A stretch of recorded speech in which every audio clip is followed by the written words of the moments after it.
Okay, we're back live. I'm gonna call from my phone because I do wanna. The dog needs some dog food, you know,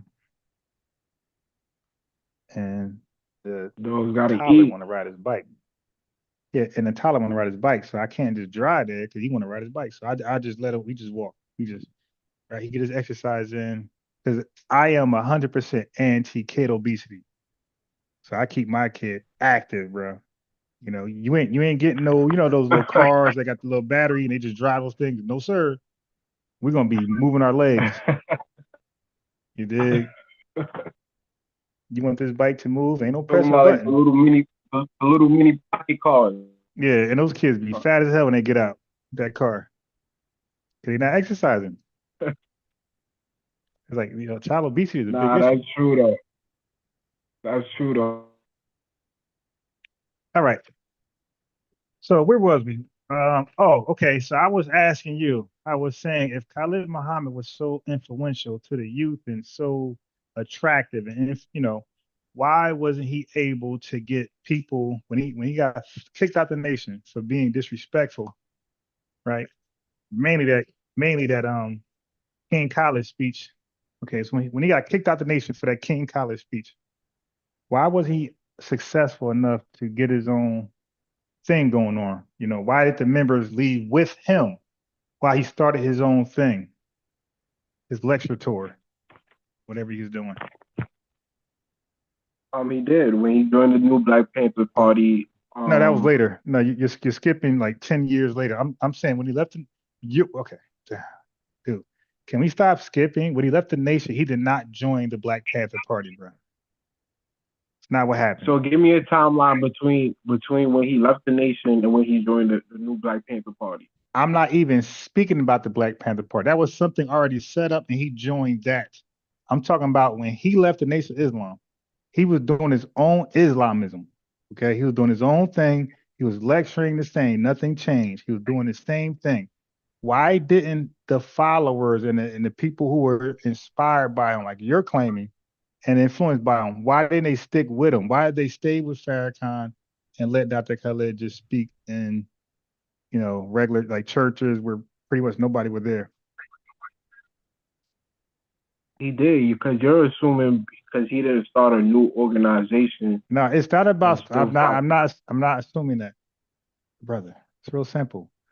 When he went to go teach and do his lectures, it was empty. So if he had all these influential people, right, that you're claiming he did, you would expect it to be packed to the wall, to the window, to the wall. he didn't have the same backing as he did with the Nation of Islam at first. That's why he joined the What new Black backing? Panther Party. What backing? Okay, brother. Well, look, we're not talking about the Black Panther Party. That's later. We're just talking about him, his exile. Can we just do that? Can we just talk about his exile from the Nation of Islam? Is that possible? Yeah, Okay. Okay, cool. you're talking. So So we're talking about that. We're talking about the things that he did after he left the Nation of yeah, Islam. So but the yeah, fact but that you one want to but talk one at about a the time. Yeah, new but Black, one at a time though. Right. But one at a time. One at a time. Right. We're not jumping, we're not combining. He did a lot of he went to his little Egypt stuff as well. So he did a lot of stuff before before the Black Panther Party. Okay. Hold on, how do I? So I'm just speaking about his direct exile, okay, that you keep trying to run from, that you're trying to flee from. I mean, it's a real simple question that you're just dodging. He had all this influence, and people were inspired by him. People were rocking with him. They came to his lectures, I guess, in the Nation of Islam.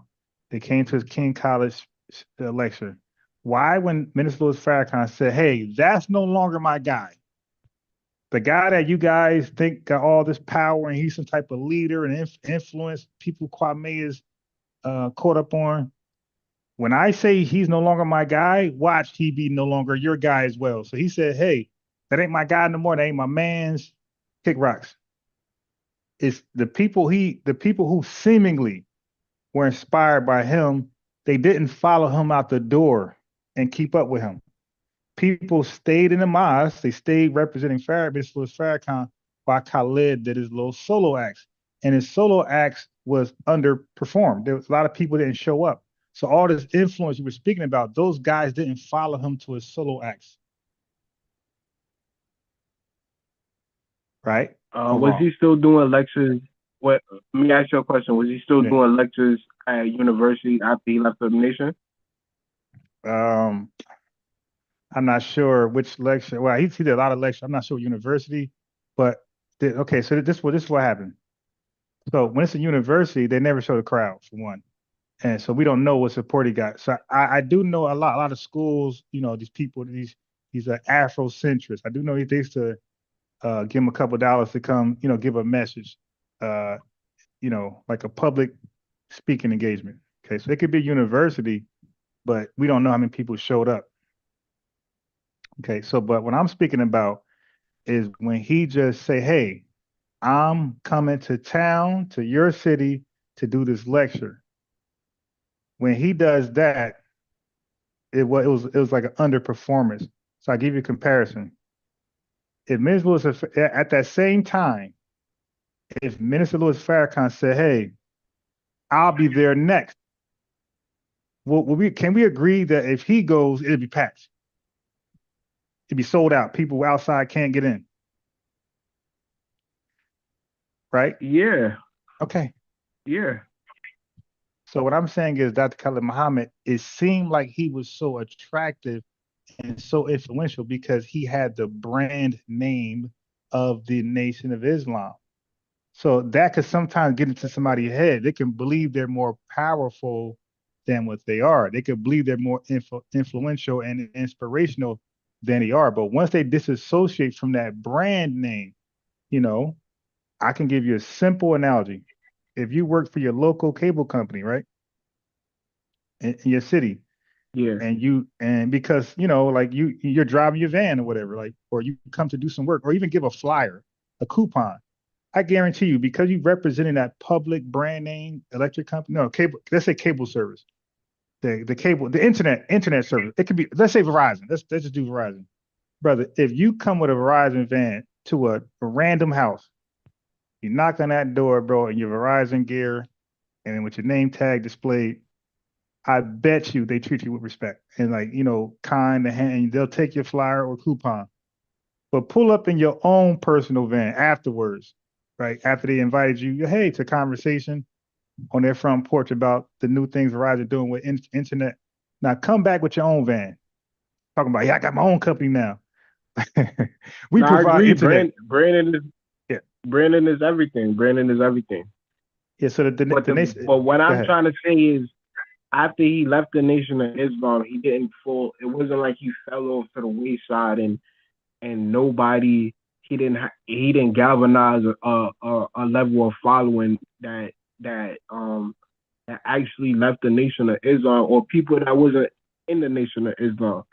Because you have to take into account, Khalid Muhammad, Dr. Khalid Muhammad was so influential. You had people like Ice Cube, Public Enemy, and a host of other people that was quoting Khalid Muhammad. They had him on his intro or him involvement in certain rap albums or things like that. So he was very influential, especially in the 90s. Yeah, Farrakhan was on more intros than Dr. Khalid Muhammad. I think Dr. Khalid Muhammad was on one intro, and he made reference to it. But I think J. Cole or somebody big, like a major, I think J. Cole had Minister Louis Farrakhan. I know Jay Electronica didn't have Dr. Khalid. He had Minister Louis Farrakhan.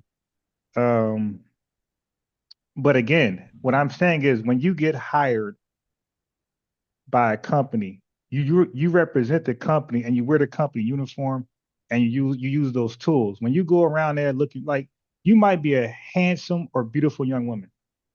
Okay. And because of that, you might be able to sell more services than the next guy who works along with you. but you're still selling the same product or solicit or you're offering the same services. When you take that beautiful smile and that beautiful haircut and that beautiful clothing, whatever you got on, beautiful fashion, and you sell a competitive service, they're not going to look at you. They're not going to entertain none of what I just said about you. They're going to be like, nah, hell no. So I'm saying is when Khalid left, when Malcolm X left, they thought that they were bigger than what they are, and they thought people would come with them. And nobody came with either one of them because the whole time it was the brand, it was the NOI the whole time. Even though they flourished amongst the ranks and they did well, it was still never really them. And when they left, the reality check was there. I'm sure Malcolm X thought more people was going to be with him. I'm sure he thought that. He had about 3 people with him.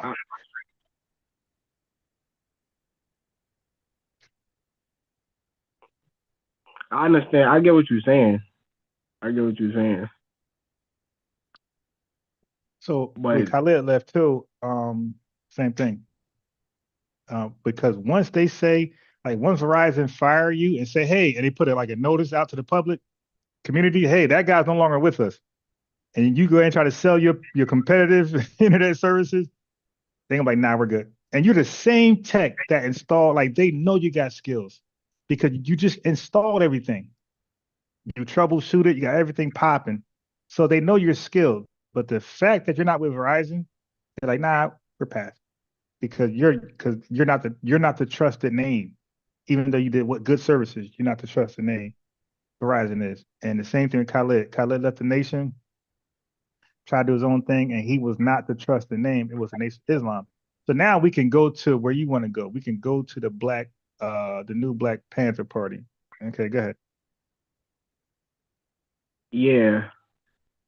I mean, that's your opinion, but looking at the landscape, especially in New York, there's a lot of people that I know that left the Nation of Islam and joined the new Black Panther Party. A lot. It's people on.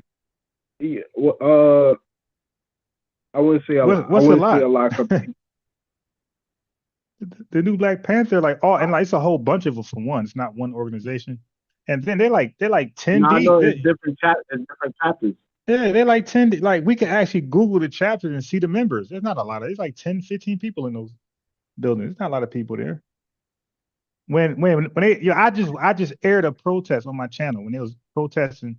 Something happened in the city. Some injustice happened in the city, and when they protest, bro, like 6 of them in front of the courthouse. So I wouldn't consider that a lot of people. 6, 7 people yelling out Black Power.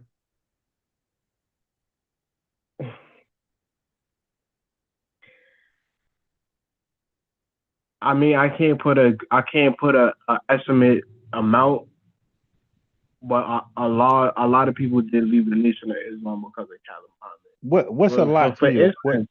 What number is a lot to you? I would say at least 10,000 people. And how do you come to that number?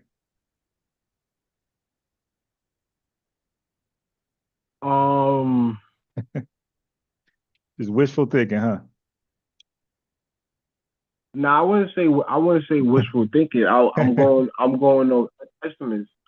Yeah. How do you come? Walk us through 10,000 members left the Nation of Islam because of Dr. Khalid Muhammad, crazy ass.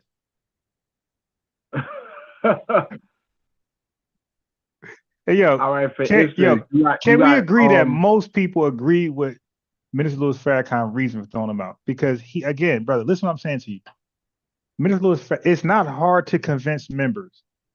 He pointed to the restrictive laws of Islam. He pointed to they have their own shahada. He pointed to everything that everything everybody agreed with upon joining. It wasn't hard. And then he compared it to the lecture.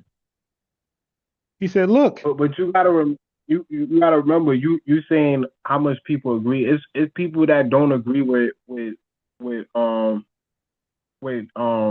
with the Malcolm X thing, and they still love the minister. It's people that's not a part of the Yeah, but that had nothing to do the with nation. Farrakhan though. That was everything to do with Elijah Muhammad and Malcolm X. But what I'm saying is I'm trying to stick to just Khalid. I'm talking about the nation. I'm talking about the nation Okay, well, in damn, bro. itself. Like, How far are we gonna go back? We're gonna go back to Master Prophet Muhammad. Like, I'm trying to stick it to just Khalid Muhammad. I'm trying to deal with his dealings.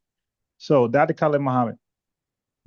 Okay, what I'm trying to say is this: the reason why nobody followed him, it wasn't like fault was both ways. It wasn't like that was the issue. The issue, stop. The issue was he was wrong in his speech. So when Mr. Louis Farrakhan did a members only meeting, and he put everybody to the side, he showed the video and he pointed out to the guidelines and the everything that the bylaws, the guidelines and bylaws that the Nation of Islam represent. And they said, this is not what we represent. This is an ugly look. This is not what Malcolm X did. Malcolm X made the Nation of Islam look great. Muhammad Ali, when he spoke, made the nation look great. You don't preach, we don't, because there's already like bad images about them. They're hateful, blacks, and all this type of stuff. So this speech just further, recycle the once rhetoric by the public, by the propaganda machine earlier. So they feel like that was like a setback. Oh my God, dude, what are we doing? And then you attack Jewish people in New York who got pulled in propaganda, and they're gonna spin this somewhere else. So it says, and that Farrakhan was trying to do great things with contracts and negotiations. It's like, dude, what are we? And then like he didn't even check in. Stop. And then he didn't even check in, brother. He didn't check in with Miss Louis Farrakhan and say, hey, look, I'm about to bust this move right here. We cool. He knew it was wrong, so he just did it. He knew it would not be approved. So he just did it. That's not what Malcolm X did. Let me ask you a question. What year did the secret relationship between blacks and Jews was released? Somewhere in the 90s, I don't know. 91. Yeah. And Khalid Muhammad lecture at King College was 1993. Okay. So in that 2-year window, is no way Farrakhan is. You're not telling me Farrakhan switched his message. Hey brother, have you read the books? This, because I don't know what you think was in there. Have you read what's in there? The secret relationships between. Because you keep saying that, and you keep saying Dr. Khalid, and I'm trying to see what's in that book. I haven't read the entire book, but I read portions of it. Okay, so because they had a volume 1 and 2. All right, so most of volume 1 was about how some Jewish big dogs finance slavery, right? So that's what's being exposed in there, because the Jewish people always act like, and I'm not saying all of them like they're monolith, but some of like the propaganda of how great they are, they suffer, and they never did anything wrong. So Mr. Louis Farrakhan and his team were exposing like, hey man, some of y'all leaders, some of y'all most wealthy businessmen, your hands is dirty. And you coming over here acting like we suffered with you, but look at this right here. Like you're the reason why we're actually suffering, right? Huh? So would you agree Farrakhan introduced this teaching into the nation, right? What teaching? The secret relationship between blacks. Elijah Muhammad was just talking about that. Wait. I get this mosquito. God damn! How fast is mosquitoes? This won't die. What the? Oh my God! I hit this dude like 9 times, bro, and he bit me. Yo, what type of mosquito was that? Yo, what you send over here, man? What kind of mosquito drone you send over here? All right, bro. I send the West Nile. The West Nile. Please, what question are you asking me? What are you talking about teaching? That's history. It's not a teaching. That's history. Most of what Malcolm X said on the mic on the rostrum wasn't what Elijah Muhammad taught. Elijah Muhammad teach about the Dixie line and the politics that Malcolm X learned. He learned that from trial and error. He learned that from being an autodidact. So I don't understand. Like as long as it does not contradict Elijah Muhammad said this, bro. He said, study my teachings first. He said, you can go to Harvard, Howard, you can go to this and that. He said, study my teachings first, and then go abroad and learn what you can learn. But it should not contradict what he taught, right? And it should not violate the guidelines of being a minister or representative of the Nation of Islam. Okay. So, so now, okay. So, brother, so it was all about that. And again, brother, you keep saying the what's in the I hate when that happens. You keep saying what's in the book history. That's what's in the book. All right. But you're dismissing the lecture. The lecture was not approved. He never ran it by the leader of the Nation of Islam. And so you're telling me that, and that is protocol. You're telling me that. Wait, hold on. So you're telling me that. Go sit down. Yeah. You're telling me Farrakhan had no knowledge of Khalid Muhammad going to the Holocaust Museum, and he did the whole lecture in front of the Holocaust Museum. Hey, bro, what are you talking about, bro? Listen, I don't know the disconnect we're having here. It's like no, you're saying you're trying to say that. No, please don't speak for me, please, because you always misrepresent what I'm saying. I'm saying Minister Louis Farrakhan did not approve none of what Dr. Khalid Muhammad did. None of those lectures and those speech engagement. He disapproved all of that. Okay, that's why he suspended him. That was an emotional. Look, okay. Sometimes people just want to do something, and they just need justification. Okay, and look, and they know that they know that authority would never grant them that justification. So what they do is they'll make a irrational decision, spontaneous, and then try to blame it back on this. That's what like kids do. Well, Mom, I was protecting you, Mom. You know, I had to take your car, Mom. I was protecting my little brother. You know, it's always an excuse to do something crazy. So that's what Khalid Muhammad did. And Miss Louis Farrakhan was like, no. Hey, no. Dude, you check in, man. You check in. So what he did in King College, I'm being specific. What he did at King College, that was not approved. That was disapproved, and he was kicked out as a result. That's either true or false.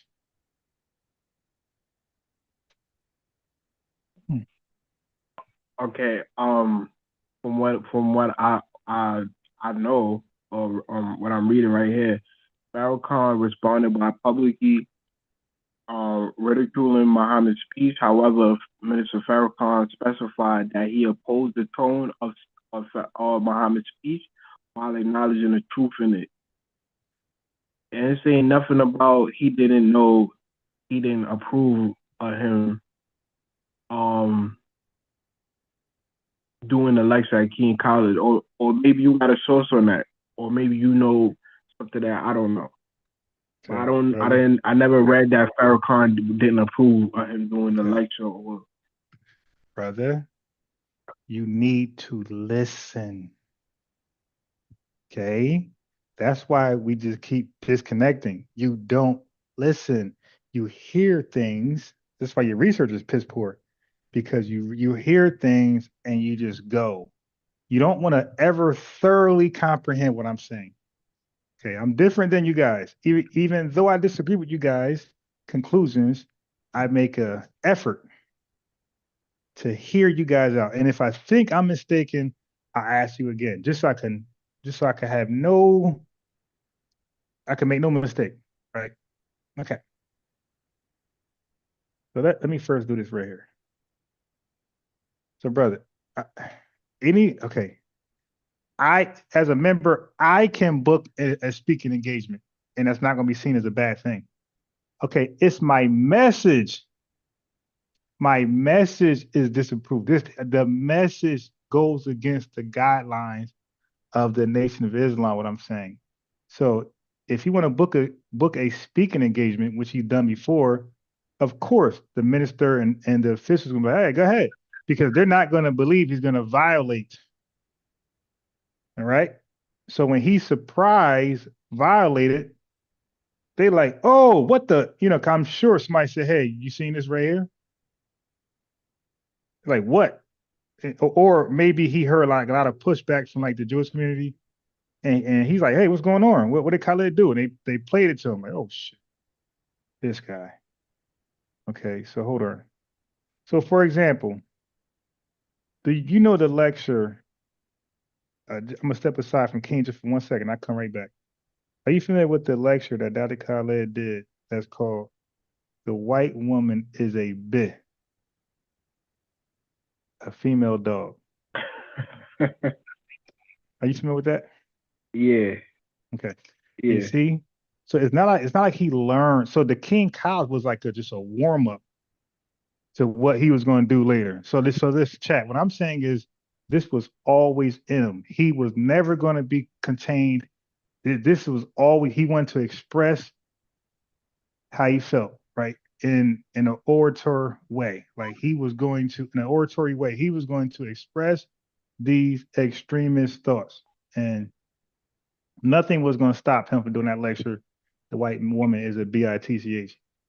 Okay, so, and that's what I'm trying to say, bro.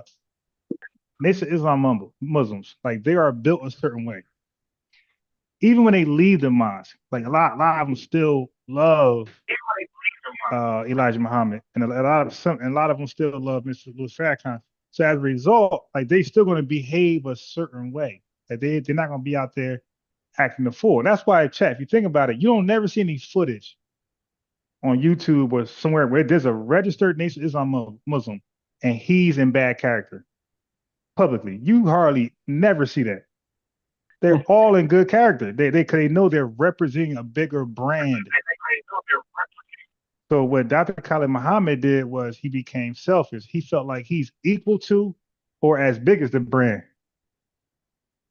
Hey, I'm gonna make it turkey sauce. Go sit down in the chair. Wait for me. Go. What you want then? You just asked for this. I disagree with that. What do you want? All right. You disagree with what, brother?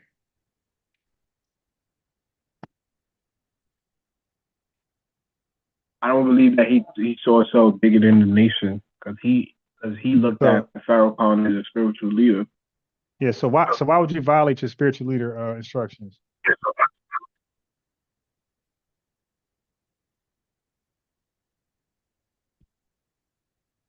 Maybe I think that Farrakhan was pressured to out Khalid Muhammad. He bent the knee. That's how, and that's just not me. That's how a lot of people felt. So a lot of people felt like Farrakhan to the Jew after releasing the secret related to blacks and Jews. It's not like Khalid been doing lectures before the 90s. So it wasn't like he had these ideas before he came to these conclusions after Nation itself published a book and he did lectures and he lectures and he other things to around the message. And 20 years later now they call Falcon calling the Jews a Satan and saying Muslim when you like quoting different Bible verses and they quote him out of context and say that that's atheism too. So I don't see the reason why you would out Khalid for a book that you published and promoted yourself.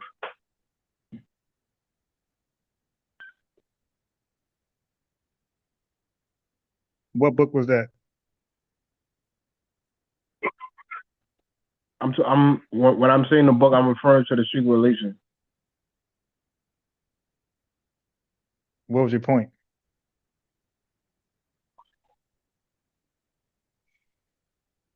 My point is, you're saying that he got dismissed for his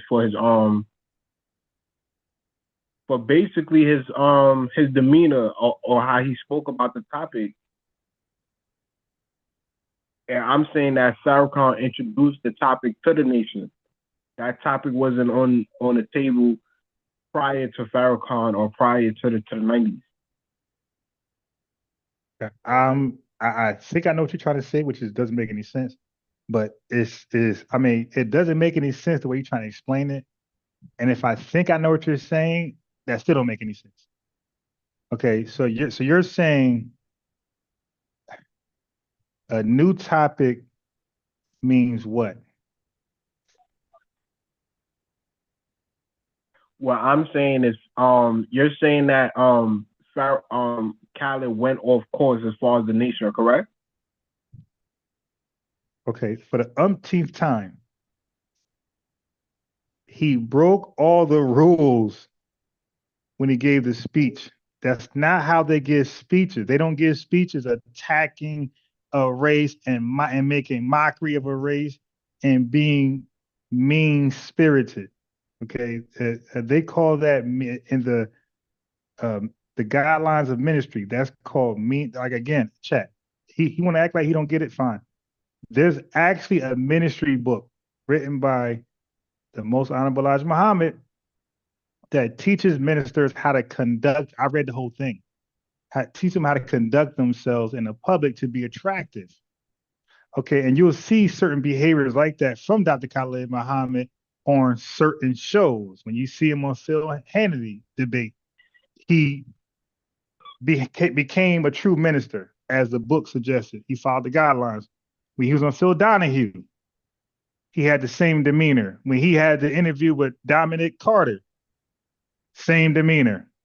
Okay, but then other times he'll get up there and act a complete fool. He's not consistent. You can be fiery because he was fiery when he did the lecture, The Marketed Beast. He was fiery, but he wasn't disrespectful. He wasn't mean spirited, and he spoke according to the guidelines. He wasn't making mockery, and he was clearly in the mosque, by the way. Okay, so he started to be inconsistent. And I'm going to tell you why, since he want to say it. Okay, so when Khalid started to get out of character, more people started to be incited. More people start to like follow him now, like and want to go to his shows because he started to become out of character, like the rah stuff. So people were engaging, they was loving the rah stuff.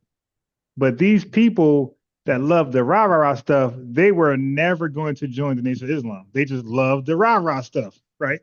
And that's what a 5%er is basically. Somebody who's not in the ranks but know the teachings, but ain't disciplined. Like they love the rah. They want to drink and smoke, but they won't have the discipline to put that stuff down and fall in line. So the rah people start to follow Dr. Khalid Muhammad and incite him, and he starts to like that attention. So he was getting attention and reactions that he wouldn't get in a regular mosque setting. So that's what encouraged him to keep going and keep going and keep going. And no, he was being attacked in New York. He was being attacked in New York. He was being attacked in New York along with Dr. Tony Martin and so who was attacking Dr. Khalid Muhammad in New York? The Hasidic community in Brooklyn, mainly. The entire wait, hold on. How were they attacked? Wait, who? What? Do you know any names or just random people just saying stuff? I'm saying as a community as a whole, they was. I'm not saying physically attacking. So the whole community. I'm not saying physically attacking, but they was. Right. Slandering and okay. So the whole community. I got it. So the whole community was on one accord. They was behaving as one voice, and they were all, let's get this guy. Oh God. Yeah, because Yeah. Khalid Muhammad he was speaking at Crown Heights when the stuff was going down in Brooklyn with the when the kid got killed. So they was Right. already attacking Khalid Muhammad prior to King Khalid. So that just amplified it more. All right. All right. So let me speak to the chat. The chat, he's talking about writers and journalists. Like the community don't even know who the hell Dr. Khalid Muhammad was. The Jewish community, they don't give a damn about some crazy buck-eyed fool running around yelling the Jews or the synagogue is Satan. Like the majority of them have no idea who he is. The writers and the journalists, yes, they have the never again mentality. So they're not going to allow anybody. They're different than other folks. They're not going to allow anybody to say things about them that at one point ultimately led to a Holocaust. Yeah, so they got the never again mentality. If anybody spew any rhetoric close to that What was the Nuremberg rhetoric to say that they was experience, involved? What was the rhetoric to say that they was involved in the slave trade? okay, so now let me correct you on that. So the book itself, volume 1 and 2, had errors in it. Okay, they were condemning entire populations based on like 2, 3 Jewish people. So that was the embellishment and the exaggeration. So we know that you can't say black people sell drugs because of Freeway Ricky Ross. You got to say Freeway Ricky Ross sell drugs. You don't condemn the whole black whatever community, neighborhood, or the entire populace. So in the book, they were condemning, like even when you say the Three. Jews are the So you're oh, saying they wrote yeah, three? let me just finish. I Let me think it just was finish. three. Wait, so let me just finish this last part. Because you don't listen. You don't listen. You just talk. Okay, so even when he I'm said listening to you. so even when he said the Jews are the synagogue of Satan, you see, that's every last one of them. Okay, so somebody could say the blacks are the synagogue of Satan, and that would be seen as racist or something else. Like you can never condemn a whole people of something. You couldn't even say all white folks had slaves because all white folks didn't have slaves. So you have to be accurate when you talk because you'll be held accountable to your inaccuracy. So when you are saying things and put things in a book that's not historically correct, it's going to be challenged. So let me tell you what really happened, bro. So they were challenging the accuracy of the historical accounts in the book. They were not calling Dr. Khalid Muhammad names and racial slurs, none of that stuff. They were saying, "Hey, your book is basically pseudo."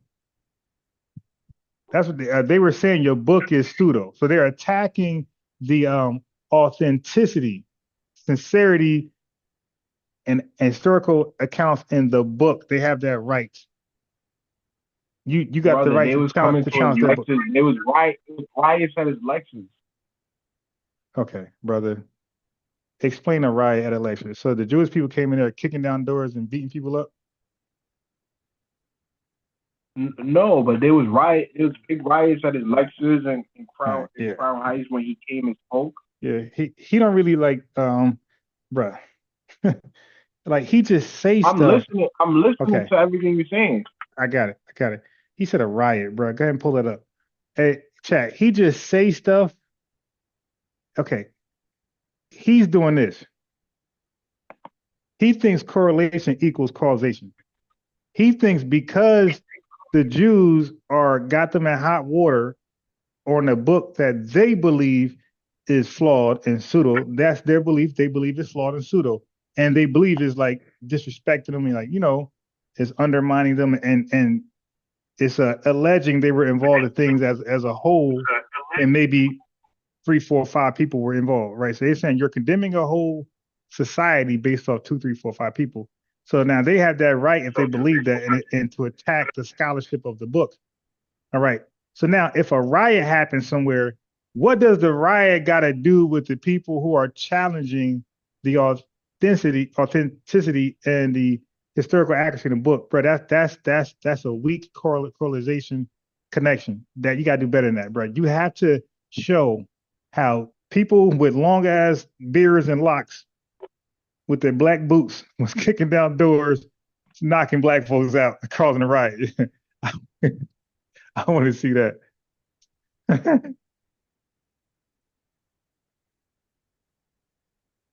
At the schools, or are you talking about at Crown Anywhere, Heights?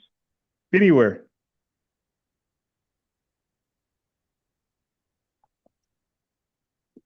You be having the links. Put a link in the chat where Jewish people were beating up black folks and caused a riot.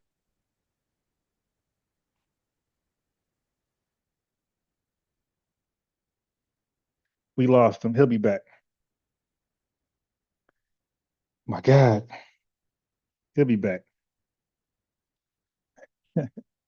Listening is an art, man. You have to listen.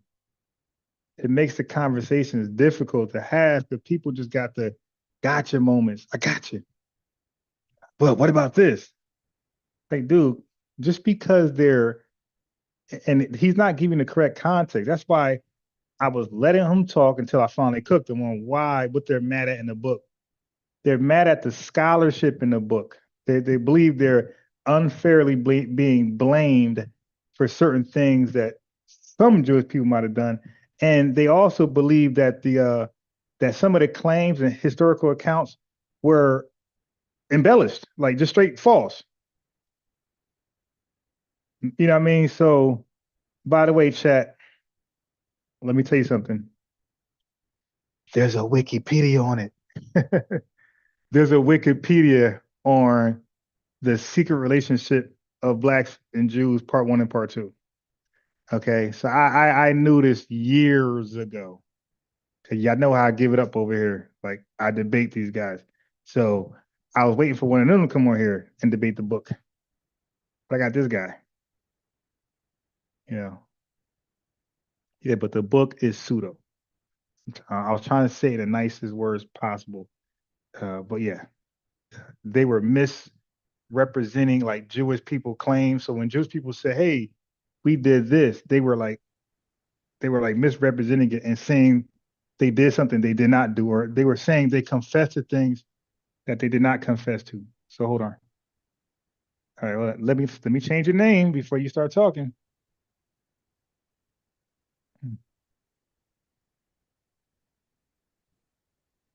All right, go ahead. All right. Let me first put one of the riots in the chat. All right, right. Yeah. You guys show me how the Jewish people started this riot.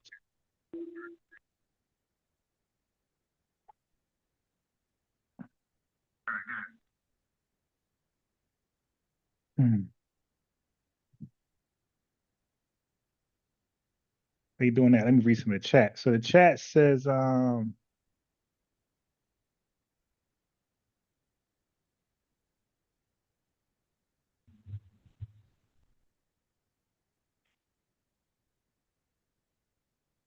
me see. So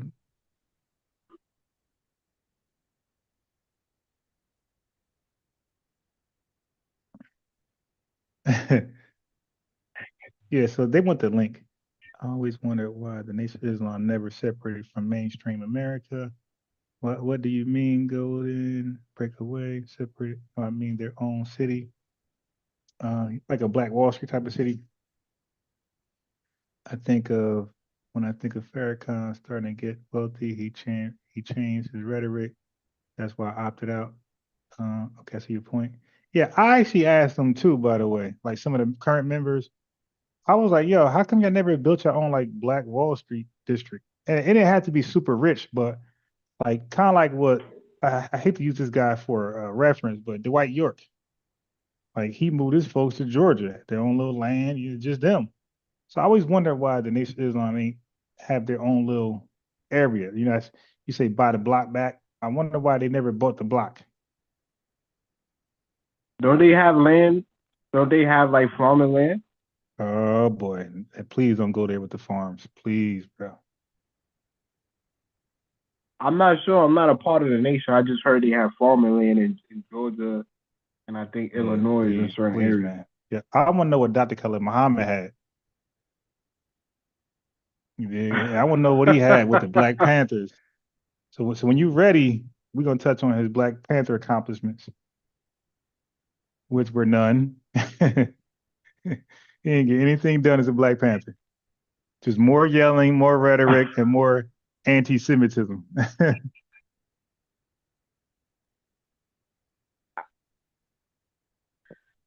You keep saying I would say he sparked the reparation movement.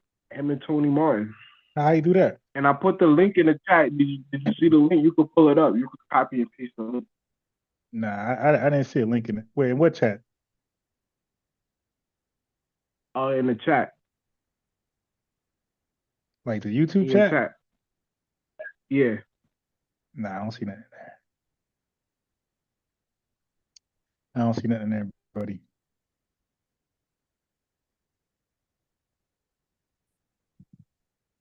I'm gonna tell you right now, he didn't spark nothing about reparations. That been going on, brother, since the 1800s. I'm talking about as far as New York. I'm not sure. I'm not sure as far as any everywhere else. But that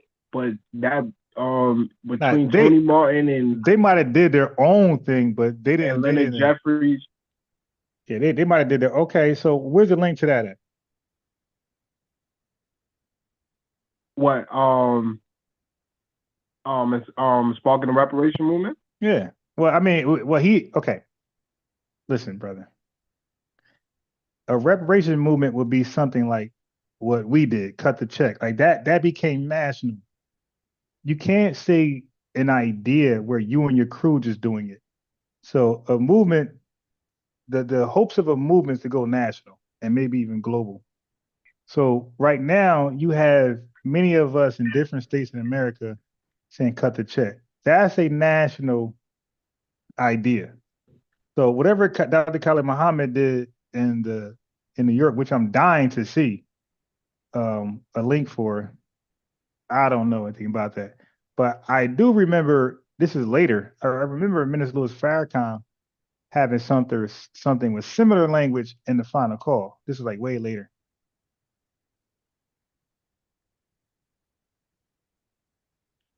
Like around 2007.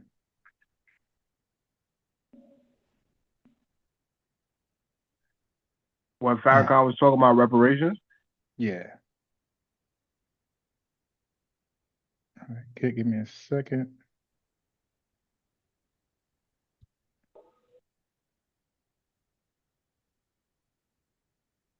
Hold on, my brother. Hold on. What is going on? Shoot, shibbity what? Okay.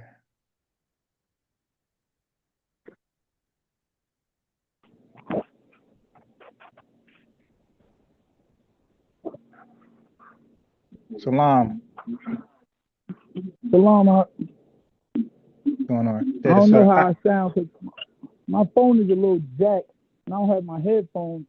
I don't know if I sound too muffled or whatever, but I'll try to get through. Yeah, you sound muffled, but we can hear you though. So I got Kwame on the line,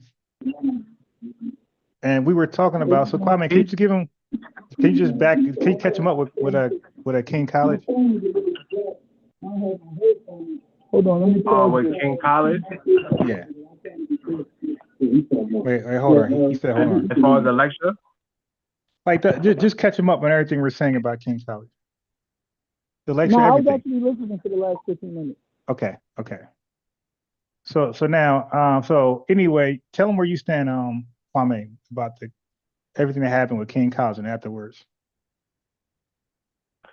I felt like Khalid Muhammad sparked a revolution with association with him, Tony Martin, and Leonard Jeffries on the topic of the Jewish involvement in the slave trade and reparations in New York.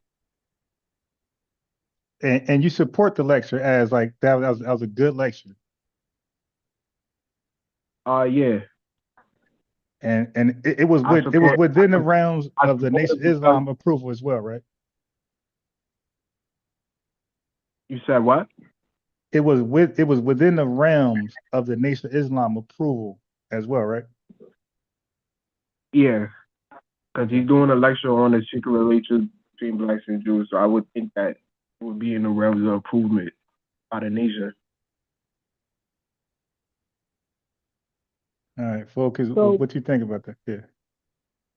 The lecture, he had some great points in there in the lecture. Right. The problem with the lecture was that it wasn't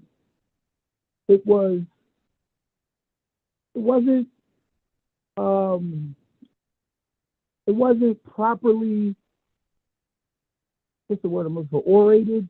It was in the words of Minister Farrakhan, that lecture and some of his other lectures was vile, mean-spirited, and not in the spirit of Islam.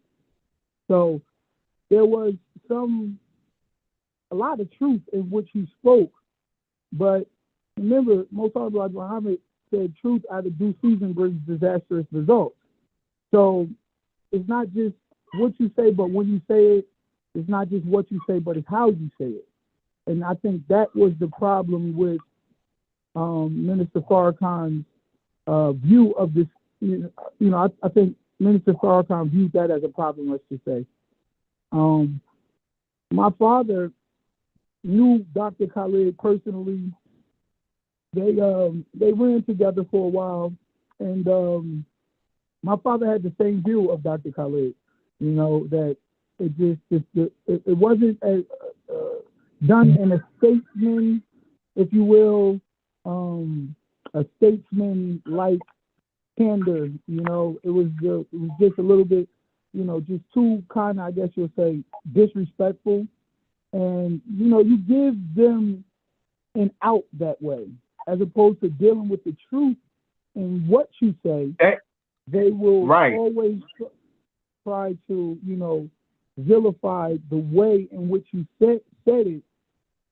So, Minister Farrakhan, one of the great orators of all time, and they would find little sound bites to try to manipulate the people into believing his position was that of hate or anti-Semitism, but, it really wasn't. And I think Dr. Khalid just gave them more than a sound bite. He gave them a sound meal of,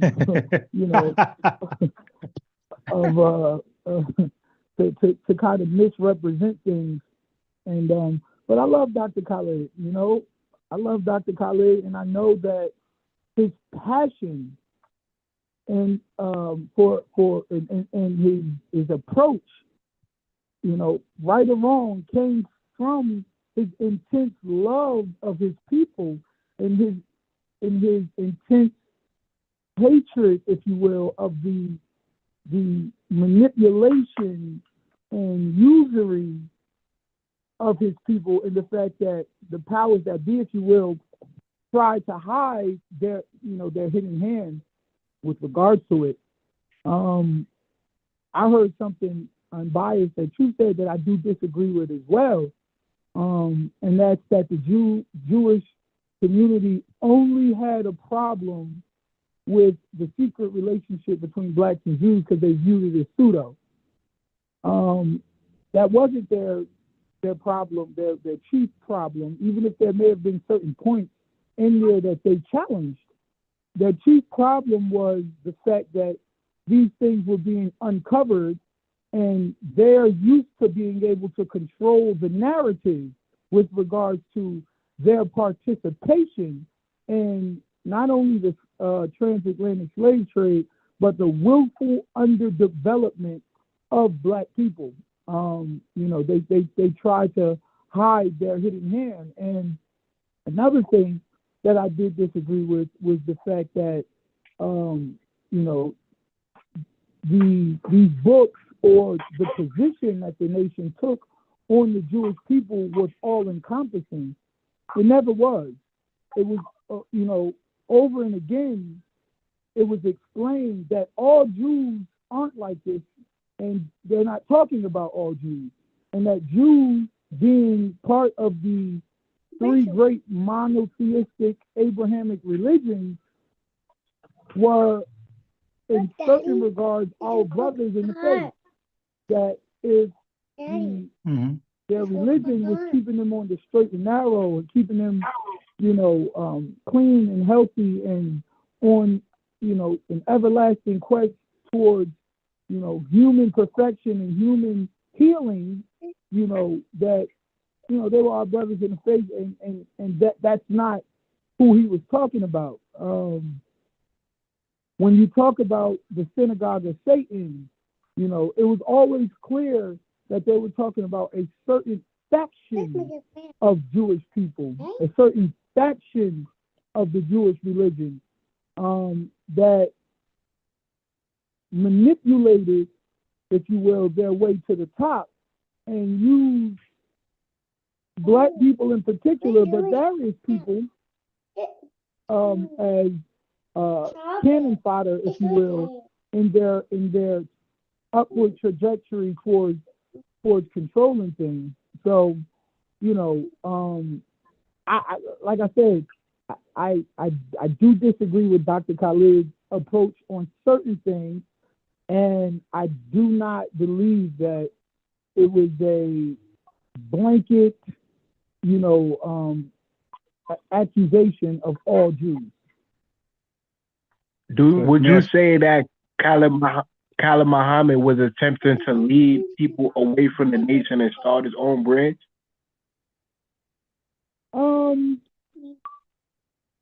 Well, this is what I'll say on that. Dr. Khalid always called Minister Farrakhan his spiritual father and bigged him up until the day he died. I think once Dr. Khalid realized that he no longer had a position in the Nation of Islam, he felt it incumbent upon himself to continue to work, in any way he seen fit. Now, in certain regards, he did try to lead people away from the nation. I mean, the Nation of Islam is very clear in, their policy on weapons, for example. He says, Muslims Muhammad said, we don't carry as much as a penknife, right? That Allah will be our retribution, and that our goal was to reform ourselves mentally, spiritually, physically, economically, and emotionally, to reform ourselves. Dr. Khalid took a Black Panther approach towards the end of arm yourself or harm yourself. That is 100% against the teaching. So in his ideology, as it changed from what it once was, then yes, in that regard, he did lead people away from the core tenet, the core teaching, right, of the Most High Muhammad.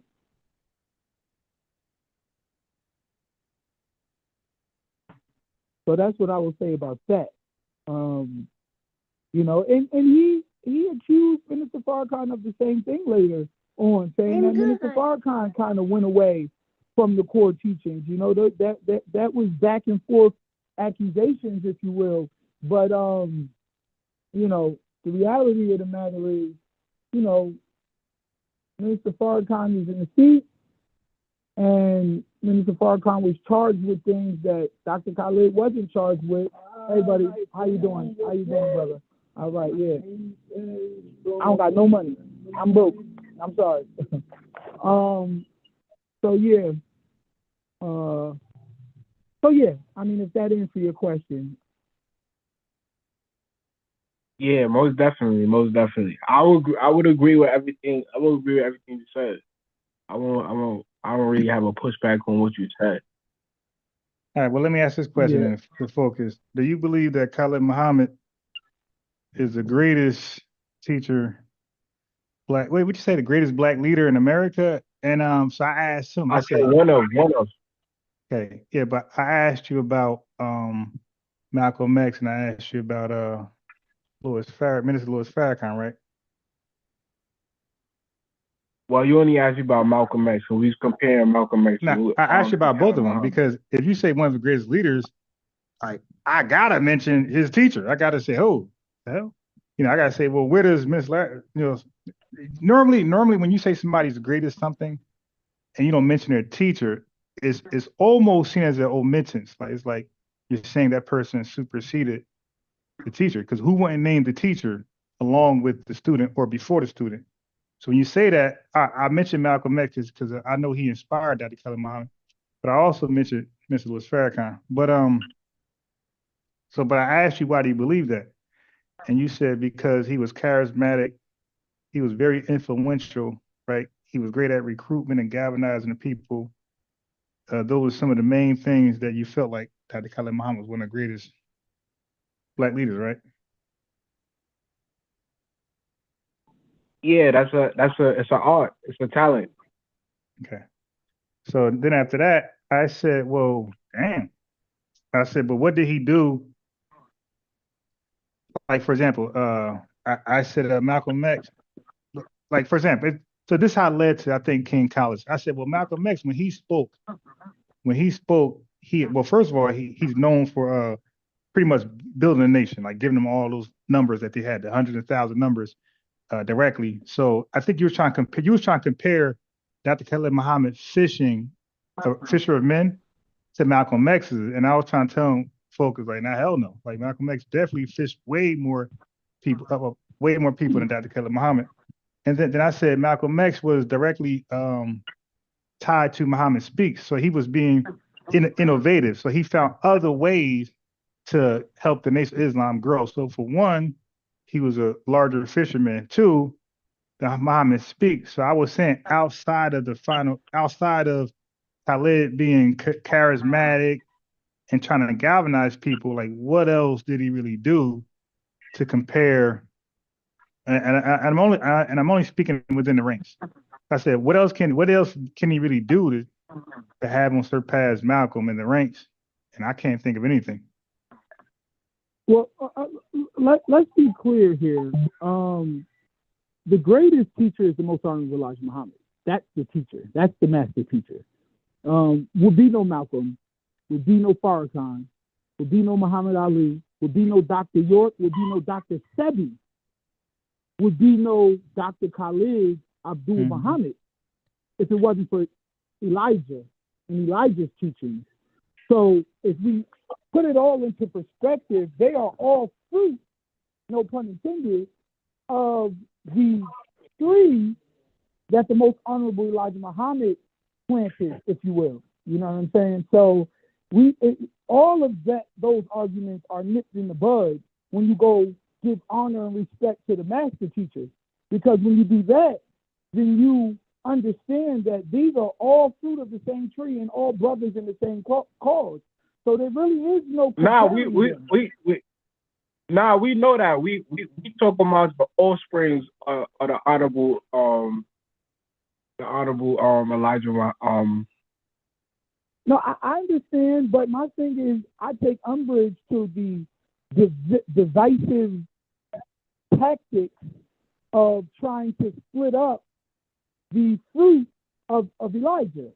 At the end of the day, they all come from the same tree, and don't compare. No, it's not divisive. We just ranking what we think, given our own perspective or opinion on as far as ranking. We're not trying to split and say, oh well, he or nah. We know it's a line of authority. So we know that Elijah Muhammad come before anybody, and that he laid the groundwork. So it wouldn't be no Farrakhan. It wouldn't be no Wesley Muhammad. It wouldn't be all of the brothers. So we kind of understand that. We were just ranking as far as what they have done for the people, or who inspired the people more. As far as that, we're just ranking it as far as that in the larger perspective. Not being decisive or in that or in a pessimistic type of way. I think that those conversations can't be had without being divisive.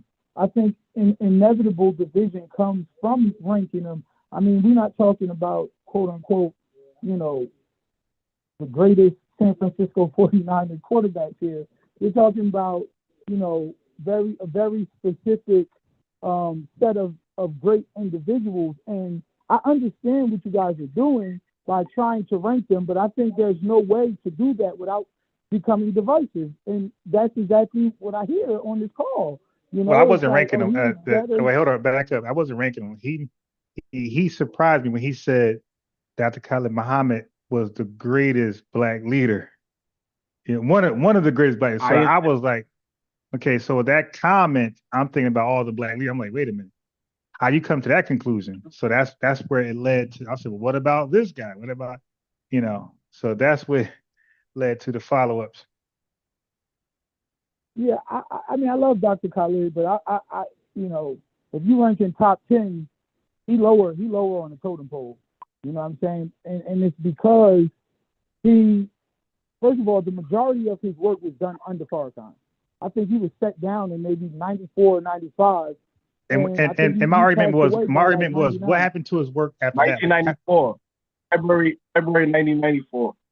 And then my argument was what did he do outside of that brand name? So my argument was this. I said Malcolm X and Dr. Khalid and other folks under that brand name NOI has become very successful, and it could have got to their heads, right? Where they feel like it's me. And I gave an example of Verizon. You work for Verizon, you go to my house, the customer going to trust you to come inside and do your job and don't steal. But I said, but come back to that customer with your own private van. Like you probably won't get to the gate. It's the trusted name, it's the household name that got you in, you know, to do services and have a conversation, to even show your brilliance, you know, with your hands on tools. So I'm saying Dr. Khalid Muhammad, Mr. Farrakhan, everybody that comes into that brand name, they could sometimes feel like it's me. And wherever I go, I'm gonna take this hardcore audience with me. So I was saying when Khalid left and when Malcolm left, nobody left with him. He was saying they did. So I said, bro, ain't nobody go with them. And he tried to say 10,000 members of the Nation of Islam left after Dr. Khalid Muhammad. And I was like, how you come to that number? But that was my argument. I freestyle that. Yeah, that didn't happen. But I will also say that more than the trusted name, and I do agree with you, Unbiased, but more than the trusted name was the message in itself. The Nation of Islam's name not only has been attacked by mainstream media, the American government, black Christians, black Jews, black activists, black Panthers, if you will. It's not only been attacked and largely vilified, so that if you mention the nation, it's even harder for you to touch the people just by mentioning the name alone. I was in a car earlier. I was in an Uber earlier, and my car's messed up right now. I was in an Uber earlier, and I had Minister Farrakhan playing on my phone, and the brother who was driving, I mean, he attacked Mr. Farrakhan, talked about him like a dog. Mr. Farrakhan ain't no good. He this, he that, he this, that, third. I've been in conversations with people, and you know, and I'm teaching, and and then the minute I mention Nation of Islam, people are like, oh, you niggas. So, you know, it's the name in itself isn't what captured the people as much as the message. This message was written on the hearts of black people and tailor-made for black salvation. So when we're in a society where we have an entire black populace that is lost, an entire black populace that can't seem to find their way through the dark, the muck and mire, when you see a light this strong that specifically speaks to the issues of black people, offers us solutions, economic solutions, moral reform, etc., that message in itself, that's where the power is at, which is why those who have adopted that message and brought that to the national stage have always found a similar success. And whether no matter all the names I mentioned, they all spoke the teachings of the Most Honorable Elijah Muhammad. Even Clarence 13X spoke the leader of the 5% Nation, or the founder, I should say. He spoke the teachings of you talking about Father Allah? Elijah Muhammad. Father Allah. Yeah, Father Allah. Yeah, Clarence 13X, Pudding. Yeah, somebody gonna slap your kufi off, bro. I'm biased. Are you saying that the book is pseudo? Wait, hold on. Listen, hold on. Wait. let's focus on the topic, right? We have a topic here. It says Dr. Khalid Muhammad debate. So I want, because you were dying to talk about the Black Panthers. That's why I'm glad Focus is here now. All right. So you were dying to tell me how successful he was with the Black Panthers. Go. Convince us how successful he was with the Black Panthers. He was successful on bringing the numbers up to the Black Panthers. He was doing community work with the Black Panthers. He organized Black men in New York with the Black Panthers, i.e., brothers like Sarnetta, Garfield. Who? I'm not sure about anybody else, but I'm just using examples. So Khalid Muhammad definitely galvanized a group of people under the banner of the New Black Panther Party, and he did community work. They did charity work. They did what food chapter? drives. He had I don't know the chapter that Khalid the New York chapter. I know yeah, that. but I'm saying like which, because there's like 100 of them that's different from each other. So which one was he part of? The new Black Panther Party. No, it was the new Black Panther Party that he became a figurehead of. Yeah, because they had the new one. Yeah, and listen, you know, once again, this is not something unique. You know, if you want to go out and prove that your worth is that up and above your predecessors, you got to bring something new, baby. You can't, you know, co-opt an existing movement, if you will, and say, look what I did. You know what I'm saying? And even in that movement, it held in comparison to the respect, admiration, and notoriety that he gained while in the ranks under Minister Louis Farrakhan. It really, really paled in comparison. I went to his memorial service. I went to his Wait, who did the memorial service with? You said what? Who did you go with? I think it was you. Yeah. I think it was you. That's what I said. Like, hey, look, I'm trying. Yo, people be talking, but they don't be there. It was you and I and Brother Craig. Right, exactly. Me, you, and Brother Craig went, and you know, where was it at? Where in New York was it? In Brooklyn. It was in Brooklyn. Okay.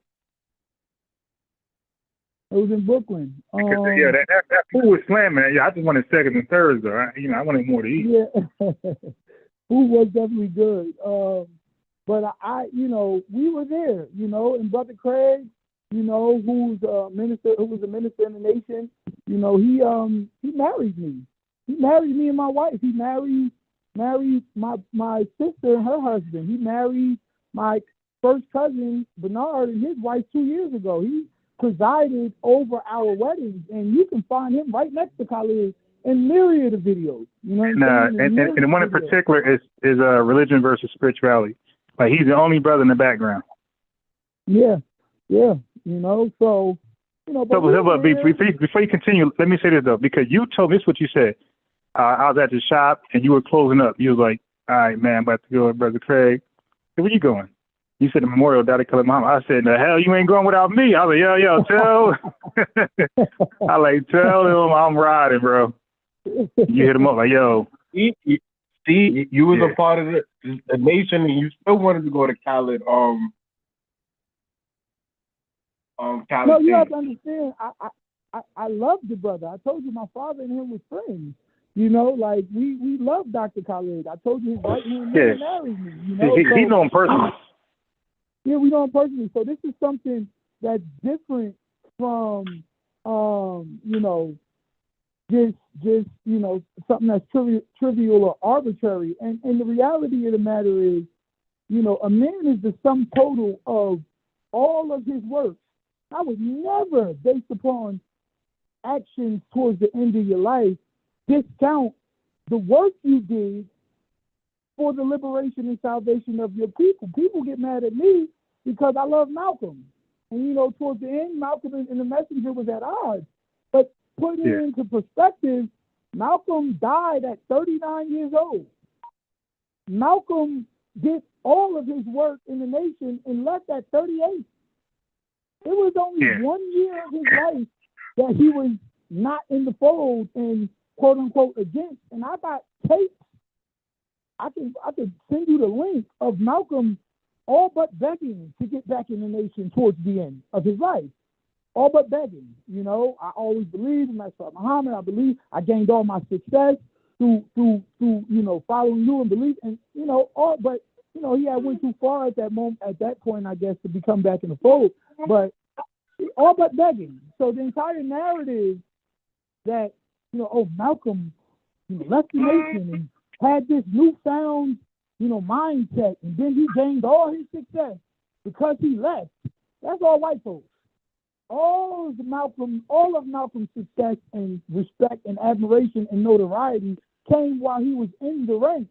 And when he left, they seized on that as an opportunity to drive a wedge or to put, you know, him, hey, what's up, brother, to put him against, you know, his father. And still to today, they use Malcolm's legacy to destroy the belief or to give a you know, adversity in the public perception of the Nation of Islam. It's like one of their quintessential tools. I seen one of the brothers in the chat just now. I got the chat up in the barbershop. Oh yeah, they took Malcolm out. Malcolm went out on his own. All like yeah. Preach, brother. Malcolm was not killed by the SOI. Malcolm was killed by the FBI. That's who took Malcolm out. You know what I'm saying? So, you know, and that's a very real fact, which is why the two brothers that they locked up, they had to end up letting go and exonerating them, and they kept that out of the national media. But the fact of the matter is, Malcolm X, Medgar Evers, Huey P., Ruthie Newton, Fred Hampton, you know, Dr. King, all of them were attacked and killed by the same force. Same way with Patrice Lumumba, you know, Geronimo Pratt, they locked up. I got some names I got some names of the revolutionary more than all of them, and that they died at their own will, like just old age. Yeah. you know, but but that's for the brothers. So for the brother, when you say Dr. Khalid Muhammad, one of the you know, I brought up Malcolm because they're part of. So basically, what I'm saying is I don't believe he's top because he's not even top in his own, you know, rankings, like his own organization. He's not even top. So I'm saying, you're saying overall, like there's some names out there. You want to talk about charismatic, you want to talk about revolutionary that run circles around Dr. Khalid Muhammad. You don't think there's some people in the nation that put Khalid over Malcolm? There's no way. So look. Hey, folks, let me tell Parmaine this. People respect Malcolm today, right, in the nation, and they hate what he did. I'm going to give you the facts.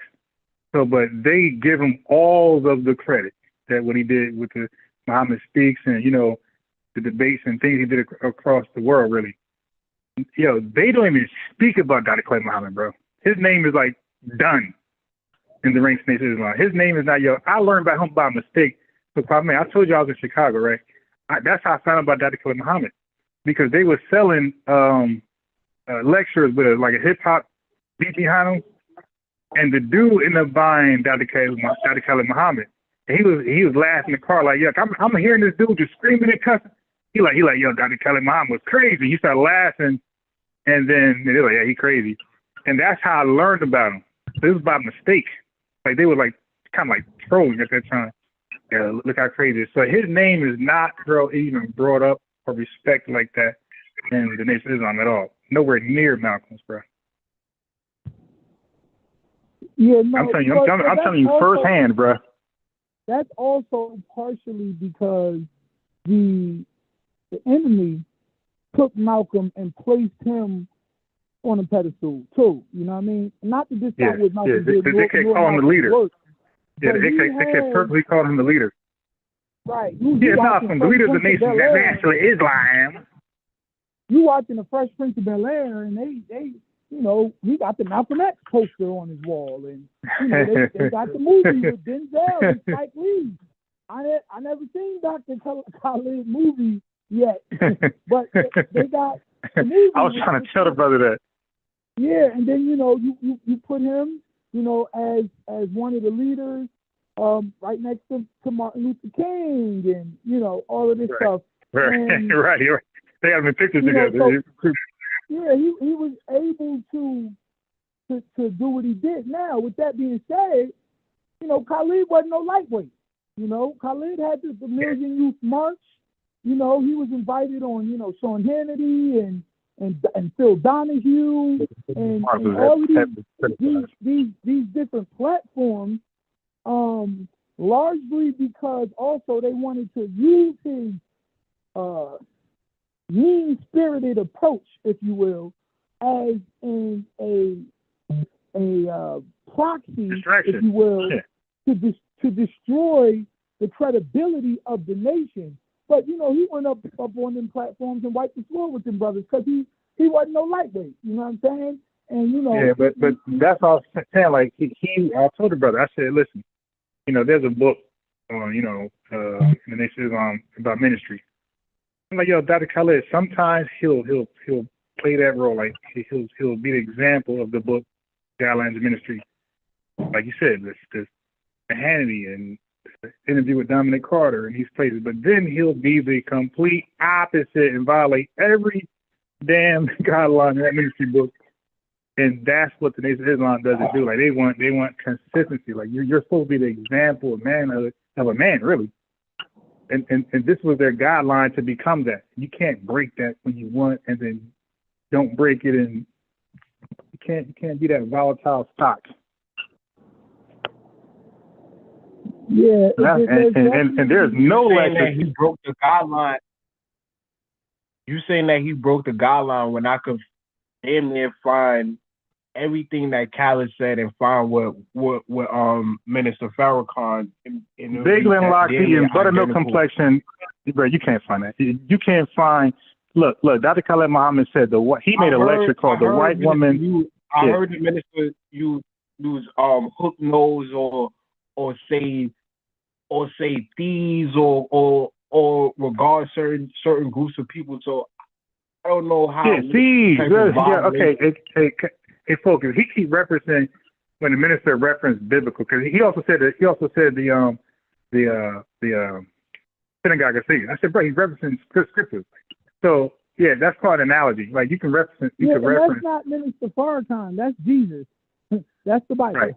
The Bible calls it the synagogue of Satan. Right. You know what I'm saying? Like that's what I'm saying. Khalid Muhammad do the same. Khalid Muhammad does the same type of rhetoric. He quotes the Bible and he makes a certain reference. What scripture is you bootlicking? Pasteurized, homogenized. What scripture is that, brother? Now look, also even when he talked about Jesse. I already said that the messy Jesse Jackson is like, dude, what minister Louis Farrakhan lecture you got for that? But look what he did, just open what he said. I said, what lecture that's iconic, that's memorable as Malcolm X, and I ain't even name his best. I said, message to the grassroots. This guy said King College, and that's why I went to Flip. He tried to compare a lecture right now that can be played at any college, any household. The message to the grassroots. This guy tried to compare Dr. Khalid Muhammad, probably worst view lecture, the King College speech to the message to the grassroots. Like that was kind of disrespectful. Let me give you an example. That's one of Khalid Muhammad's most famous. That's one of Khalid Muhammad's most famous lectures. Yeah. But I wasn't saying famous, brother. It wasn't about famous. It was about your best representation of your work. So I mentioned Malcolm X's second best lecture. The other one I ain't say yet because I know ain't nothing he got in his catalog fucking with that. And of course, that's the bullet, the Ballad of the Bullet. Ballad in the Bullet. Right, yeah. Where all the analogies we know today, the coffee, the slave, Phil Negro, all that's part of that one lecture, brother, by the way. So we know, so I mentioned his second best. I didn't say his first. We know there's nothing in most people's catalogs that can rock with the Ballad of Bullets. But for you to say King Kyle's like really like, it lets me know you don't know Khaled's work, because I could have gave you some better ones than that. But but let's know. Speeches. Yeah. He had much better speeches. And you know, I'll give you an example. When the brother Colin Ferguson went down to the train and he killed all of those, and unalived all of those white folks. You know, Minister Farrakhan may have spoken on that situation and said something like, you know, I'm sensitive to all of the laws of life, you know, kind of how Khalid framed it on Donahue, you know, sensitive to the loss of life, but I understand when our brothers, you know, cry out for help, such and such. You know, but Dr. Khalid, he got up on stage, he's like, now you're mad at Colin Ferguson because he killed all them white folks on the train.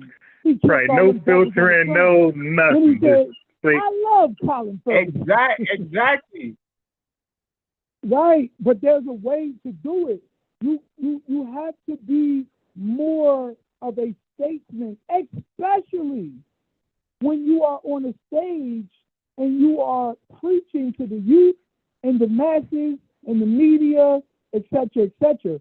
Yes, I grew up in the nation. My dad was a minister. There's some things that were said in-house that we would never have said on the main stage. Yeah, there's some things I don't say in my podcast anymore because it doesn't help me out. That's everybody. It doesn't help it grow. I could be talking to my wife and I'm talking about, you know, this one or that one, and oh man, this shit no good ass girl. Da, da, da. I wouldn't go in front of her or in my barbershop and say that. There's certain things that you say in-house because it's in-house, because you're dealing with family issues. You can get a little bit more boisterous. And I think Dr. Khalid lacked discernment in that area. Let me ask you a question. I don't mean to cut you. Did you ever watch Minister Farrakhan response to when Kyrie Irving was being attacking, what's the football player name that was on the Eagles? Deshaun Jackson. No, when Kyrie Irving and Deshaun Jackson had to apologize, and Minister Farrakhan, he did a video on it. No, I don't.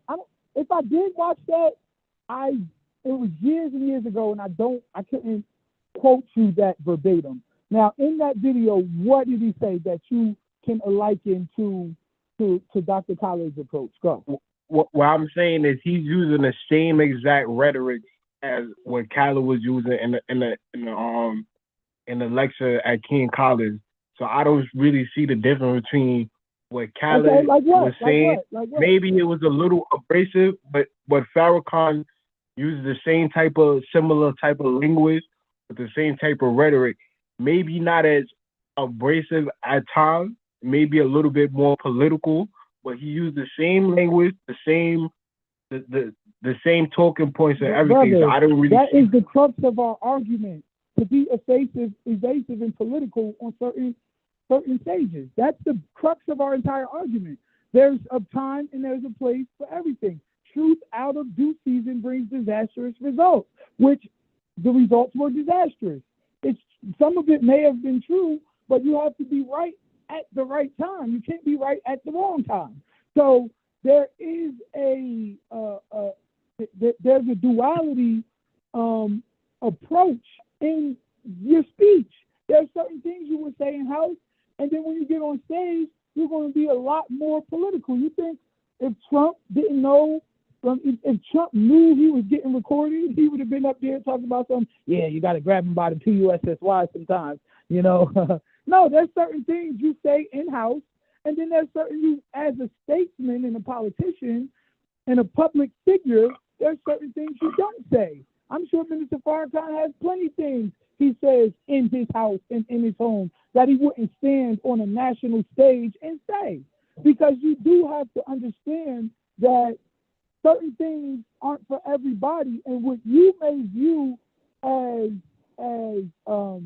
okay in-house can easily be offensive on the main stage. You know what I'm saying? Like, it can easily be offensive on the main stage.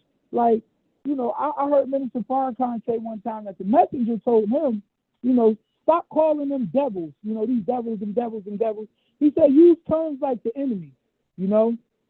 Use terms like, you know, the enemy. And you know, that's something I resonate with. You know, I'll say, you know, the enemy or the powers that be or whatever the case may be.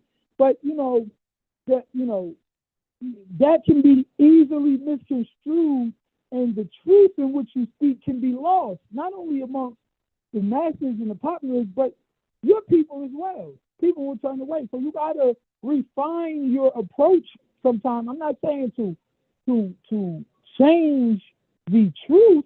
I'm just saying refine your approach in delivering it. You know what I'm saying? And, you know, Dr. Khalid didn't have how was he supposed to, how was Khalid supposed to refine his tone or his speech if he's following the minister himself? And if the minister knew this type of bottom could get him in trouble, why even release the book, or why even put Khalid in that position where he's his advisor and basically his mouthpiece at the time? Well, it wasn't his mouthpiece, but he was the national representative. He was his advisor. He wasn't his advisor. Farrakhan was his advisor, and he was his national representative. But you know, you say he followed Farrakhan, but he didn't follow him in his political approach. He didn't follow him in his lack of abrasion. He didn't follow him in his evasiveness, as you put it. You know, so you know, the thing with Dr. Khalid was he was as much of a preacher as an entertainer. You know, when he got on stage, he reverted back to the entertainment aspect, the shock value, if you will, okay? And it was something that he couldn't rein in, you know, and he should have been able to rein it in. How you couldn't, what you mean couldn't rein it? He was speaking at colleges and he was galvanizing the youth. No, what I'm saying is he was getting the message out. He was getting the message out through Ice Cube, Public Enemy, and a host of other artists at the time. So, what exactly do you mean by that? What I'm saying is he couldn't rein in his abrasive approach. Is what I'm saying. He couldn't discern or differentiate the shock value, entertainment, funny, comical value part of his speech versus the truth in which he was speaking. You know, there is a certain way that, you know, you're supposed to speak. If you listen to Minister Farrakhan is very fiery in his lectures. But if you go watch all of his interviews, he's subdued, he's calm, he's surgical in his approach. So Khalid the same way. When he went on Tim Donahue, he was calm. He wasn't the same way how he was doing when he was at Dillard, or any of the colleges that he did lectures or something. He came at a different approach. No, I totally agree. But what I'm saying is that ability to discern and that ability to have a different approach to your speech is something that is critical and something that is a core tenet of every minister in the nation. And you need to be able to discern on that level, but also be able to discern on your speeches from in-house to out-house. That level of discernment is critical when you're trying to reach the masses, especially, as I said, when we know we the victims of fake news and we're the victims of sound bites. You know what I'm saying? We understand that there is a duality to the approach. That's all I'm saying. You know what I'm saying? Or a trifecta, if you will. But you have to take it. You have to also take into context that, in a sense, Khalid was kind of defending Farrakhan from the people that was attacking him after the book came out. Listen, as I said from the beginning, Dr. Khalid loved Minister Farrakhan to the day he died, and him being in defense of the Minister Louis Farrakhan is not what's in question here. You know, he was a vigorous defender of his leader, and he was great for it. But that has nothing to do with the point that I'm making, which is that you have to be able to discern. You have to be able to rein it in. You have to be able to, you know, temper the shock value. You have to be able to have a distinct approach based upon the platform that you're speaking on. And that's all I'm saying. Look, I love Dr. Khalid. I went to his memorial. My father knew him personally. You know, I would put him on in the barbershop years ago because, you know, you just love Dr. Khalid, and I still put him on right now. You know what I'm saying? And we'll put and this is not a quote unquote indictment on his message to that degree, but it's just things in perspective. I gotta clear my throat. But when I put those are my DVDs. On, you said, "Oh, you gave me the DVD." Yeah, I gotta clear my throat. But anyway, go ahead. But the thing is, you know, we were put him on. Fresh, right? And I'm biased to tell you, my father used to be like, "Man, that nigga is nuts." he was. And I thought he was wrong, because I felt like Kwame, bro. I feel like at one point I thought his father was wrong, bro. Yes, sir. We all thought he was wrong. Well, I was like, Dad, come on. Like, you know what I'm saying? Like, and, you know, like with the vast majority of things in my life, God rest his soul, Daddy was right. Daddy was right on so much stuff. God rest his soul. May Allah be pleased. You know, he was right on so many things. Every day I see something else that he was right about. Even him saying, you know, you're going to get older one day and say, Daddy was right. That nigga was right about that, too. I'm older now. Damn, Daddy was right. And, you know, as I watched Dr. Khalid and I kept digesting and dissecting, you know, I looked around and I'm like, damn, Doc, you ain't had to say it like that. You know, I understood what he meant. And I also understood what Minister Farrakhan meant when he said, I find your speeches vile, mean-spirited, and not in the spirit of Islam.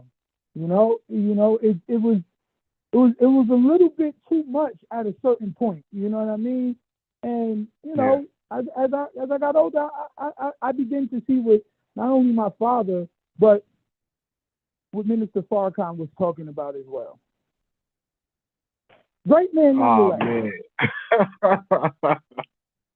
Great man nonetheless. Yeah, I never asked you, Kwame. Hey, Kwame, how old are you? I'm 30.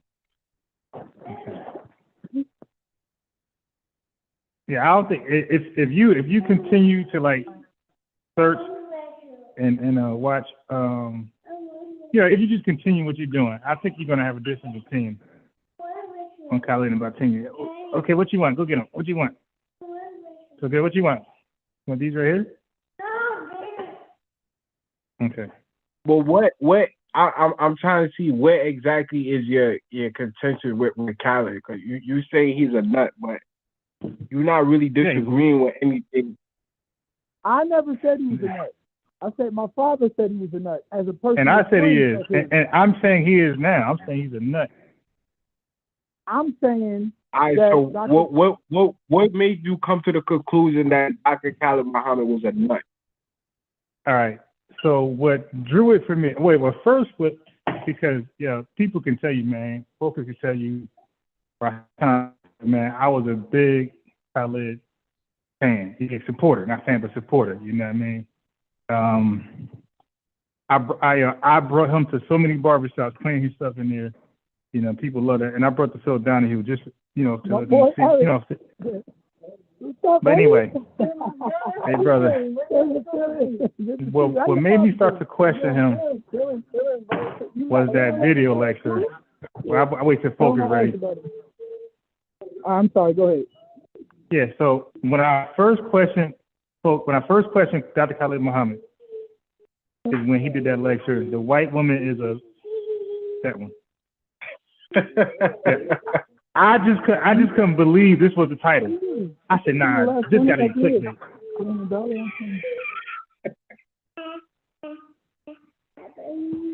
Focus, you there? Let me wait till Focus hear that part. Okay. So let me know when we got you though. Go ahead, I'm listening. Okay, I said when I first questioned that I might be wrong about Dr. Khalid, he might be a nut, is when he made that lecture. The white woman is a bitch.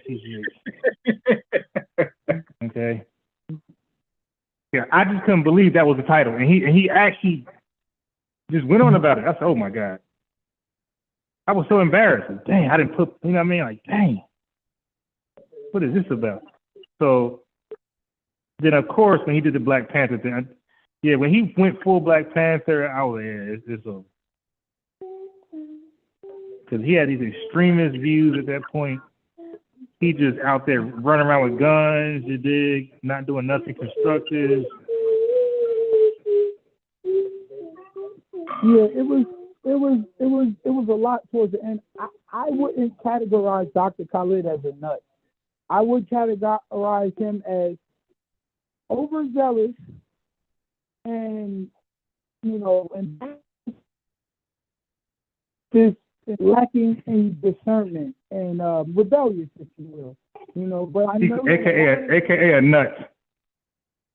I know it came from you know, just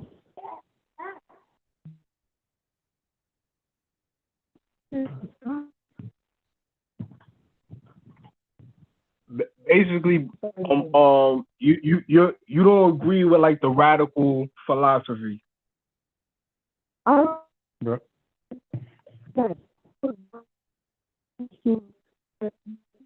You know, no, this radical approach. I totally disagree with him and the Black Panthers with the whole arm yourself or harm yourself narrative. In my opinion, arm yourself and harm yourself. You know, guns are an instrument of death that were created and perpetuated by this world because that's how this world rules through violence and murder and death. You know, you got a gun, you in the business of taking life. We are in the business hold of giving life. Hold on. Yeah, y'all see what Nat Turner just wrote, right? Nah, what he write? What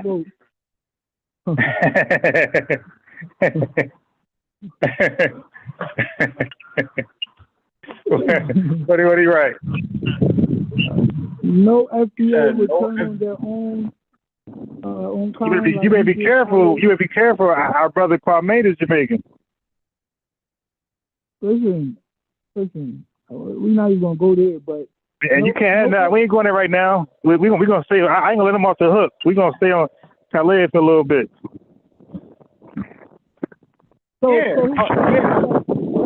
No. What did Matt Turner write, bruh? What did he write? That's what he put. No FDA would turn on his own kind, et cetera, unless he was controlled by white supremacy, which is 100% false and incorrect. You know, isn't that the same Negro who just wrote that Malcolm went on his own and Malcolm was killed by the nation for going out on his own? You just want to be against the nation. Oh, I didn't see all that. Wait. Let me ask. No. Let me get Kwame on record because I didn't even ask this. Kwame, don't you dare start glazing. So give me your honest assessment. Do you believe the nation had a hand in Malcolm's death? You see? Look at this guy, yo. They be killing me, yo. Listen, I live in New York. I want both powers in the nation. Oh, where you at? Oh, you at Precision. You heard my answer? Man, come here if you ever need this. I got a chair for you. All right? Guaranteed. I got a chair for you. How much you paying over there a week? $230? I got you for $190. Come on home. You make $40 by saving $40. All right, yeah, take my number on the window. You heard me on Bias? All right. You said what? Say it again. That I live in New York. I don't want no problems with the nation. See what that means. So he also believes like Matt that you know, the nation took Malcolm out. Well, you know, that is pure tether behavior.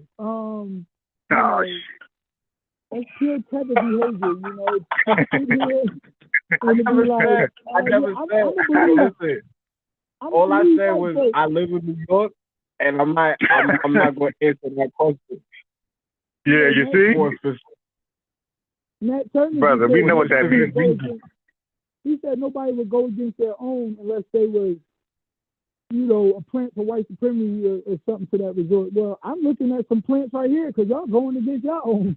Y'all going against one of the only organizations who fought, died, and bled, who took on, you know, the media, took on their own people, who, you know, ain't funded by the government, who, you know, just spend their entire life reforming themselves as well as trying to reform their people.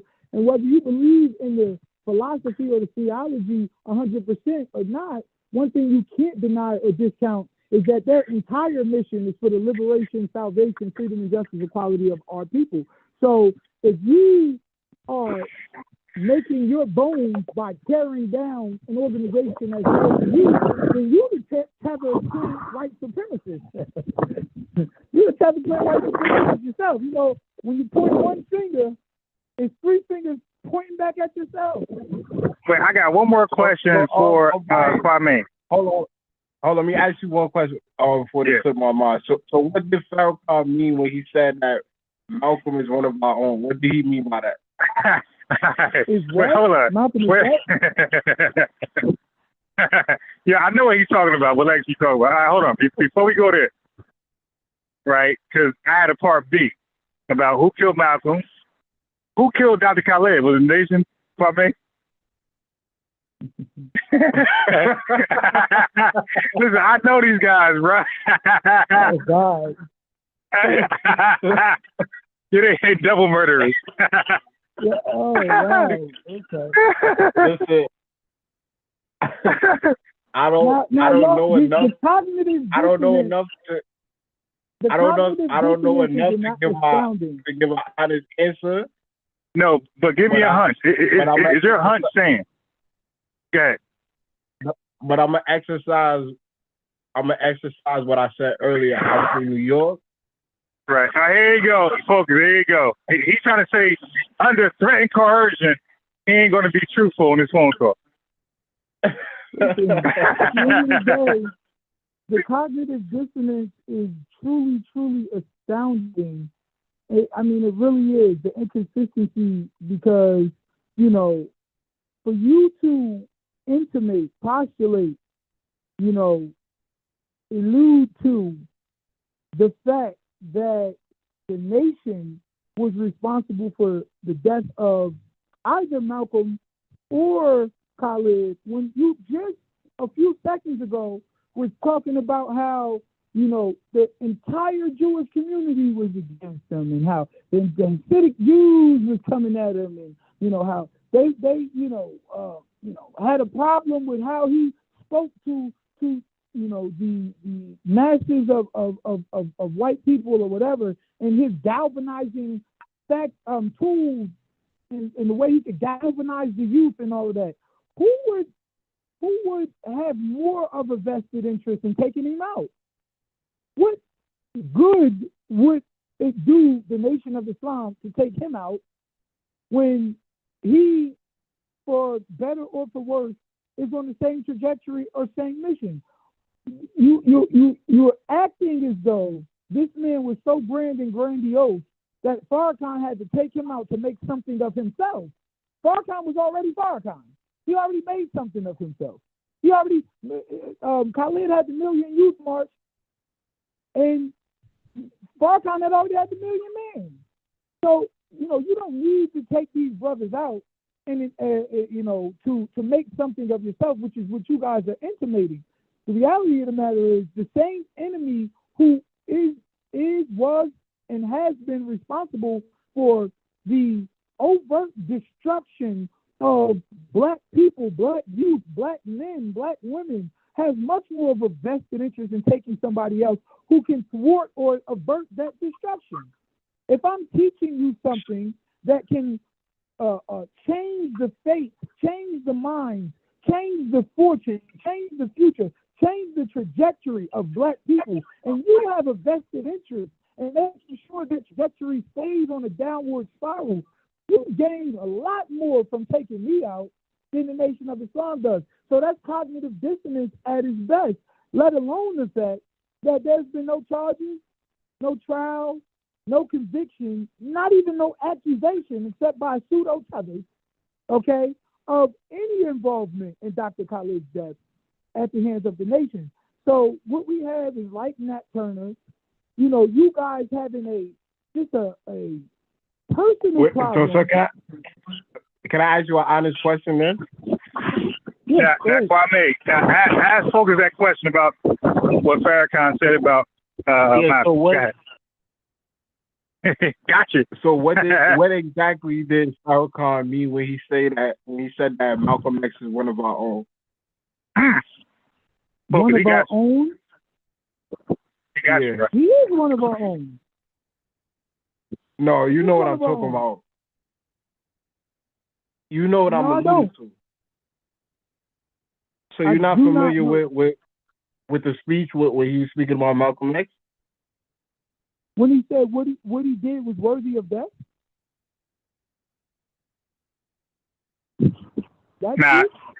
About taking, like, I think treason, like killing your own, something like that, taking your own action.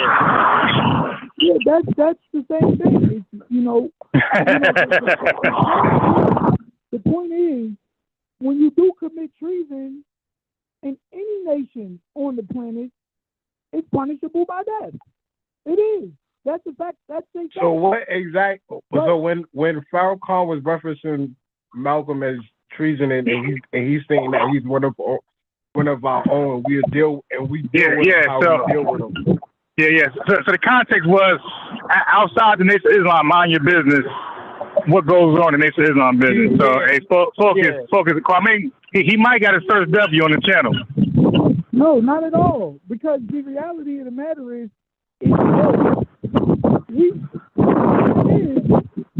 we can deal with him as we want to. What he did was worthy of death. It was. That don't mean we killed him, because the reality of the matter is there's another. I don't know, brother. So wait. Farrakhan gets on camera and says that Malcolm X is worthy of death. Hold on, let me finish, brother. There's another all right enemy who believes what Malcolm did was worthy of death, and he also believed what Dr. King did was worthy of death, and he also believed what JFK did, and he also believed what Medgar Evers and Fred Hampton and Huey P. Newton and Patrice Lumumba did was worthy of death. The difference is they actually carried out those plans. So why now, in the same decade that they put bullets in all of our leaders, or the vast majority, I should say, will we believe that it's any different when it comes to Malcolm? Furthermore, because according to the minister, Malcolm practiced treachery. So what? Quote unquote, we deal with him how we deal with him. He's one of our own.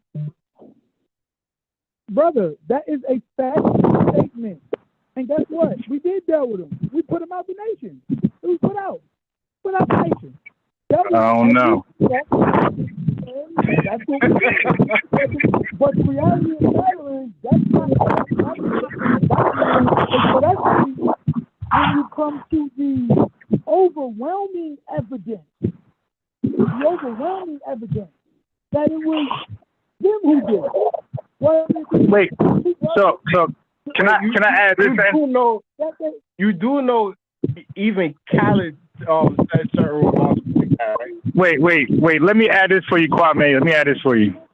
So now, focus. You just said that it was worthy of death to the Nation of Islam. So what would be worthy of death for the white man? Like, why would they want to kill him if the Nation of Islam already charged him with basically capital murder. You dig? Why would the white man step in front of him and say, let's do it? Murder. No, sir. We didn't charge him with capital murder. The reality of the matter is we enacted the punishment that we did, and that was to excommunicate the That was all. Hold on. Yeah. Hold on. Wait. Hold on. Now you asked the question. You said this answer ain't lining up, bro. Brother, at the end of the day, there is no, as I said, there is no tangible proof linking the Palestine to the government. No. Yeah. No, but right, but here's the question I want you to answer this. You just said on the other side. Now you just said on the other side. I got it. Now you just said what he did was worthy of death. Now this death you're talking about, it has to be a homicide, right? Because that means that worthy of death means somebody can come behind you and clip you because of your actions. Is that true? Not necessarily. Oh shit.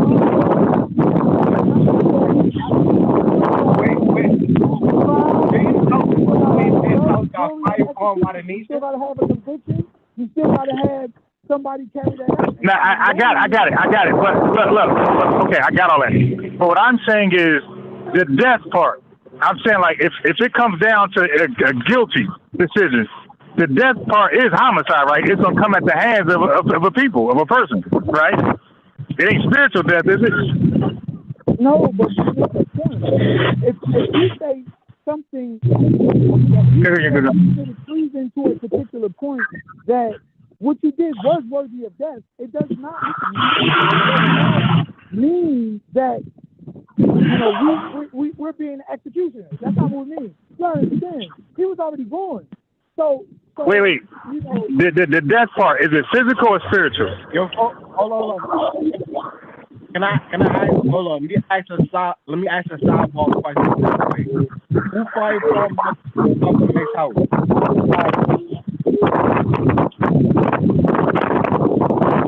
You said what? Who fired from Malcolm X house? Man, that's speculation, man. Come on, man. I got him on the ropes. You about to let him go? I'm not on the ropes. Yeah. The Nation of Islam. Let me answer that question. The Nation of Islam 100% did not firebomb his house. 100%. I can say that with pure certainty. I can say that with pure certainty. They had, and I can tell you why. That makes no sense at all. Hey, brother, now do you believe me when I say that they had no involvement in the bombing of his house? Kwame?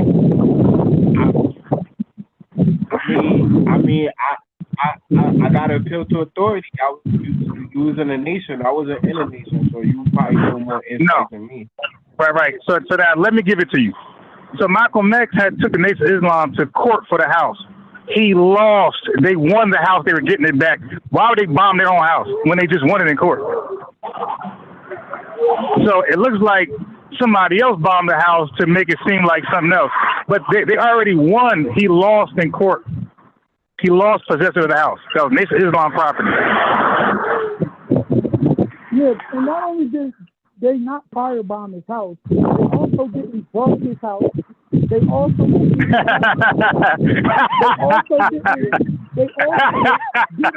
He's gonna bug his house. They also didn't lock up two innocent individuals and refuse. Yeah. See, I got him on the ropes. You let him off the goddamn hook, man. They also didn't refuse to defend the state. And they also didn't spend the same decade murdering all the rest of them. They killed everybody, bro. But then when we get to Malcolm, no, it wasn't them. It wasn't them. What's up, my boy? Wait, all right, now, let me get focused back on his hot seat. Because now all of a sudden his phone clear. Yeah, all of a sudden his phone clear. I got him in his hot seat. His phone cleared up. You did? All right. No hot seat, brother. Hey, focus. Let's get back to that worthy of death. All right. So Kwame, follow me. he said what Malcolm X did, according to Nation of Islam standards, his actions is worthy of death. And I just simply ask, that death, is it physical or spiritual? Let's start with that, folks. Go ahead. Physical. Okay, so what? Right. So what? So now it's a physical death. That means it won't be dying of old age or natural cause. That means somebody has to do it. So wouldn't that be a homicide?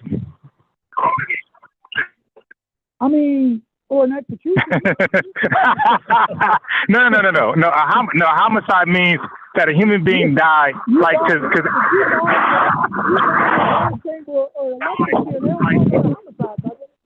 Yeah, no, that's all homicide, because it's another. A homicide doesn't mean illegal. A homicide means that you died from another human being. So it could be justified. So you focus. You defending your home, killing a robber. It's a homicide, but you're justified by self-defense. Yeah, justifiable homicide. Justifiable homicide. And convicted sentenced to death, they don't categorize that as a homicide. They categorize that as so you no, wait, no. You would say for Malcolm. Go ahead. I got him on the hook. You gotta let him off again. There's no hook, brother. Hey, let me just reel him in. So, all right, so let me reel him in. There's no hook. So, yeah, look. Hey, Kwame, let me reel him in. You can fillet him when I got him on the table. Hold on. Before you get in, I want to ask you, Unbiased. Do you think because I got it up the phone. That's going to kill it. Do I think? Wait, somebody got to pause their background. Before you get in, answer me this. Do you think the nation is Malcolm X? No. Okay, so I'm not dealing with you.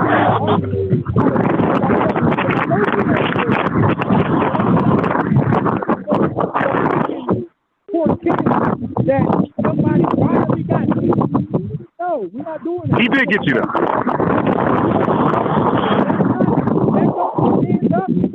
It don't hold up, brother. Now what? If I'm a prosecutor, and I take you to court, and I say, he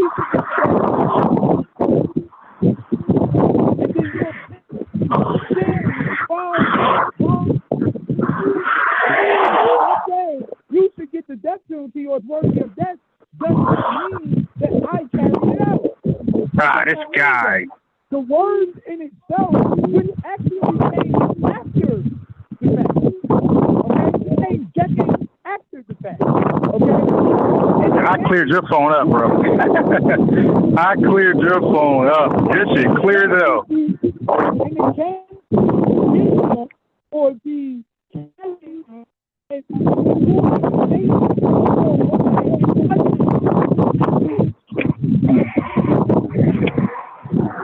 You are breaking up. You are breaking up. Yeah. Or it might be me. It's one of us.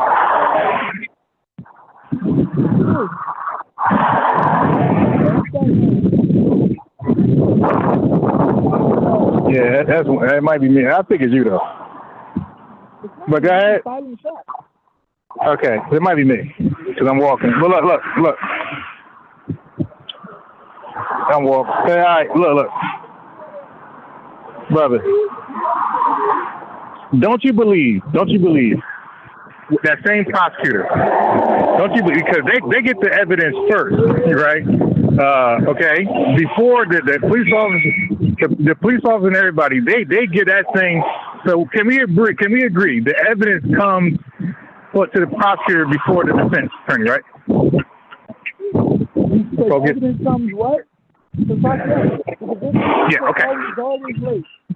Right. So that means the prosecution team, they even know whether, so basically they know if the argument is weak or strong, so that they can tell it's weak because they can assume the defense team could easily do A, B, and C. So we're not going to carry on, right?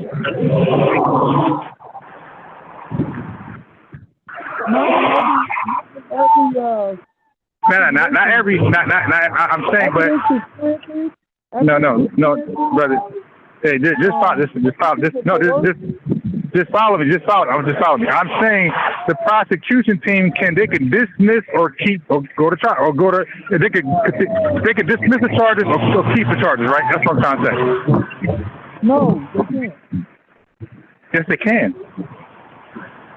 No, only the grand jury can do that. No, bro. Are you serious, bro? You got to stop.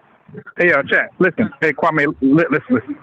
Oh, initially, yes, they can decide. Yes.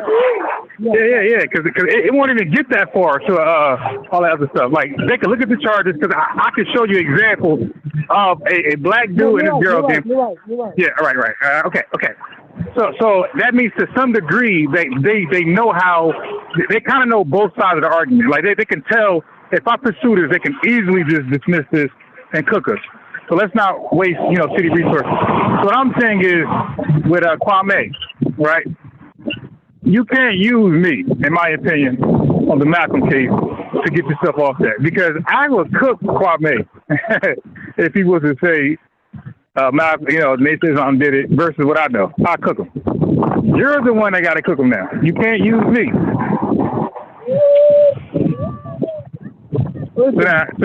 So now he brought you to Farrakhan. We get rid of our own by treason. That means homicide. That means that we're going to execute who believe deserves execution, right? No, sir, that doesn't mean that. To say somebody is worthy of that does not mean that's something that we're going to carry out. No. That's not what I said. That's not what I said. I'm saying that the definition or the translation of that is if we believe somebody's worth of death, if we wanted to carry it out, we can carry out the execution, right, of this death. That means it will be homicide by our hands. No, sir. The messenger was clear in his teaching when he said we follow the laws of the land and that Allah is our retribution. There is rhetoric in the nation that the enemy on various levels is working in the scriptures. You talk about eye for an eye. They just killed 60 to 100,000 Palestinians. Wait. Stop. Wait, hold it. Don't go back too far. I know. I'm saying. I'm saying. Listen. So, brother, you actually gave a good answer. But what I'm saying is, Kwame has a great source. You gave a good answer, and that's what Mr. Louis Farrakhan should have said. But instead, he said what Kwame said he said, and that contradicts the laws of the land. It doesn't, though. Because simply saying... All right, Kwame, take it from there. Simply saying that the action in itself is worthy of something don't mean that you're the one that's going to carry it out. We always have, took the position that, Allah is the retribution. That what you've done is going to come back to you in the form of divine justice, karma, whatever you want to call it. But we've never ever said we're going to be the ones to do it. So simply saying that, we believe that the actions of a certain people or individual should be worthy of an outcome does not mean that we are going to pick up the sword and commit that outcome ourselves. The two don't line up.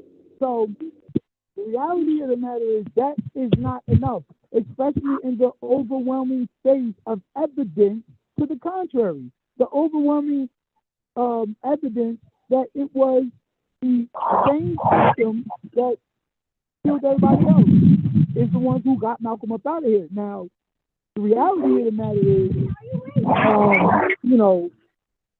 they were able to use that to, quote unquote, try to tarnish the reputation of Minister Farrakhan, but it was very ineffective, which is why there was no charges, which is why there was no trial, which is why there was no conviction, which is why they locked up the two brothers and then had to exonerate them, had two innocent men in prison, which is why they did refuse to properly investigate it, which is now you're muffled. You were perfect earlier, now you're muffled again.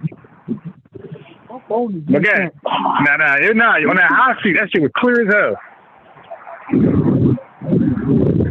Okay. All right. So let me chime in. So I can do it really perfectly. Okay. So you said a bunch of stuff. So now my rebuttal came in my head twice. It's the third time I gotta go get it. Okay, I got a great rebuttal. All right. So you said that. Oh, okay. Okay, got it. So the fact that he said, huh? Am I breaking up? Hey, Kwame, is he breaking up or is it me? Kwame, somebody's breaking up. All right, anyway, focus.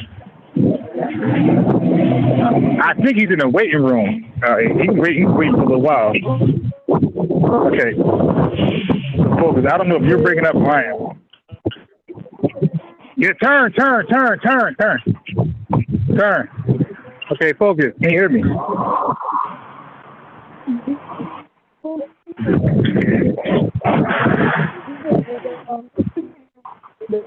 Wait, stop. Okay, go.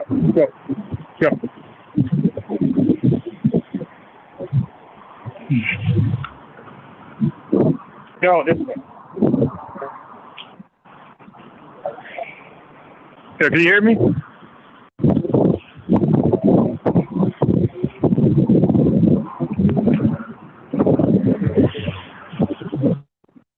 Yo, can you hear me? All right, so one of us broke up, right? So that means one of us is just being heard by the chat. Either I'm talking and I'm not being heard, or I'm talking and I'm the only one being heard.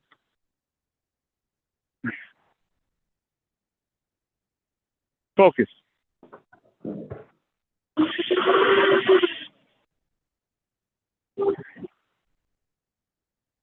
You can't hear me at all. All right, so I'm going to assume that I'm being heard and he's not.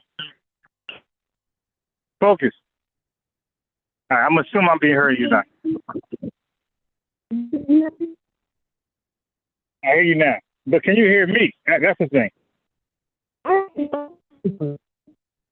You're breaking up.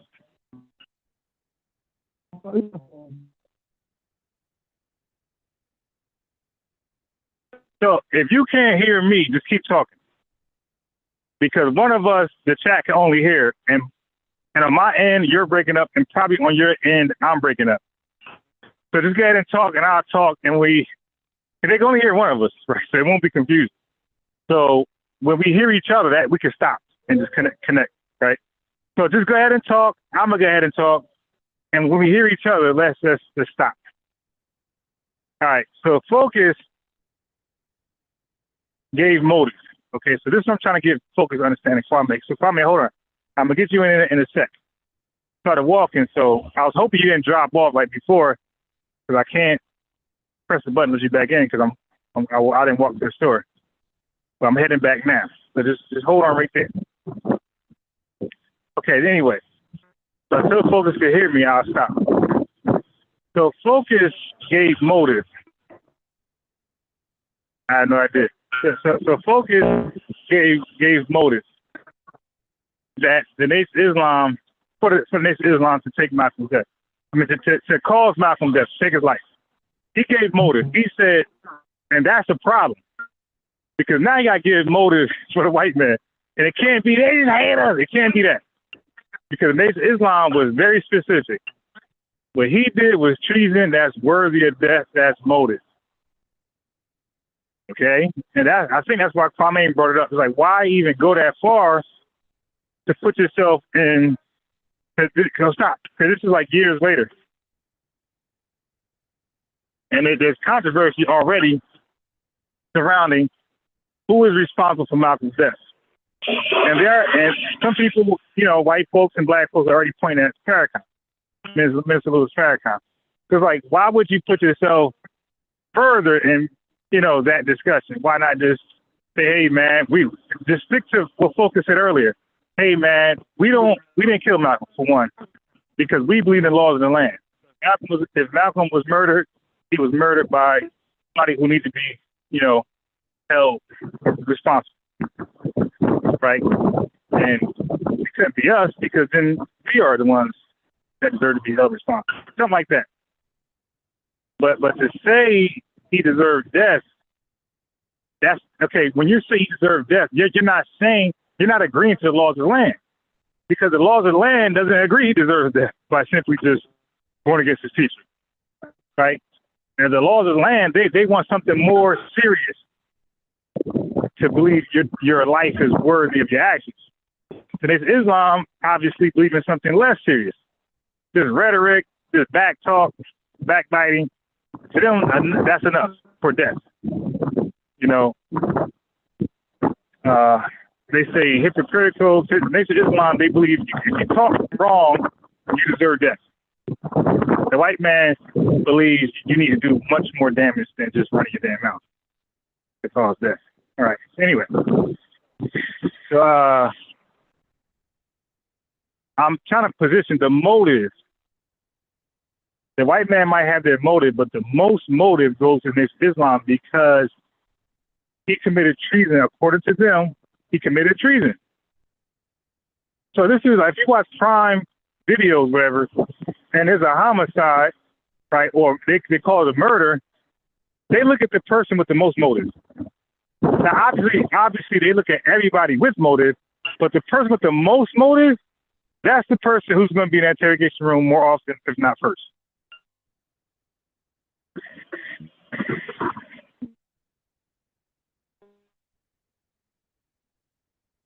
So to have that much motive, okay, it doesn't mean you did it.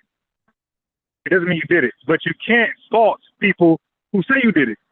When you admitted that we have the most motive to kill him because he committed an act worthy of death against us. For example, if I can be heard, I'm not breaking up. For example, I got to give you some BS street examples, right? So if Focus owes me money and he knows that I got clout,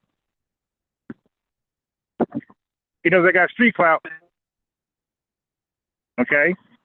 And he know I got an army behind me, street soldiers behind me. Wait, you're going to go across the street. So he knows not to play with me. So, bro, I'm going to lend you this money, but pay me back. If not, I got to enforce. I got enforcers. So Focus should know that, okay? But now, if Focus took the money and did not, get back on. So Focus got the money and did not pay me back. Never mind, stop. So Focus got the money and did not pay me back. And I'm on record of saying, hey, man, you know, man, if you don't pay us, that's worthy of death. And I just get murdered by somebody. You don't know who. It's serious. Of course, law enforcement and the public is going to look at me because they're going to say, I have the most, get back on. They're going to say, I have the most motive to cause, to be responsible for his death or to benefit the most from his murder. All because I opened my mouth. Now, had I said nothing, then nobody can justifiably conclude that if you owe me money, you might end up deleted. Right? That'd be your projection. But the fact that I said it, get back on. Get on the bike. The fact that I said it is no longer projection. It's a threat. Come over here, get on your bike, come. It's a threat. It's no longer projection, it's a threat. Go.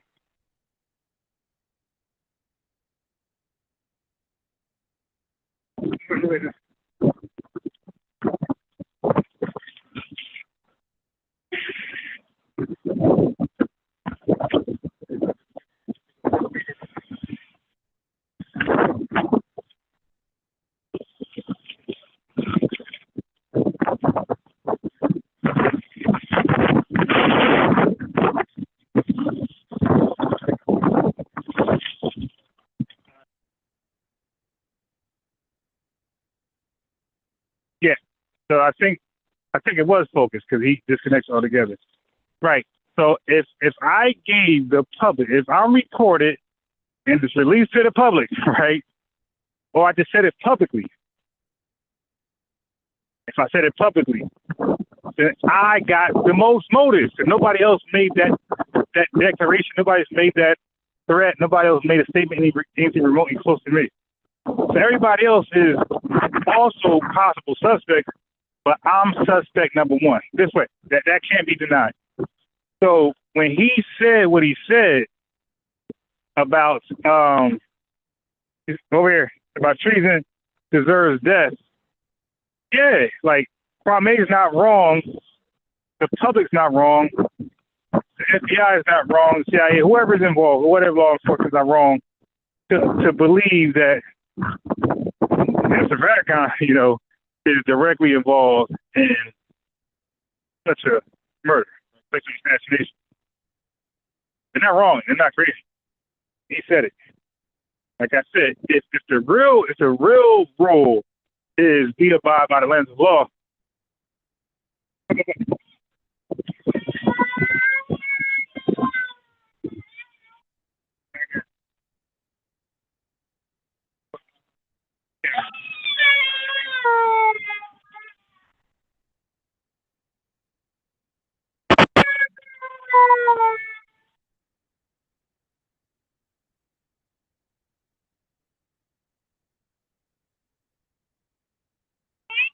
You want candy? That's the gonna be quiet. He's off his bike. Let's go this way. This way. Here go. Here come. It's okay. Go, pedal. Turn this way. This way. Okay, so yeah, so you don't put yourself there by making crazy statements. Today, that's called self-snitching. Right? So Kwame couldn't say what he said had he not just self-snitched on him. You know what I mean? You can't self-snitch, period.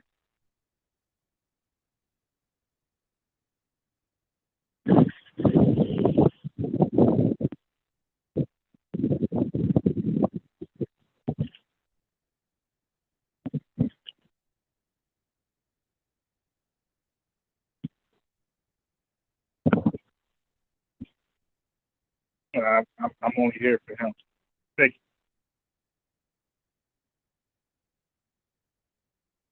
Right.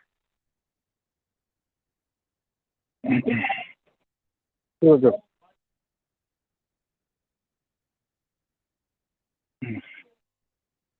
Now, I hope I can be heard. Excuse me. Okay, I hope I can be heard. Okay, so I'm in Sammy Dallas. Outside are a bunch of teenagers. Don't forget, we're in the state. I'm in the state. I'm in a red state that I believe abortions are banned. Okay, so that means that if you don't use protection, and by the way, like a lot of family planning in states that ban abortion isn't available. Okay, so they expect you just to have a nice pull-out game or would you get married type shit. Hello. So with that being said, okay, because there's a bunch of kids outside, like basically selling BS for money. These guys gotta be in school. Okay, I don't know if they're actually going. They dropped out. I don't know, but they could be a case of truancy. But my thing is, what is the point of forcing people to have kids who just having reckless, irresponsible sex? Why are you forcing them to have kids and then produce kids like this that just comes to Family Dollar at 15, 14, 13 years old and just beg for money, basically? Like, what kind of future is that for these guys? Like, come on, it's not a future at all. They're going to be future gangbangers, future drug addicts, alcoholics, bums, whatever. It's a burden of society. Okay, so this becomes a problem. That's why I have a big thing against people who they act like they're against birth control, even abortions. Okay, these women out here, they ain't got a choice. And up in liberal states, they got a choice. Bring it to term or not. They don't have a choice out here. They're having reckless sex because there's no sex education because states that ban abortion, they don't have family planning or they don't put money behind sex education. And parents obviously ain't doing their job at home. So this creates not only single parents and more poverty, but just kids that's just doomed. You know, the percentage of them being doomed is like 80%. And most likely their parents ain't, obviously parents ain't shit. So anyway, in stores that welcome abortion and birth control and family planning, those states have least teen pregnancies, by the way. Yes. You probably thought it was the other way around. Listen to folks out here. But anyway, let's get back on task. All right. Yeah. I had to say that 'cause I'm walking the store. They're like 6 deep outside trying to sell me some stupid shit for $2. I'm like, listen, I'm not gonna. Yeah. Sorry. Yeah, it's short. That's it. Good go. Yeah. So that's why I brought that up out of nowhere. Came here for alcohol. That's what I came here for. Oh, I definitely need this right here. Hell yeah, I definitely need this. Wait. I came for alcohol and I need some off. I got 2 things I was looking for. Wait right there.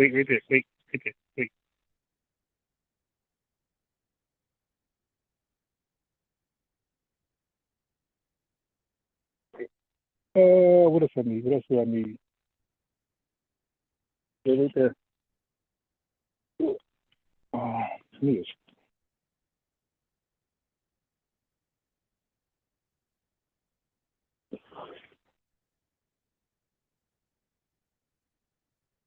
Hopefully I can be heard and I'm not just talking for the hell of it. I can't see the chat. I'm walking. I didn't download Zoom. So focus and Kwame, if you're listening, I'm gonna let y'all in about 10 minutes. And I'll walk back. Okay. Wait. Yeah, wait right there.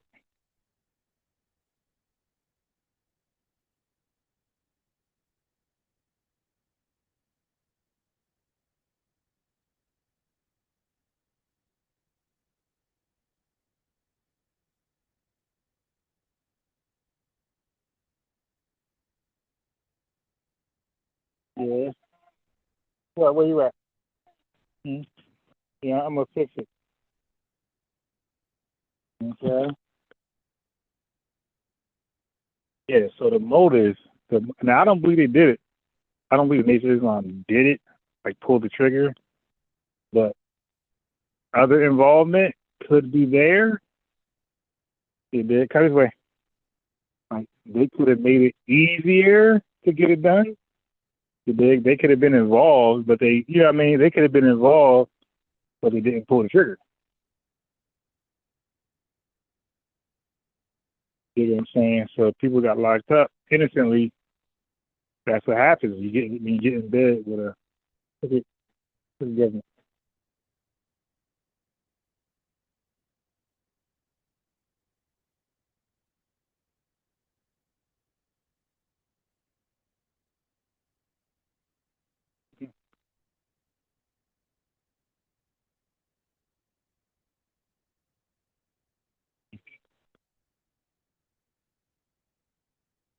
That is the downside when you get involved with crooked government. They'll line you up. Wait, they'll line you up. I don't know how people fall for that. So that's like you got to imagine folks who were people who were involved in that. They had to be facing like crazy time. Even like who would just be facing those times? Just trust the government on a hit like that, on a man like that, and expect to walk away unscathed. Unscathed. That like you gotta be smarter than that. Yeah, I can't say. Wait there. I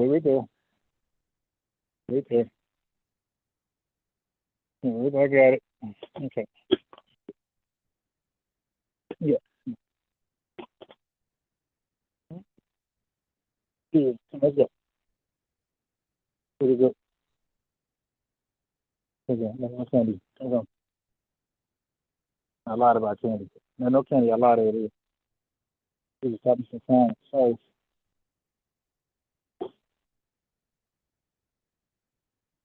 This way. Okay, this way.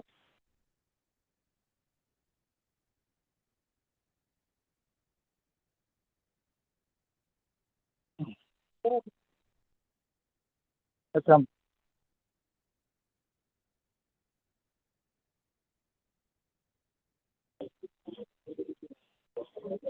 Hello.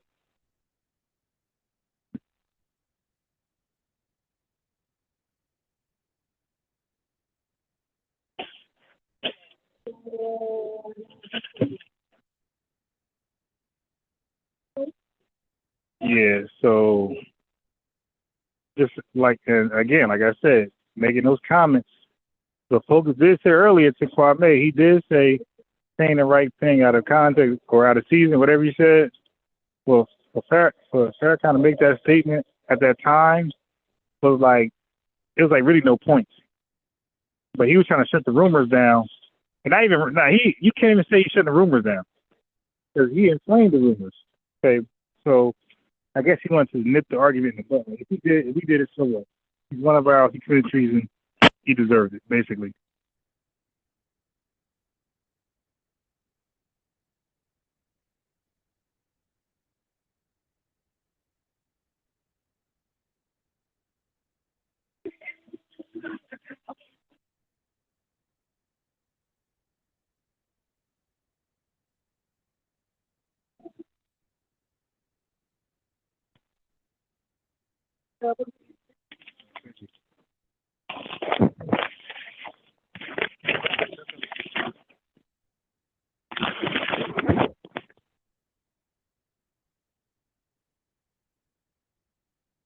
Yeah. Yeah, so focus, and I'm headed back now. Okay.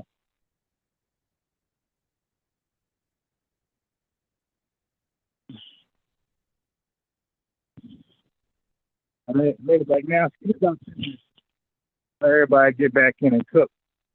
Hopefully, Focus got his headset right. And they told me what time is it at? And it's good.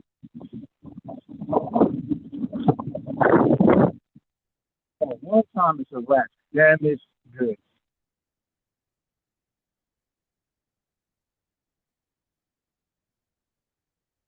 Yeah, so the Holy Spirit got to tell it Muhammad the greatest.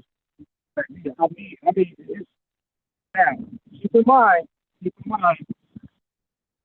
Keep in mind, Brother Kwame is non-FBA. So we wouldn't expect him to know about quality black leadership, FBA, quality FBA leadership. We wouldn't expect that. Okay?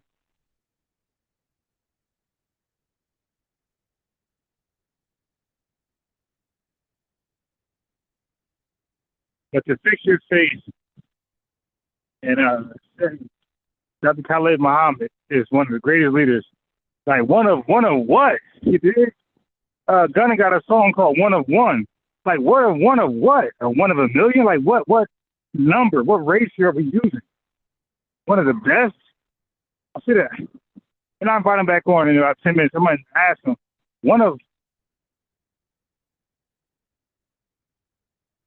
But you would think a leader's got to accomplish something, and like he raised the bar so low.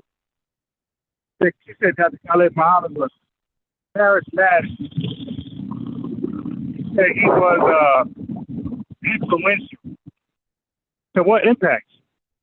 He said he was galvanizer. So those other folks. So was Al Sharpton.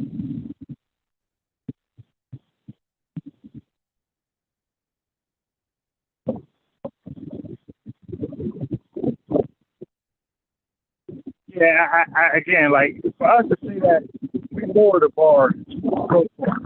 And I'm going to get that point in a second. Because I'm going to have him compare. I'm going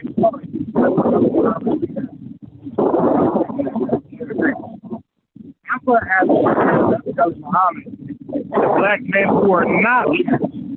Non-black leaders, you tie their shit.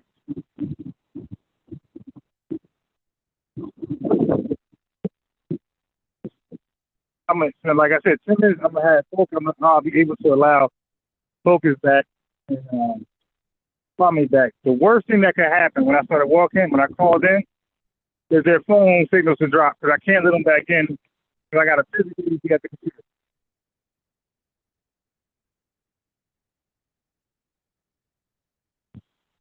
Got to rant a little bit until I get back to Sybil.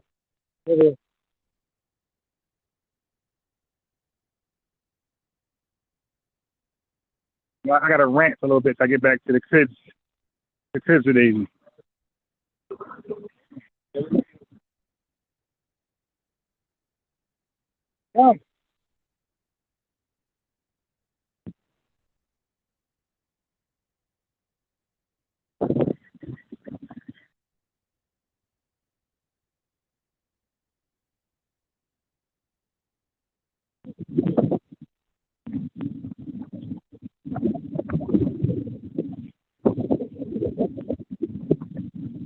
This dude just had the fakest Gucci belt I ever seen in my life.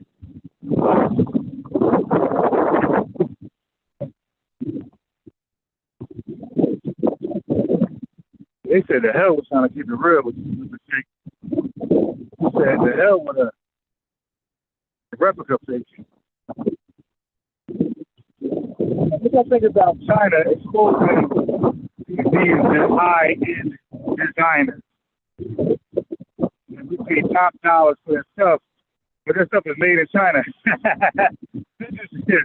You know, their brands, their clothing, the high-end clothing and merchandise are merchandise.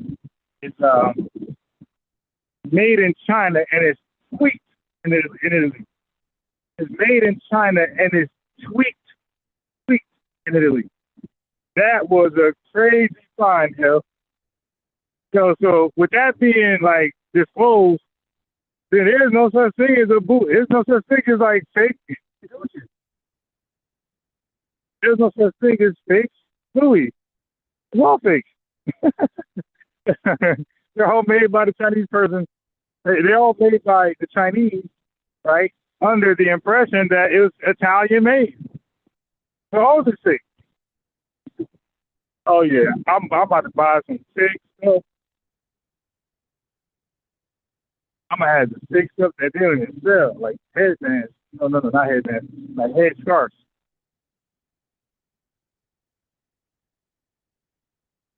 I'm about to have a Gucci. What's that say?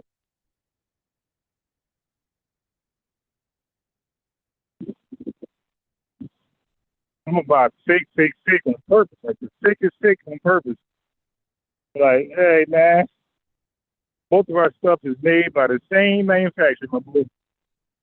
Neither one of us merchandise is in China.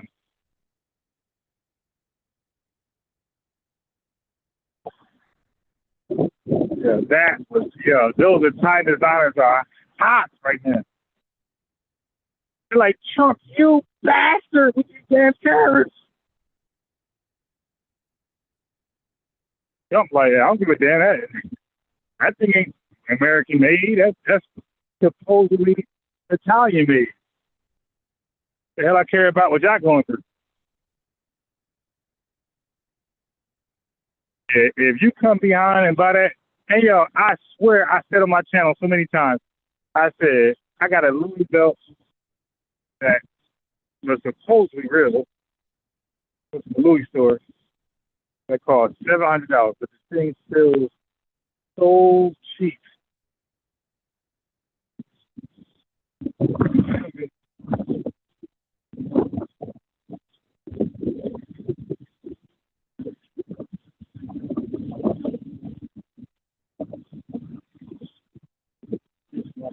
Once I get there, what do you move?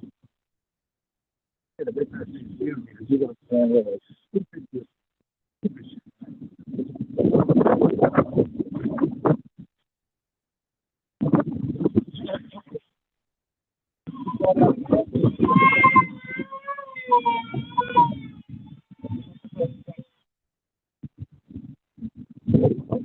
Hold on, keep going down.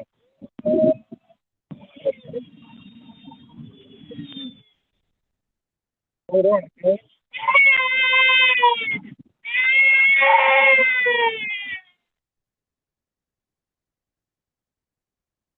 Hold on.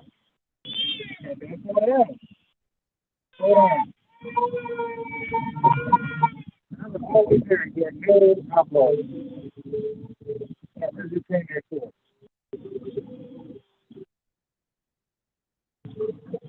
This is too far up, guys. Those times not hold on properly.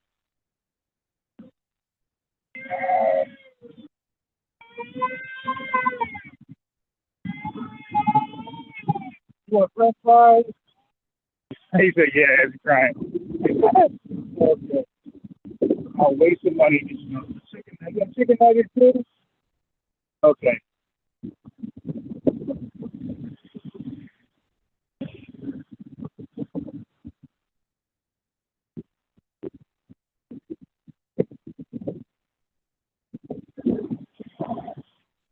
Yeah, so yeah, like I said, I put a little bill, like $700. Man, I just couldn't believe the quality, man. I was like, are you serious? So flimsy. I'm like, okay, I get it. Back in. This is costume jewelry. This ain't high end. Yep. This is costume jewelry. My costume jewelry is like flimsy, and I got it. Like, oh, that's high end, man. You know, I got bamboo. I just couldn't believe, like, when it came in the mail, and then I had like grabbed the box. It was a box that's so light, I thought nothing was in it. Like, damn, they sent those. And when I opened the box, that was like a shipping box. I got the little box, it still felt like nothing was in it. Oh, man, they didn't send me a belt. I'm like, they didn't send me a belt. Damn. Now, when I opened that, when I finished, unboxing, I got to the belt, and this belt was like, the weight of the belt was like ridiculous. Like a thick leather belt in Walmart was heavier than that. I'm like, it's impossible to really belt with leather. It's impossible. This thing had no weight on it at all. I was scratching my head like, what the? How is it possible? Well, maybe this must be made of offspring or something else. I'm not making excuses for them. This must be made from elephant tusk. Now I hear about the sun and stuff. I'm like, oh, I got chance. Like, I knew it was suspect, and now it's confirmed. They got. And I was wondering why, if you go downtown north, you go look at the 6 bucks, it look exactly like mine. I'm like, what's the difference? I get the nerve of about 20 cents.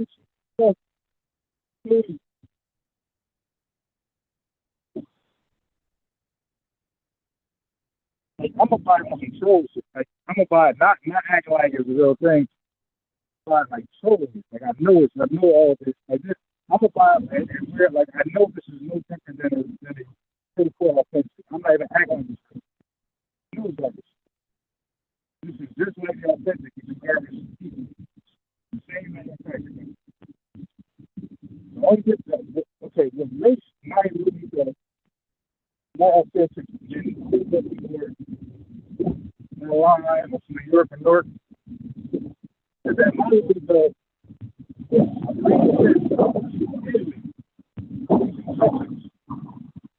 I got the substance. And that's the only difference between my little and yours. The positives, not the everything goes off 30 stuff about something.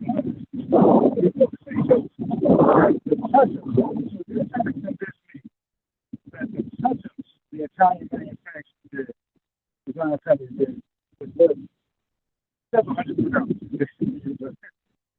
I'm going to tell you one thing.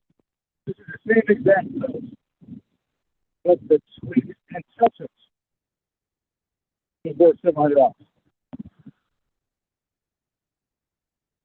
Like, I'm good. Like, now I know I'm good. Give me the book and touches. Give me the book and touches.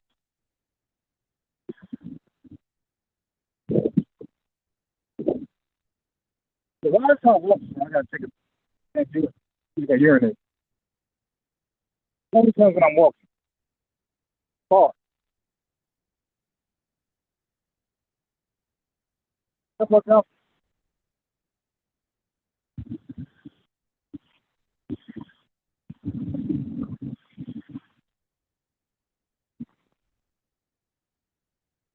$700 different touch.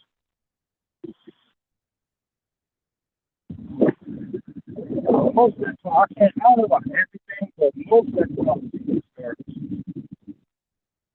good for us is buying a solid leather jacket, no matter what sells. Because leather going to sell. Leather going to sell.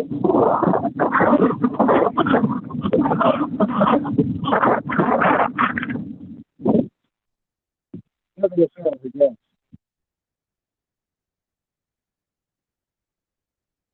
It's $60. Instead of buying a leather belt right now. I wasn't going to say I don't wear none of it. Because it's pretty concentrated. It's not made to wear, like, compare Reebok, compare Vans, compare Levi's. It's not designed. It's not designed to be worn. Like a costume, once every year by Halloween, that's what those clothing brands are really good for. Wear it once or twice every year for a super big function. And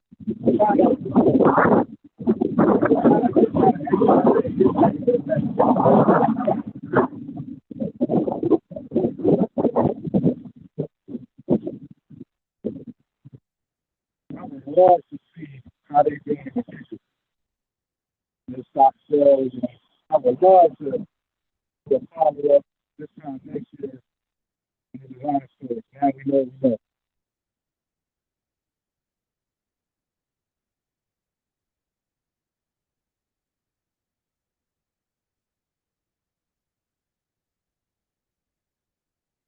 I got a question for you. I got a question about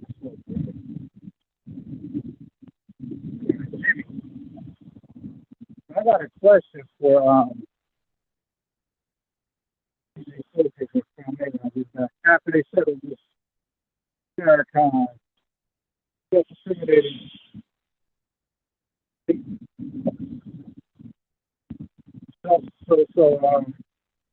Maybe was pretty much indirectly saying he was implying that Farrakhan was a self-fish.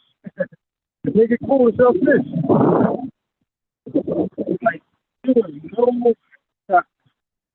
But my man got a good point here. There was no.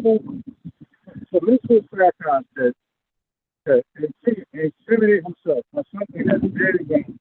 That topic was like 60 years old. Why don't you bring it back up?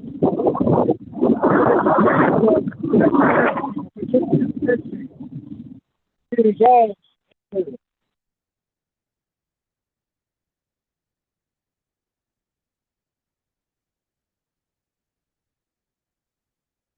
be involved with her. You put yourself with it.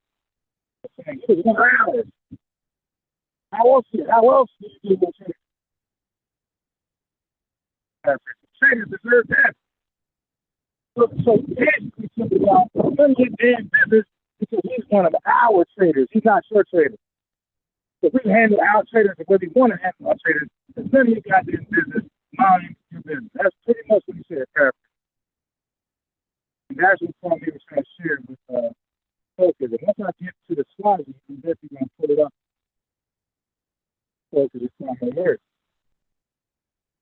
Then I have one stick a link to their phones Focus on the channel. Both their phones is I made time to keep connected. The Focus phone is nothing. I knew I was leaving to go for a walk, so not even. Go.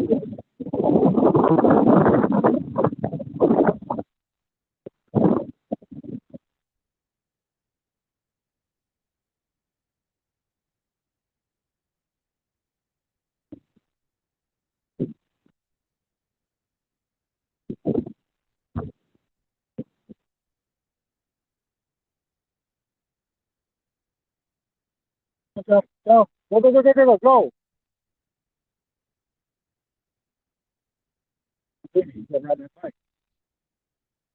want you to get tired. Go.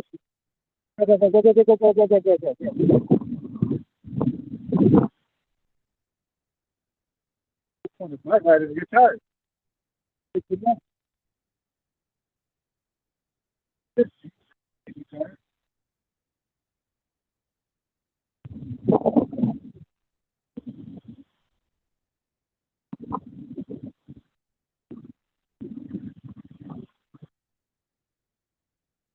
Yeah, I got actually my new topic. I will ask you questions about my new topic, and I'm not going to get into too much. Go.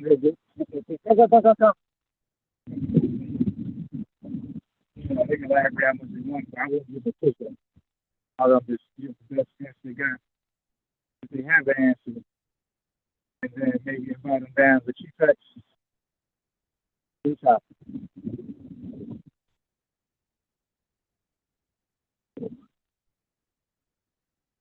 Go. With the fast. Go to the light.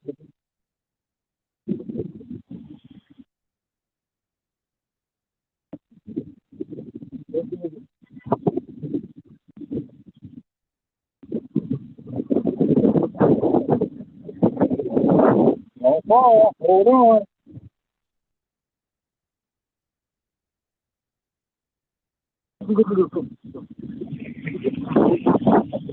Go fast. Go. Going. We're almost there. Feedback.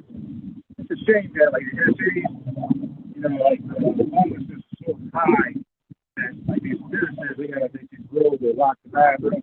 Like it's supposed some of them don't have there's an outlet. Some don't even have a sitting, dining option.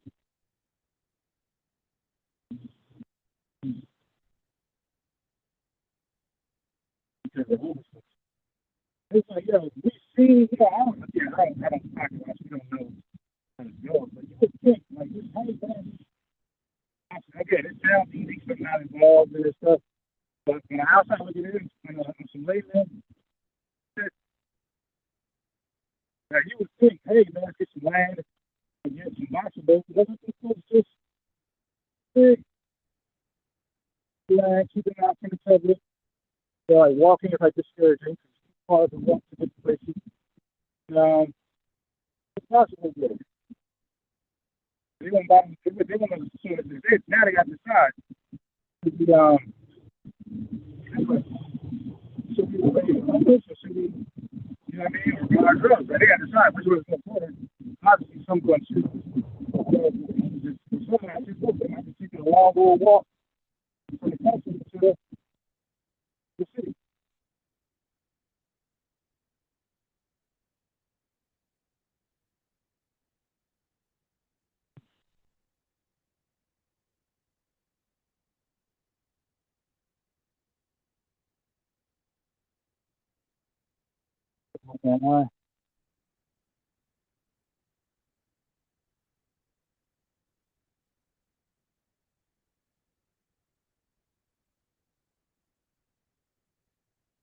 Okay, Yeah, all right. The brother said that.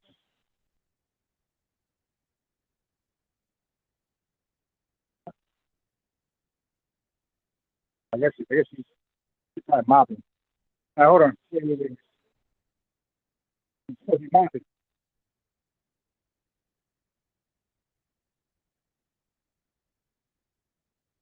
Yeah, I got a mop. I ain't got to take that, brother.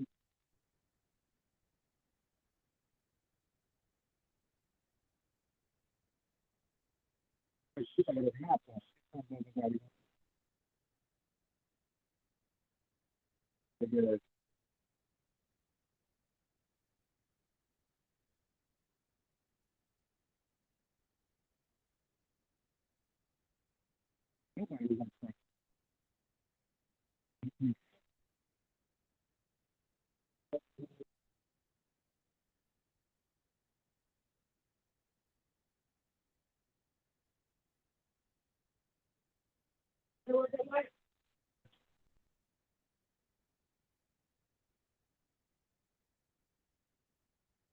Yeah. Nobody was on the phone. Yeah, nobody was on the phone. Yeah. Okay. Right, come. All right, thanks. Okay.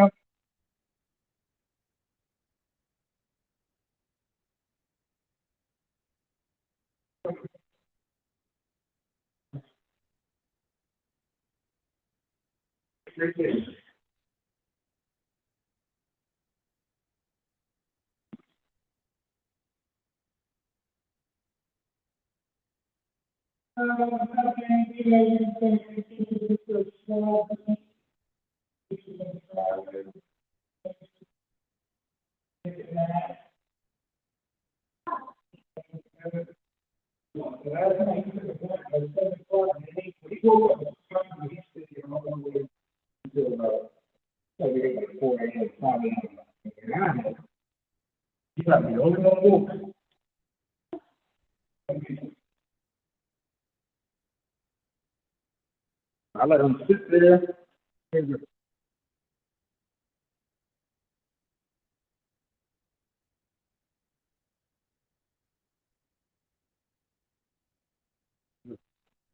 I let him sit there with his eyes awoke. I didn't turn anything on for him. Yeah, you take your car.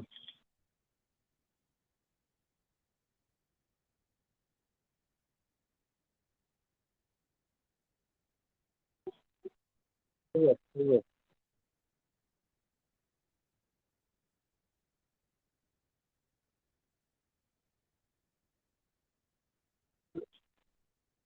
know?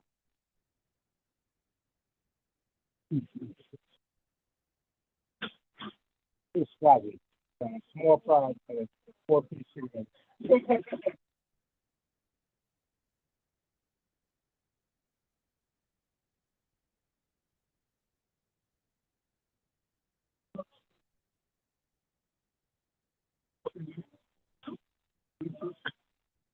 Yeah, no,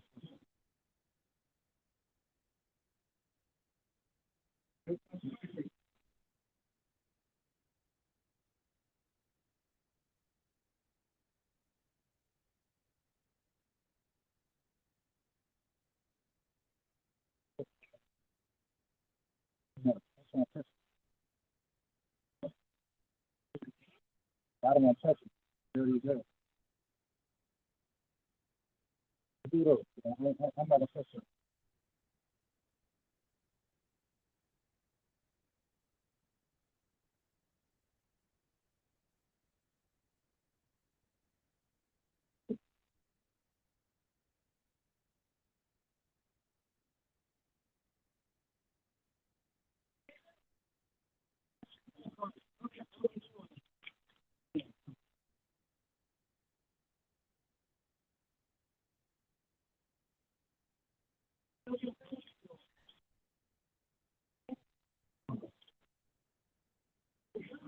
Yeah. All right, thank you.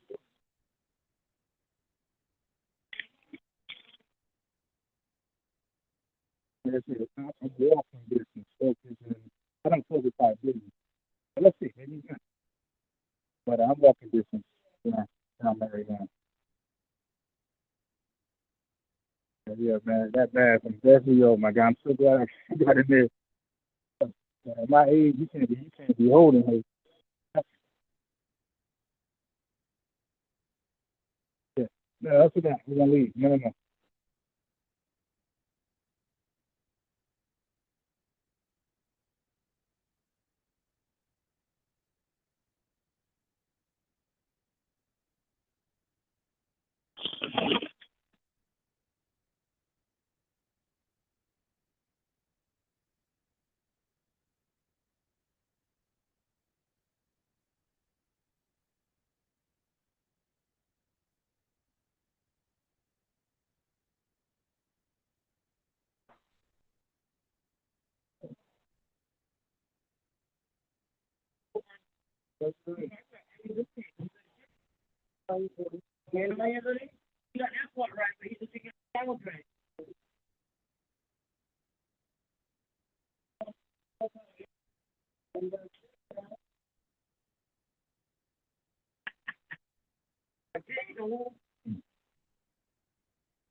Double X.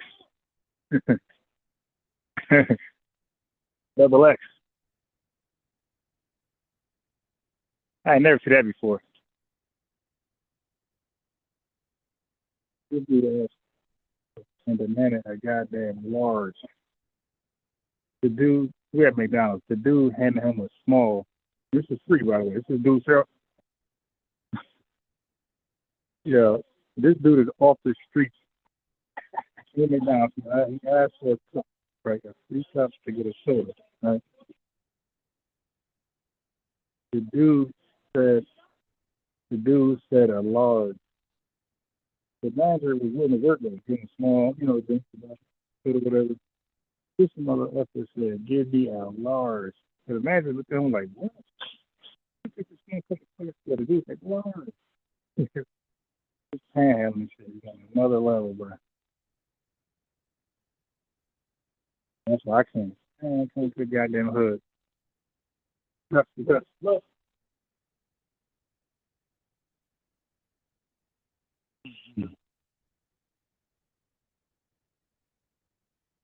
I ain't never seen that before.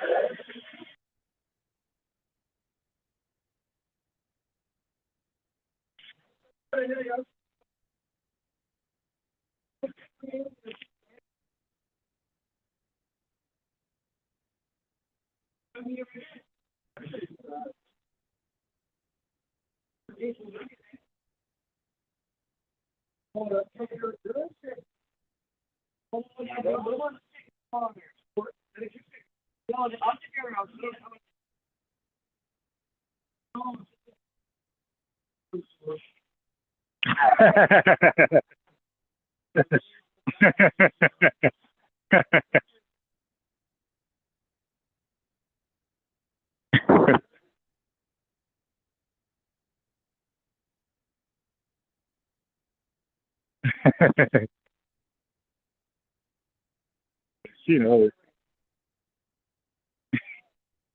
came with a cup or the milk.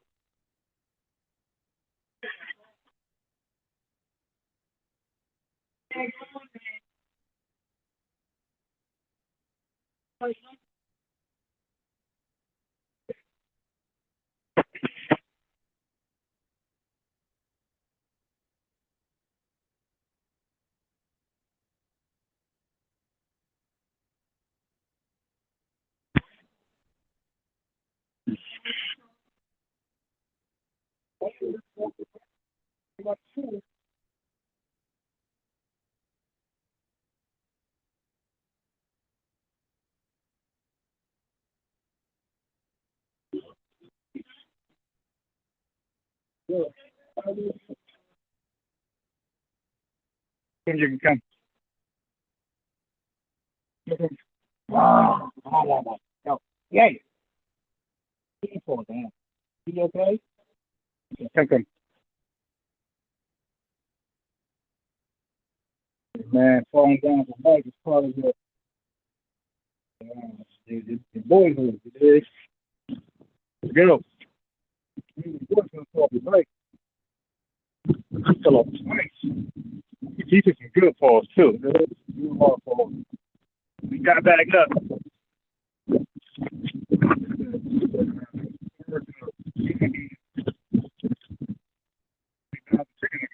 I did come through one lie, the candy lie. I got the chicken nugget fries.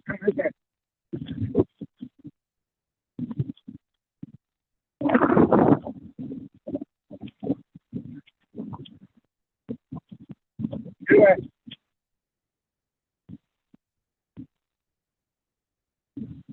I haven't eaten McDonald's myself. If I do anything from McDonald's, it'll be a coffee or a soda.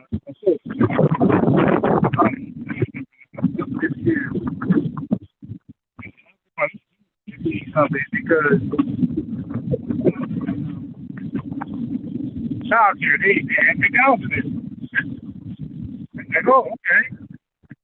You know, and I ask him if they're exposed to it. You see, it's McDonald's fries, and once you get exposed to it, they don't come back. Like the vampire tastes of blood.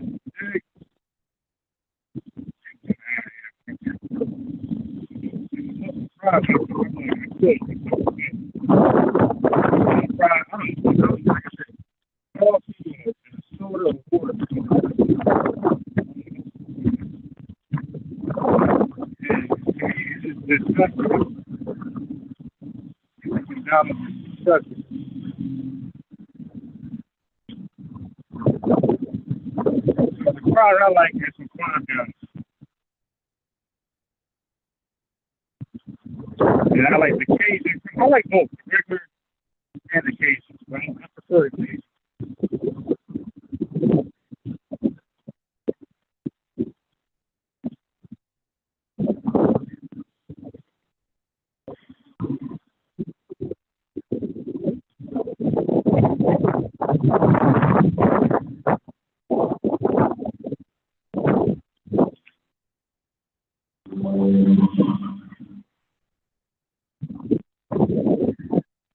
I don't think I'm live, but I am live. So like I said, the bump came in there. It's snotty milk and everything. It was disgusting. Came in there and was like, it was LGBT all the way. The dude demanded a free large Coke, or a free large cup.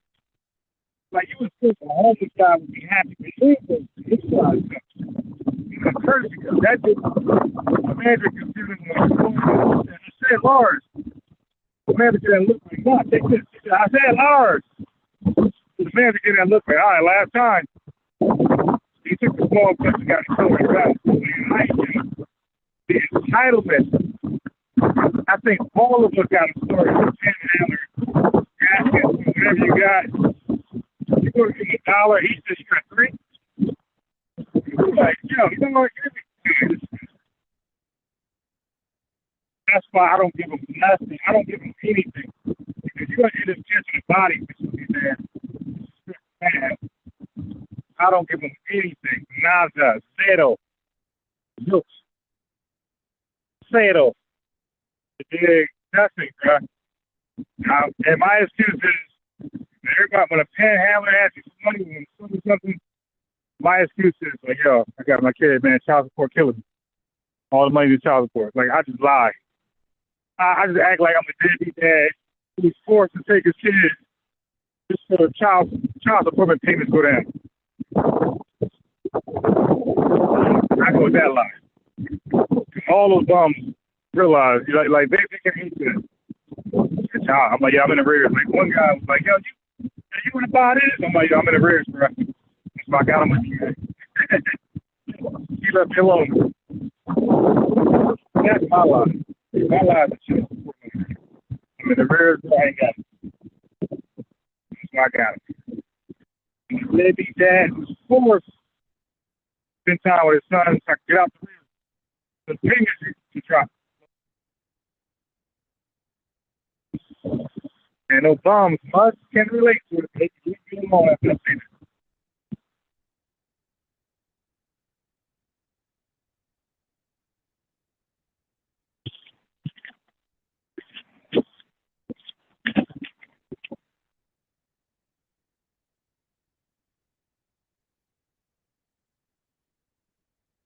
So we've been live at least over 2 hours.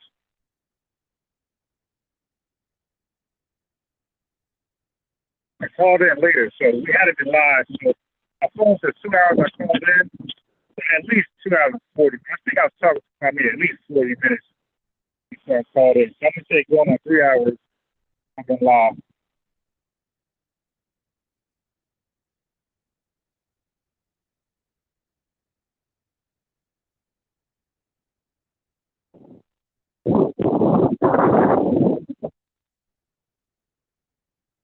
At least 23 hours. I'm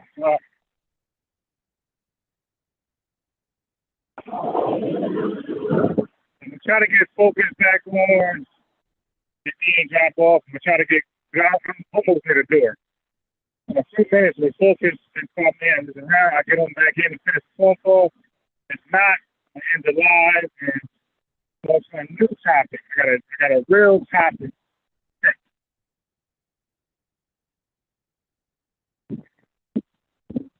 Got a real topic set. It's an interesting one. Matter of fact, it's one from last night. I didn't finish because I was getting real sleepy.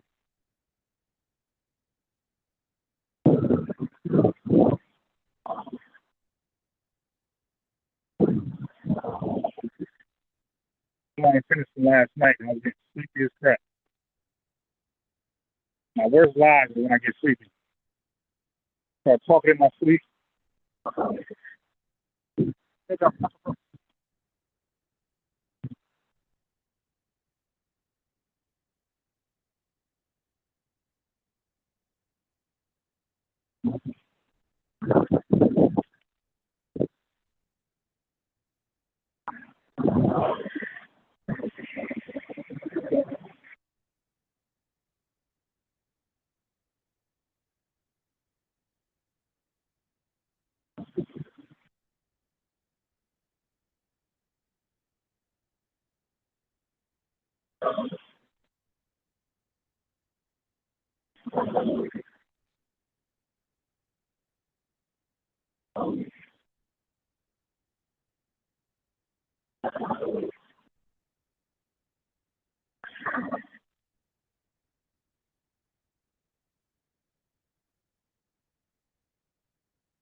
All right. Let's see where everybody's at. So everybody's ready to continue with that.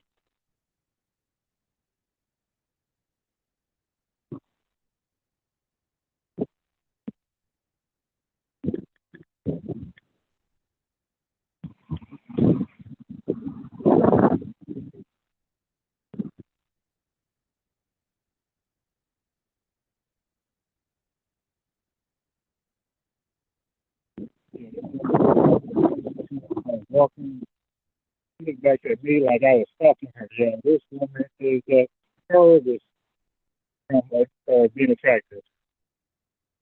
I mean, she has nothing going on. No looks, no body, nothing. And she looked at me like, because we just happened to walk in front of the local. She looked at me like, I'm like, talking to her.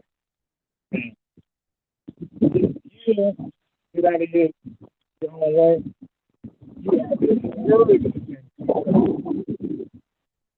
No man in my chat. I don't give a damn how old and long you are.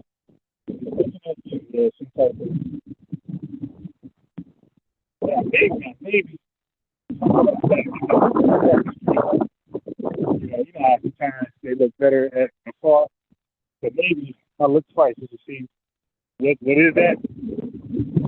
Then the moment I identified it as nothing, he probably remembered me looking at it.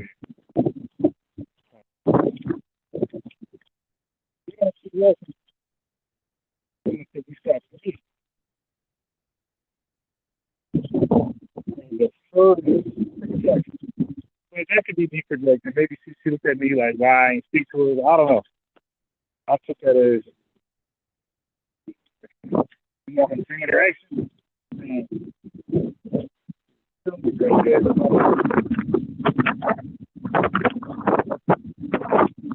Died down. It start off like 81 degrees, like 11 a.m. Oh my gosh. Died down to like it looked like it was about to rain. The wind came up. It's like it got to be 81 early this morning, like around 11:30. It's right now 70 degrees with like 10 miles per hour wind, 10 miles per hour wind.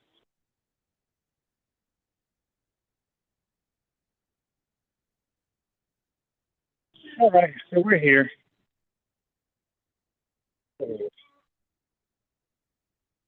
I didn't eat yet at all, so I'm gonna make my macaroni salad. Good. Up.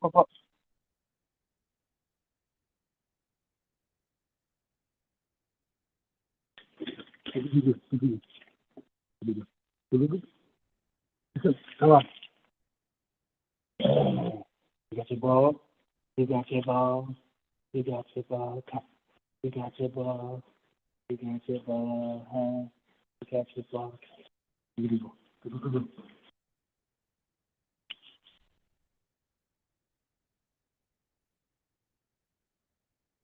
Here. You ready? Oh, damn. Oh, this is Bruce.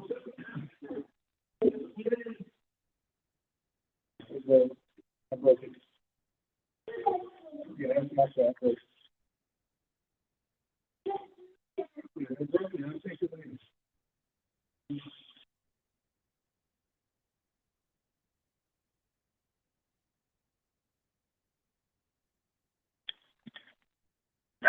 Yeah, I broke this one.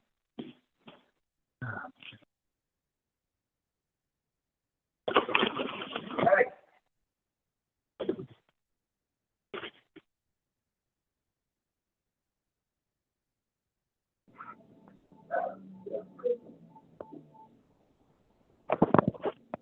Yeah, Kwame, call back in. I've been waiting patiently. So that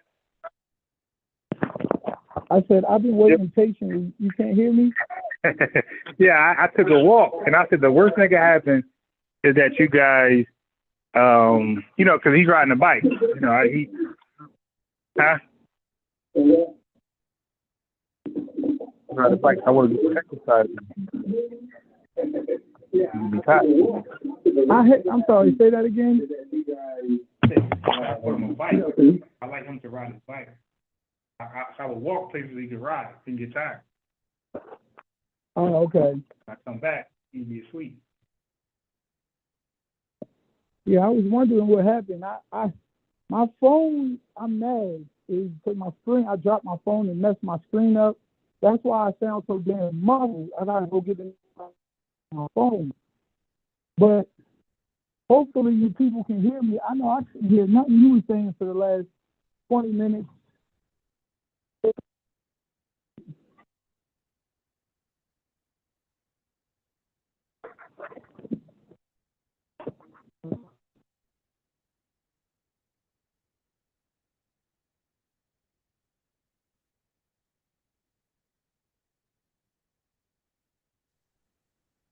Hello?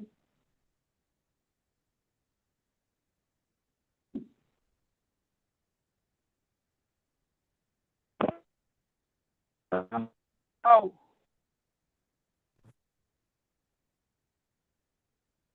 Hello?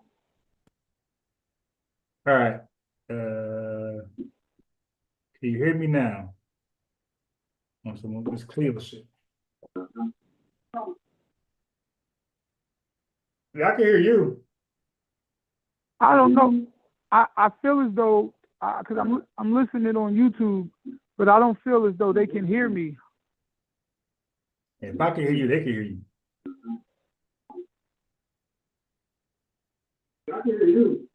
Yeah, They can't. okay, no, you guys, no, bro, if I can hear you, listen, my speakers are no different than theirs. So you might have moments where you fade out. Okay. All right. I You might have can moments where kind you of hear fade out, myself now. but for the most part, I can hear you right now. So say something. You might have moments where you fade out. Shit. All right, yeah. I can hear myself. So first of all, I want to say this. I think it's kind of disingenuous for you to say that you don't believe the nation had part in taking Malcolm out, but now you're up here propagating a different narrative. I don't know if it's to be right or to make the nation look bad or whatever the case may be. But when you got a chat full of people calling Minister Farrakhan a tether and saying he's on trial, and you yourself actually believe that he did not do it, then that means as a truth seeker and a truth speaker, you should be counteracting that narrative. That's my first, gripe with you. I already did. It's my slightly, but that's my first gripe with you. Now, you mentioned the speaker says he can only hear Ron and Kwame. Is that still the case? He thinks you're Kwame because Kwame's off he's not even on the line. Okay. All right. So, first of all, you mentioned motive, okay? You portended that motive was the reason why, the people should correctly speculate or postulate that the nation was behind killing Malcolm. But then you said we would then have to see what the white man's motive was, okay? And, well, let's get into that. Because J. Edgar Hoover had what we call the counterintelligence program, or COINTELPRO, in which he said he wanted to destroy, destabilize, get rid of every one of the black movements that we had during the 60s. That was SNCC, that was CORE, that was the Southern Christian Leadership Conference, or the SCLC. The SLCC, something like that, right? What, the other one? The SCLC, yes. Yeah. That was the Black Panther Party. That was the Nation of Islam. So what we have is, in each of those groups, infiltration by the enemy. And what we also have is the figureheads, if you will, of these groups being murdered, assassinated, etc., etc. Now, when we add up all the evidence, and you say the evidence against the nation is something that Minister Farrakhan said 20 years later, and as well in that speech, he, for lack of a better term, also denied all allegations and explained why we weren't involved. So you can't pick and choose what parts of the speech you want to use. That's first of all. Second of all, what we have on the other side is a willful agenda by the powers that be that was executed on every level, whether it be the murdering of Fred Hampton and Huey P. Newton, whether that be the murder of Dr. Martin Luther King, whether that be the murder of Medgar Evers, whether that be the murder of Malcolm X. So motive is there for them as well. Motive, as well as opportunity, as well as a revealed plan once the Freedom of Information Act came in, a revealed plan underneath the counterintelligence program. Motive. Also, we want to destabilize the Nation of Islam. What better way to do that than to infiltrate, but also assassinate and then place the blame on the nation, since we know that the Nation of Islam was the leader in the black movement back then. We had the most progress and went against the grain. Wasn't trying to integrate, wasn't trying to get in with them, but was trying to build for self. Went against the grain, had the highest reform rate, had the most productivity, the best economic plan. They put things together that actually worked, okay? So we're trying to destabilize these movements. Not only will we kill a figurehead, if you will, but we'll also use that assassination to smear the reputation or the black perception, since Malcolm was beloved by our people as well, the black perception of the Nation of Islam.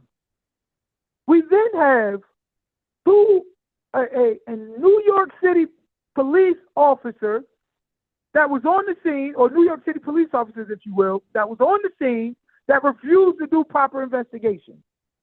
Then we have the two people that they did lock up that were members of the Nation of Islam, exonerated. They ain't have nothing to do with it. While they refused to investigate further others that did have something to do with it. The people who actually did it was never prosecuted. They was never brought to justice. The people that they brought to justice, they had to end up letting go. They had to end up exonerating them. Okay? So now, as I said, we have motive, but also we have opportunity and we have the revealed plot and plan. Now, the Nation of Islam didn't firebomb his house, as you so eloquently stated. Nation of Islam had already won the court battle to get the house. Why bomb your own property? The Nation of Islam, even in the movie that all of you guys, like to reference this movie, Malcolm X house and phone was tapped and bugged by the feds. Tapped and bugged by the feds. So all you have is the minister 20 years later saying, well, what he did was worthy of death. So I say this: how many actors, if you will, according to the Nation of Islam doctrine, was worthy of death? Damn near the entire American government. Damn near, I don't want to say all of them, white folks, but yes, white folks as well. Those who are, lynching us and noosing us and murdering us, all worthy of death. But we never picked up arms against them because we were never a violent movement. You don't have no history of violence with the Nation of Islam. The fallacy that Martin Luther King was peaceful and Malcolm X was violent and by any means necessary, as if though he wanted to, go to war with the government. No. As members of the Nation of Islam, we always truly believed in the true and living God. We always truly believed in retribution coming from the divine. But we didn't need to carry as much as a penknife. So my father would end all his lectures, we are never the aggressor, but we don't believe in turning the other cheek. We fight with those who fight with us. So we wasn't going to turn the other cheek and allow you to smack. If you smack our cheek, we're going to turn the other cheek and allow you to smack the other one. If he steal your coat, we go ahead and give him your cloak. We never believed in that. We believed in an eye for an eye. We believed in fighting those who fought with us. and that's what we believed in. So we never, had any interest in killing Malcolm. And for what? Once again, back to the Dr. Khalid theory. The messenger, although they like to try to wipe him out from history, was the man on the scene. He was the man on the scene. He didn't need to kill Malcolm to big himself up. There was no need to do that. He created Malcolm. He's the one who pushed Malcolm. There's no need for us to do that. So we don't have no evidence. We don't have no charges, no trials, no convictions. The charges that we do have against the Muslim brothers was overturned and exonerated. We also have a cacophony, if you will, of black leaders who were murdered by the American government and by the enemies of the rise of black people, which was laid out in the counterintelligence program. We also have actors bugging his house. We also have actors firebombing his house that weren't the Nation of Islam. So y'all want to remove all of the proof that it was the other side and harp on half of a statement that was taken out of context, that was not conjoined with the rest of the speech, not conjoined with the proof, the truth, the facts, or the evidence. You do not have any leg to stand on when it comes to putting this on the nation. But because we have tethers in the audience like Nat Turner and Kwame, who want to destroy the credibility of Minister Louis Farrakhan and of the Nation of Islam, they would rather lie in that bed, pick up that book, use that example, if you will, to justify their own biased position against one of the greatest black leaders and black movements in the history of black people here in America. There is no group that reformed more. There is no teaching that woke us up more. It don't exist. There is no movement that created more black leaders. Malcolm, Muhammad Ali, Dr. York, Dr. Sebi, Minister Farrakhan, Dr. Khalid, Clarence 13X, all came from the tree of the Nation of Islam. You have no movement that created as much, and it's still going on today, creating new black leaders like Riza Islam and Brother Ben X. Even Dr. Umar will admit that he grew up in the ranks of the Nation of Islam. The Nation of Islam is what produced the consciousness in Dr. Umar as well. So now we got a bunch of tethers up here like Donna Williams. York and Sebi both was in the go look at York's his teaching. He took a lot of that from Elijah. Dr. Sebi, go look it up. He will tell you. He grew up, he came up in the nation. How to eat to live is what sparked his consciousness towards the correct diet. Dr. Sebi, yes, came up in the Nation of Islam. But you don't know that because you do no research. So the reality of the matter is all of them came from, I ain't putting no respect on your name, Donna. You was a wicked tether. Now, the reality of the matter is all of these great names came from Elijah.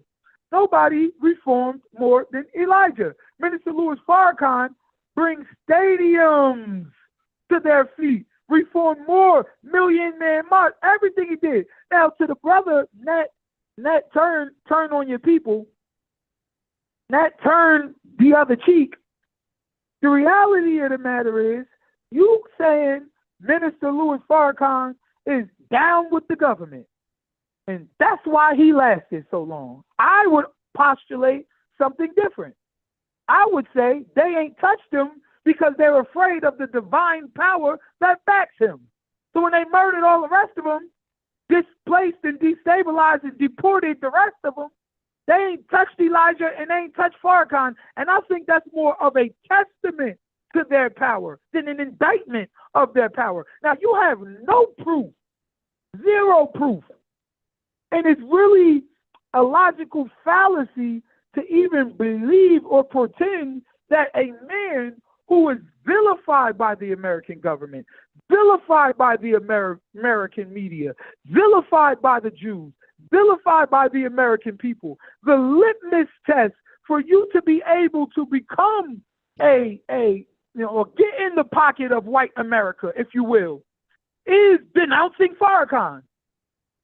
Right now, Ras Baraka is running for I believe it is the governor. Yes, the governor of New Jersey, Ras Baraka. Yeah. He is the mayor of Newark. Up and down. The New York Post 2 weeks ago put out an op-ed condemning Ras You like your Baraka fries? They good? solely you on the eat basis. fries? Listening, Here. you You want cartoons? they put out an op-ed Go. condemning Go get your Ras french fries. Baraka Your chicken nugget. solely on the basis of his ties to Farrakhan, or him praising Farrakhan 30 years ago. They always, you better stay away from that Farrakhan, that racist anti-Semite.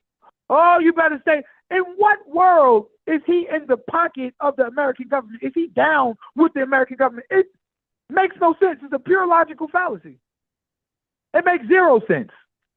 This man has condemned the American government. This man has exposed the American government. This man has fought the American government. This man has undermined the plans of the American government. This man has been vilified, ostracized, rejected by the American government. This man isn't funded by the American government, ain't took one dime. One dime. So what proof other than your hate and tether mind could you even associate Minister Farrakhan with the enemy, with the powers that be? Once again, it's some pseudo BS it's some pseudo BS that you're portending and postulating. That's it. Oh, well, he's down with them because they ain't killed him yet. That's all you got? No proof? No him being in the pocket of a governor or a senator or a mayor or an alderman or a president, but being condemned by all of the above? You have nothing but theories and conjecture that's based upon zero evidence. In fact, about it, all the evidence speaks to the contrary. You guys make no sense. You make no sense. So I wanted to get that out because I've been listening for the last few, however long, to just a bunch of BS. And I'm reading this chat with a bunch of Negro coon tethers that ain't did nothing for black people, probably sitting over there with strapped sandals on and fishnet white beaters. Fishnet white beaters and no shape up over there condemning a man who has fought and bled for the freedom, justice, equality, and salvation of his people. You men have done nothing. Let me see you call millions of black people, reform hundreds of thousands. Let me see your voice, your message reach the people. It will never, because you are nothing but hypocrite tethers. So That's all Kwame you want me are. to play. So Kwame want me to play the audio. Go ahead. Correct. So it might be a little delay on yours because I think you're watching the YouTube. Play the whole Somebody- speech though. Well, I can't play those speeches. I'm gonna get flagged. So I'm gonna get to it, but I got context. So I'm gonna play. You can't. Yeah, YouTube. Like to exercise fair use, you can't play a whole of anything.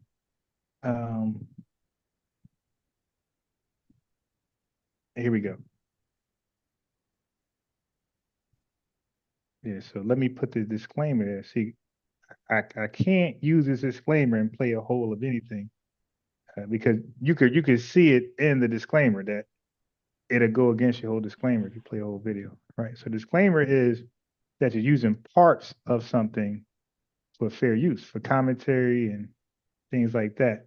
you play the whole thing, that breaks your fair use disclaimer. Okay, so right here. So right now I'm sharing my screen. It says copyright disclaimer under Section 107 of the Copyright Act of 1976. Allowance is made for fair use for purposes such as criticism, comments, news reporting, teaching, scholarship, and research.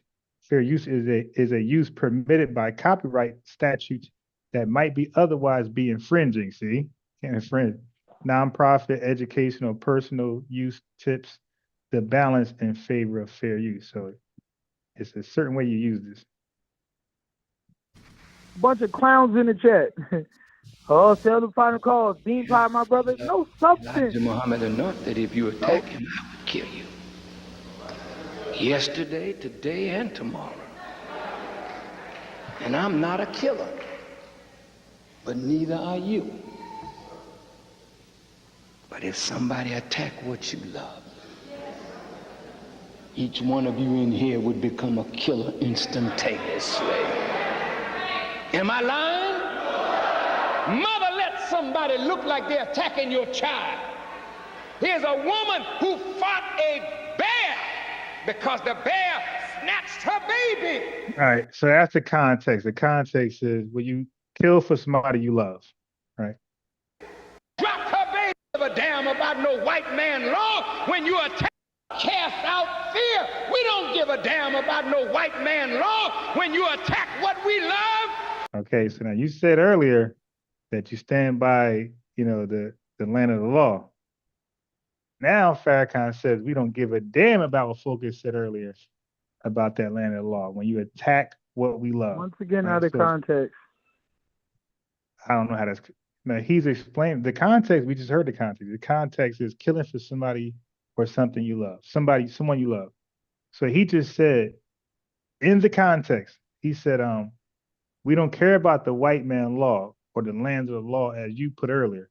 He said our law of killing for somebody you love trumps the land of the law of the white man, right? So I'm gonna go back. Play that again, yeah. She ran the child.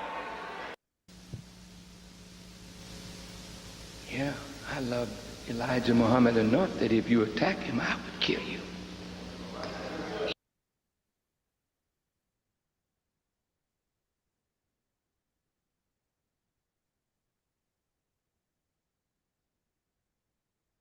Okay. Yeah, they always call me when I yell. They always call and they yell. Nobody calls and I'm not live. They wait till I go live to call me. Okay, so the context is clearly killing for Elijah Muhammad because he loves him. That's the context. He's gonna give an analogy of a woman going after a bear because of the love for her kids. So we got play the it, sir. No. Wait. I will play it, but relax. We ain't gonna do that. Because I don't want you to say it's not in context when I'm establishing the context. We hear the context. It's not. Okay, cool. All right, then you explain what the context really is when we're done playing it. After we all hear it for ourselves. Yeah, I love Elijah Muhammad enough that if you attack him, I would kill you. Yesterday, today, and tomorrow. And I'm not a killer, but neither are you. But if somebody attack what you love, each one of you in here would become a killer instantaneously. Am I lying? Mother, let somebody look like they're attacking your child. Here's a woman who fought a bear because the bear snatched her baby. And she ran the bear down, screaming until the bear dropped her baby. Love casts out fear. We don't give a damn about no white man law when you attack what we love.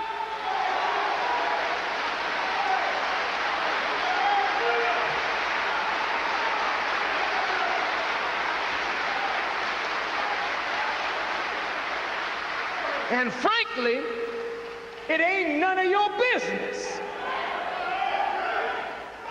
What have you got to say about it? Did you teach Malcolm? Did you make Malcolm? Did you clean up Malcolm? Did you put Malcolm out before the world? Was Malcolm your traitor or was he ours? And if we dealt with him like a nation deals with a traitor, what the hell business is it of yours?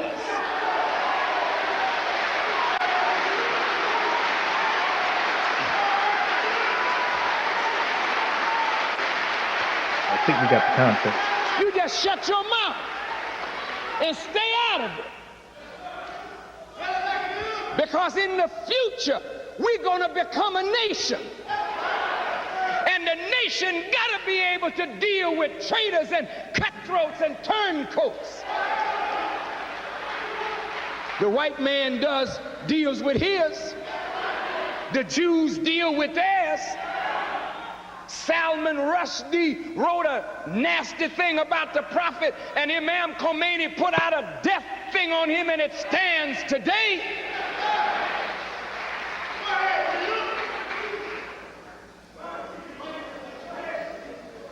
There's certain paths you don't cross.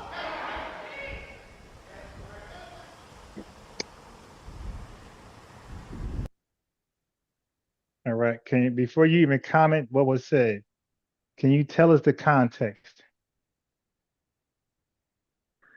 I mean, I think he was clear in the context. I think he was very clear in the context. So it was a context then, right? Then what I said. Okay, so he was saying, right, so I was right. He said I was wrong, but now you're saying I was right. Yeah, so the context was killing for what you love is worth it. And the white man's law. No, the context is killing for what you love if what you love is attacked. Don't leave that out. That's why he mentioned the bear. If what you love is attacked. Right, attacked. If there's mothers who would kill for their babies if their babies are attacked.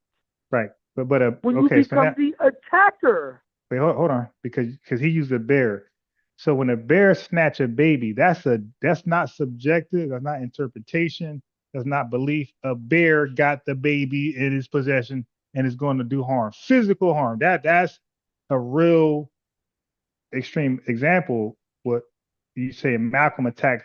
So again, when you say Malcolm is attacking, that becomes subjective. But a bear snatching of a baby, there's no interpretation about that. The baby's going to rip that. The bear's going to rip that baby apart.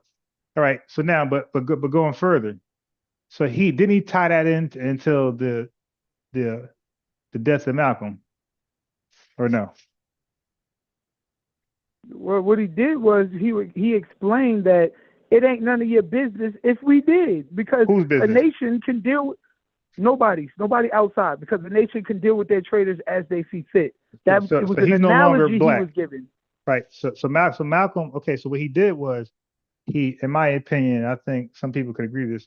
What he did was he tried to make Malcolm exclusively the Nation of Islam's business, like no longer black, like the black populace. Like we have no say so. He was clear when he said, did you build them? Did you clean them up? Did you put them out in front of the world? Right. But what I'm saying, all right, I got you. But that doesn't make him non-black. So Malcolm is black before he joined the Nation of Islam, whether he joins or doesn't, whether he becomes a traitor or not. He's always black. He's black first. So he's always going to be ours first because he's black. Black is ours. So now if you clean him up, good for you. If you educate him, good for you.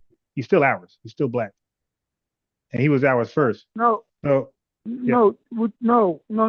When you're in the Nation of Islam and you write your letter and you get your X, you become a member of a nation. Right, a member. A nation. Something of a nation, though. That's how he's still black, the messenger.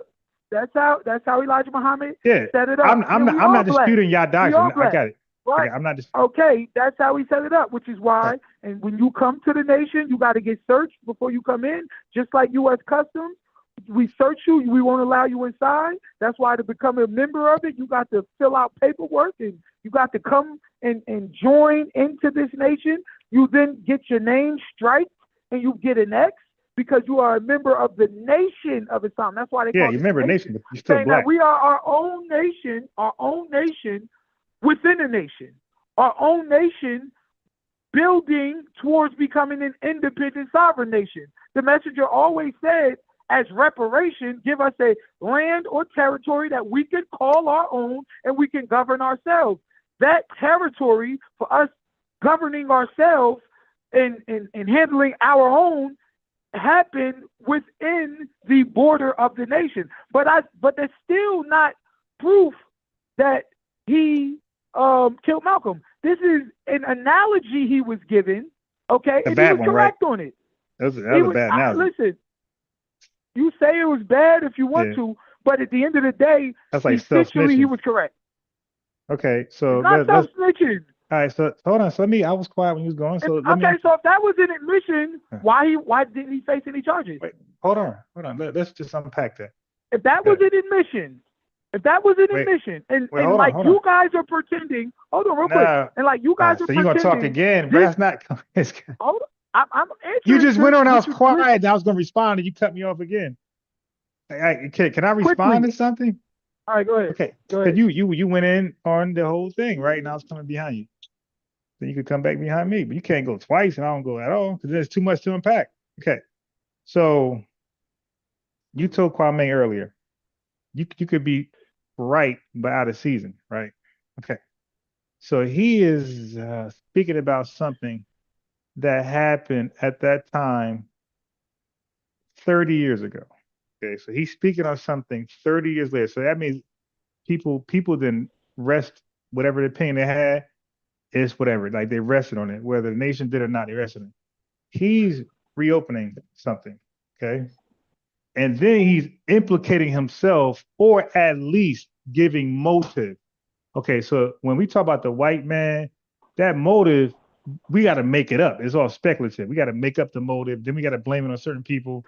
And we can't really, but those persons who we blame it on, they didn't put it on themselves. So if we say J. Edgar, if we say this guy, they didn't say, hey, include me.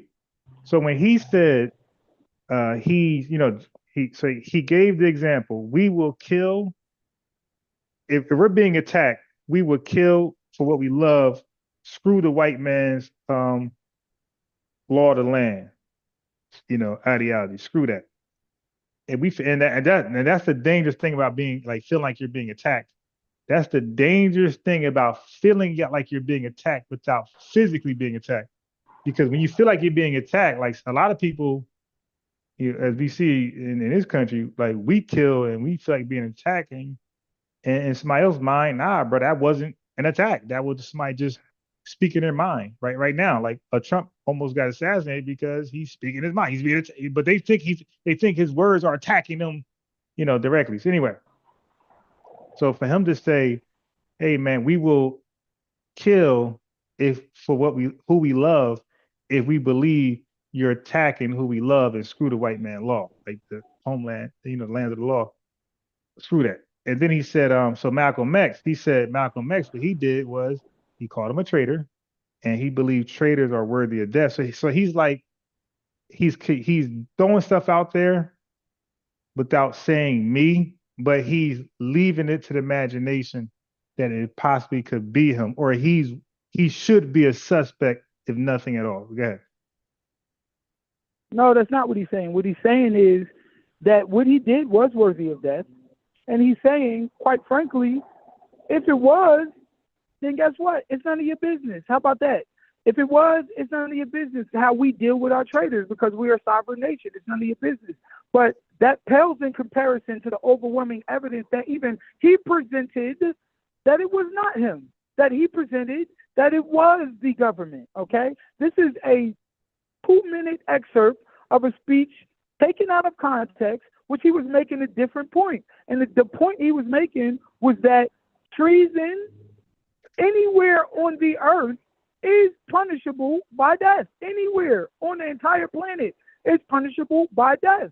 And he's right, okay? But that was a different point he was making. It was a different analogy. Now, you say it's speculative. Hey, how you doing? You say it's speculative that, hey, peace. You say it's speculative about the other side doing it. But, brother, the COINTELPRO is not speculative. They clearly said they was going to destabilize and destroy and infiltrate and corrupt every single movement during the 60s. There's nothing speculative about that. It's not speculative that they were successful in their approach in many ways. It's not speculative that they firebombed this house. It's not speculative that they bugged this house. None of that is speculative. The only speculative part is that Minister Farrakhan, by making an analogy of treasonous behavior and what it is worthy of, automatically means that he did it. Now, there is no governmental body, no SBI, no police officers, nobody that used that as an admission of guilt.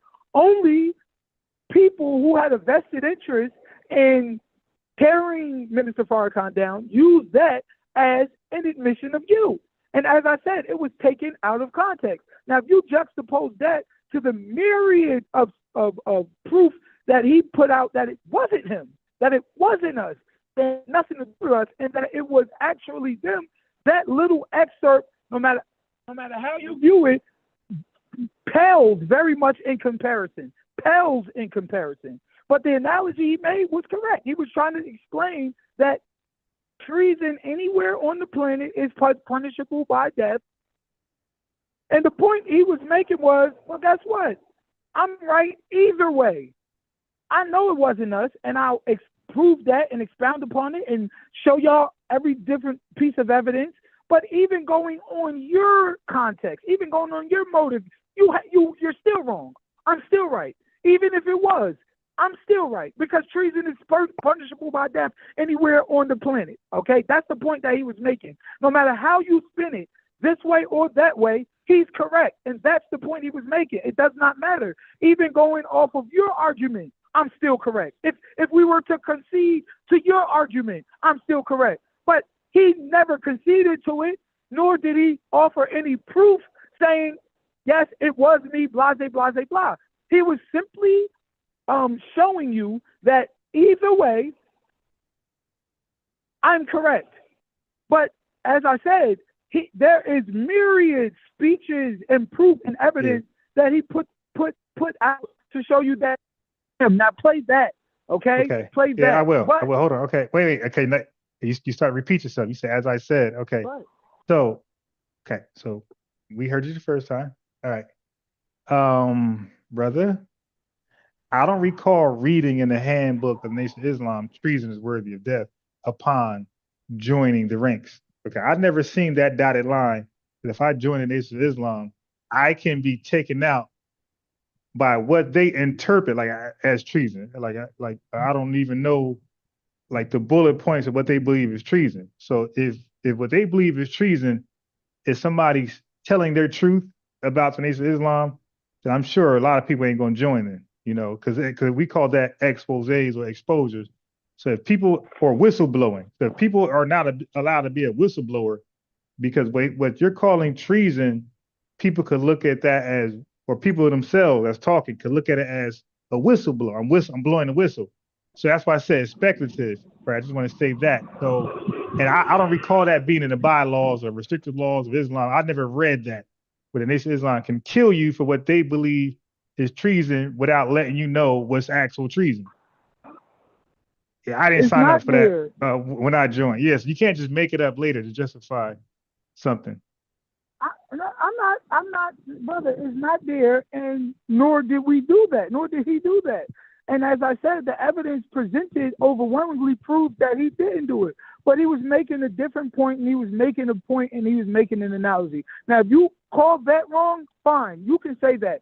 You can say the analogy he gave was not in due season and may have been against the teachings in their purest form. Fine.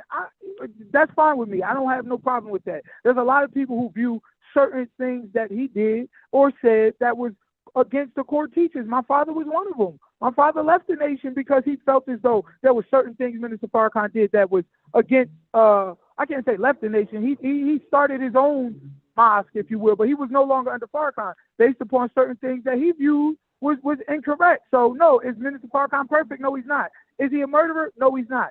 Did he give an analogy? Yes, he did.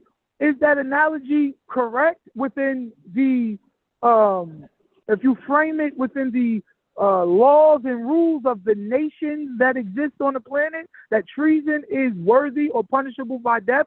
And it is not just if you commit treason in the sense of trying to kill Trump, whatever the case may be, or kill somebody. Selling secrets is treason. Working with foreign governments to undermine your nation, to undermine your nation's leaders are what you call treason. So, you know, that is the point, that is the analogy that he was making. None of it is a proof that he killed Malcolm, and that's the conversation that we're having. And nobody, as I said, no police, no investigative body, no FBI, nobody viewed that as some sort of admission of guilt. It was an analogy being made, and that's about all that it was. You know what I'm saying? Like, so, you know, at the end of the day, like I said, there's much more overwhelming proof that it was the government, much more overwhelming proof that it was the same enemy who killed the rest of our leaders in the 60s than just some 2-minute excerpt taken out of context and not, conjoined or aligned with his overall view on the point or his overwhelming proof and evidence that he presented to the contrary. And that's my stance on it. Okay, I got one more clip for you.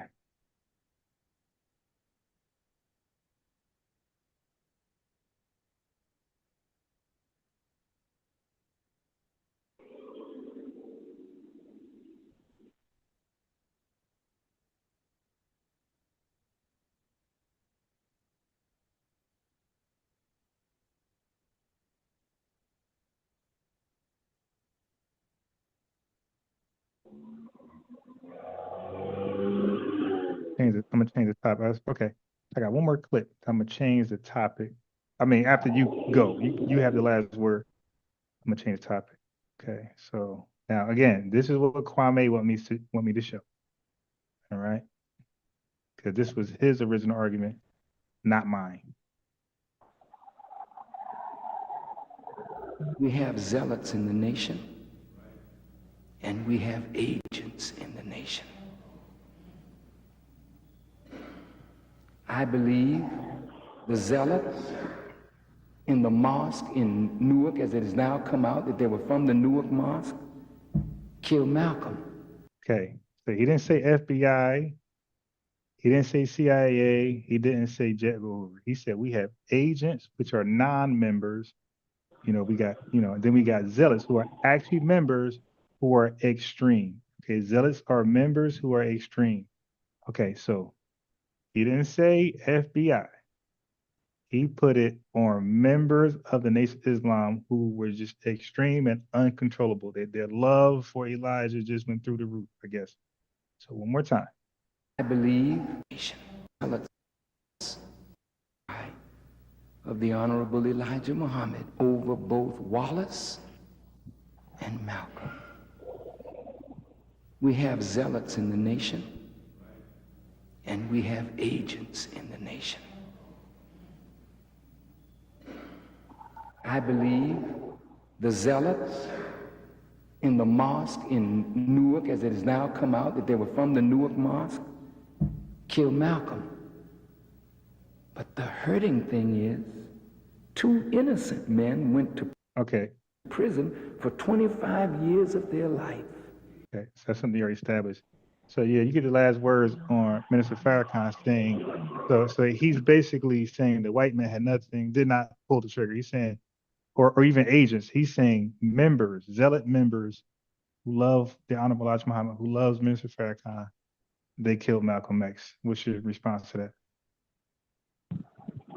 I'm gonna be honest with you. I never heard that clip. But I would like to hear the rest of it. I mean, once again, soundbite. You know, I could keep playing it. I could keep playing it. No, this is actually, hey, focus. This is actually the whole. I disagree. Focus. This is actually the whole thing. Look, it says part. Look what it says. Look, you can't see it. Look, let me show you something. This is not the other one was a clip. Look, this is part 5 of 6. So this is 6 parts, right? This is from Richmond Eli. All right, but anyway, this is 5 of 6. So these are full. This is the whole video just in 6 parts. This is 5 of 6. So this is actually the entire context.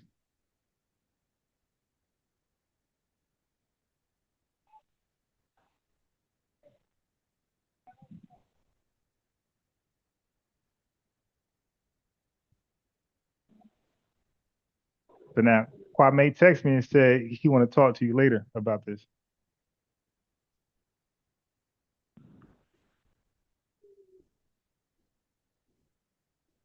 Where you go? Focus. I'm here. Oh, yeah. Are you want to talk to Kwame later or tomorrow or whatever Yeah, about absolutely. this? Yeah, No. Yeah. because he think he got you now. No, absolutely. I don't have zero problem talking to him about that. But even then, even taking that particular excerpt, still not an admission of guilt. He's saying he believes that people who are, overly, I guess just over Cheerleaders. whatever you want to say. Male were cheerleaders. At that point, they're male cheerleaders. You came in like they didn't want to listen to nobody. Were partly responsible, and that may very well be the truth. But he also said that there's agents in there. You know what I'm saying? And Yeah. I'm sure that these agents were responsible. And That's not what he said. Well, I got to see that whole thing. I think he knows more. I think he knows more than you. Hey, brother, I can look. If you want to see his whole clip. Okay. I've never heard okay, that clip. So I'm look. not. I would like. When are you ready to know, speak to Kwame so I can play the whole clip? When are you available? I'm available now.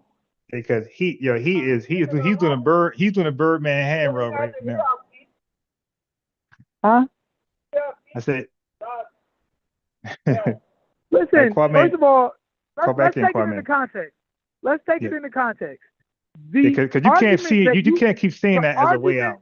The argument you guys made was that Minister Farrakhan did it. If he said no, that wasn't mine. Agent, well, that's his argument. If he said that, if he's saying that they were zealots and that they were people who were not quote unquote following the orders or mandate that came down from Elijah, but they're people that took it into their own hands based upon their love for Elijah and based upon the fact that Elijah was getting attacked, that still doesn't say that he was responsible. So that particular clip does not prove that he was responsible, irregardless. Now, he may say, that he believed that it was zealots, and, I've never, ever heard him say it was zealots alone and that agents had nothing to do with it, and that it wasn't. But don't read the chat, bro. That's why I want to see. I want to, the chat's petty, bro. That for myself. Hey, bro, the chat's petty. Do not read that chat. I want to listen to. I don't need to. I want to listen to that for myself. But regardless of what the chat is saying, even if he's saying that it was zealous, and in the previous clip he was saying, that the love for Elijah Muhammad would cause people to do these things, then it's still not an admission of guilt on his part. So to sit there and say Farrakhan killed Malcolm is wrong. That's still wrong, because if you're saying it was zealous, he never said it was him. He put the order out. He never said he told people to do it. He simply said that they were zealous. But I want to watch that clip for myself. I want to watch this entire thing. Hey, brother, nothing's going to change. He mentioned agents as well. You know right, but he didn't mention them when involved. He said, I believe. Look, he said what we said. We all got a personal belief.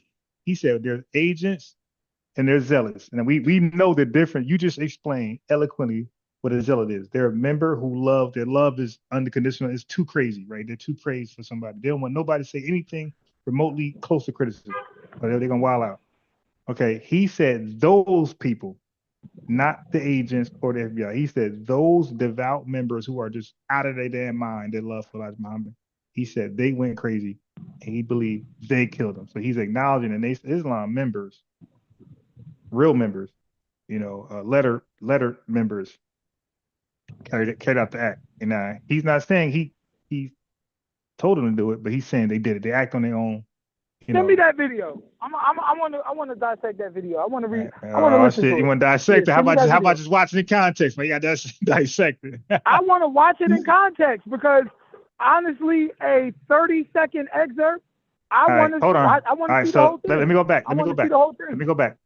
So I'm gonna back it up. To so that's a 12-minute mark. I'm gonna back it up to I'm gonna play 4 minutes of it, bro. Cause look, brother, you can't use a context excuse. This is the context. So look, I went back to the 8 minute. So I went back 4 minutes. If we can't get context 4 minutes earlier, bro, then there's just no context according to you. All right, listen. People, but to teach black people. And you'll always find me defending black people. Okay, so brother, so you see he's not talking about that at all. So what we heard was the complete, he's on a whole different topic. Now watch this. Because he showed me how to defend my people. But you know, sisters and brothers, in the Bible, David had a son called Absalom. And Absalom rose up against his father David and violated David's wives in the presence of all of Israel and made war on the father. And when the father's forces went out to meet the forces of the son, David told Joab, when you catch my son, don't kill him. Bring my son to me. Absalom had long hair, according to the Bible, and he was caught up in a tree. And Joab, even though the king said, leave him alone, Joab wanted to be a law unto himself. He allowed his emotion and his hatred for what that son had done to take control, and he spared Absalom. We got the context. Joab is not an agent. Son of David back dead. He's part of the kingdom of David. While all of Israel was rejoicing, you could hear David in his tent crying, saying over and over and over again, my son, my son, my son. I had an experience. His son would be considered a zealot, right? We agree. Have any of you ever had an out-of-the-body experience? Well, if you haven't, I have. I was in Boston, and all of a sudden, my spirit seemed to rise right up out of my body, and I could see myself floating above the trees and the highways. And I found myself in Chicago. And as I was coming around the house of the Honorable Elijah Muhammad at 4847 South Woodlawn, the Honorable Elijah Muhammad was in the room of Warith Deen Muhammad. And he was sitting on his bed, on Wallace's bed, looking toward the door with his back to the window. And he was crying. You can let me know if you want me to stop it or keep playing. That I ever heard a man cry. You know, when a man cries and he's coming up from the gut, deep, deep, deep, and he was saying over and over and over, my son, my son, my son. And I said to him through the window, dear apostle, I will be your son. And he never turned to acknowledge my presence at the window, so my spirit returned. And I watched myself go right back and get into my body. And I woke up and I started reading the Bible and found the words of David, and know that I heard the cry of the Honorable Elijah Muhammad over both Wallace and Malcolm. We have zealots in the nation, and we have agents in the nation. I believe the zealots in the mosque in Newark, as it has now come out that they were from the Newark mosque, killed Malcolm. Can I stop it now? But the hurting thing is, 2 innocent men went to prison for 25 years of their life. And they were sentenced to a prison term that they didn't deserve by the mouth of Betty Shabazz. Betty was so hurt at the death of her husband Being in the mosque, she knew Thomas Johnson and Norman Butler, and she placed them at the scene of the crime when they were not there. And this same Betty, so vindictive and hurt, I can understand the hurt, got on LIB in New York and said that I, as well as some of Malcolm's brothers, were a part of an assassination committee to destroy her husband. Hypocrisy is a hell of a thing. So in my conclusion, the FBI knew that Malcolm was going to die. Don't go in. It's like the swoop. Okay, you wanted to go around a little bit. Okay. In Spike's movie, when Malcolm was in the hotel, you saw the bell in the lampshade. I want to go tonight. Just to throw I don't want to go down like that. You understand what I'm saying? Just like this, see how it's like it's like this. It's not going the down. scripture says, where there are two or three of you gathered, Right. my name there am also among you. Here, and then kind of a seat here, but not to go in, down. Wherever there are two or three of you gathered together for whatever your righteous purpose is, that enemy agent is right there among us, playing like he's one of us. So the zealots, like Joab, could not respond to their... Brother, I keep playing it, but the context. Wait, is wait. I just want to finish. Yes. All right. And I got to talk because if you play it, you got to give commentary, criticism. Okay, yeah, that's fine, but I want you to finish. Okay. Right, just play. All right. The leaders' instruction, their hatred for Malcolm was greater than their leaders' instruction.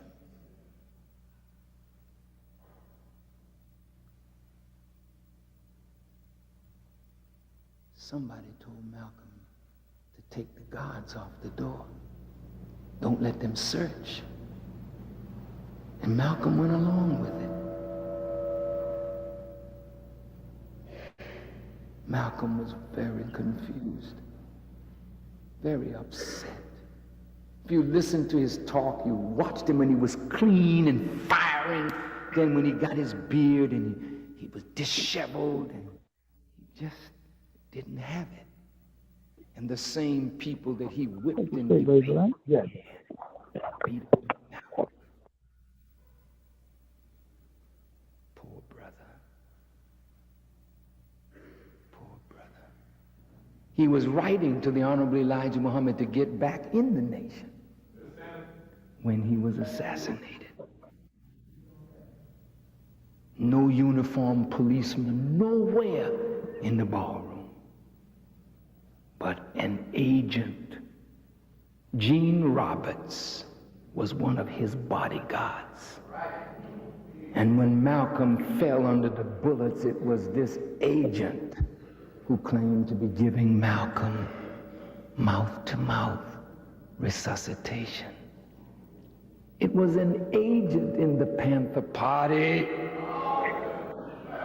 that told the authorities where Fred Hampton would be sleeping. And they drugged our brother.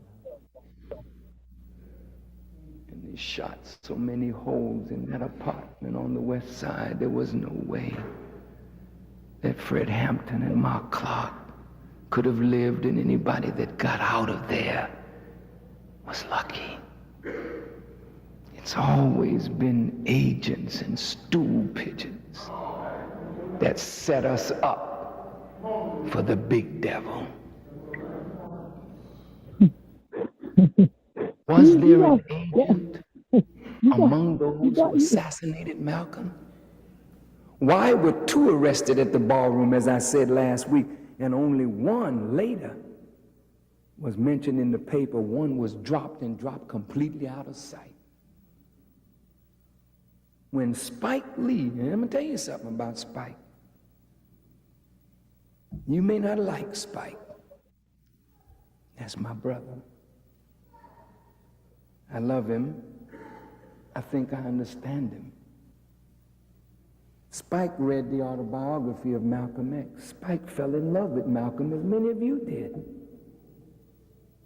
Spike was hurt that such a great one was lost to us.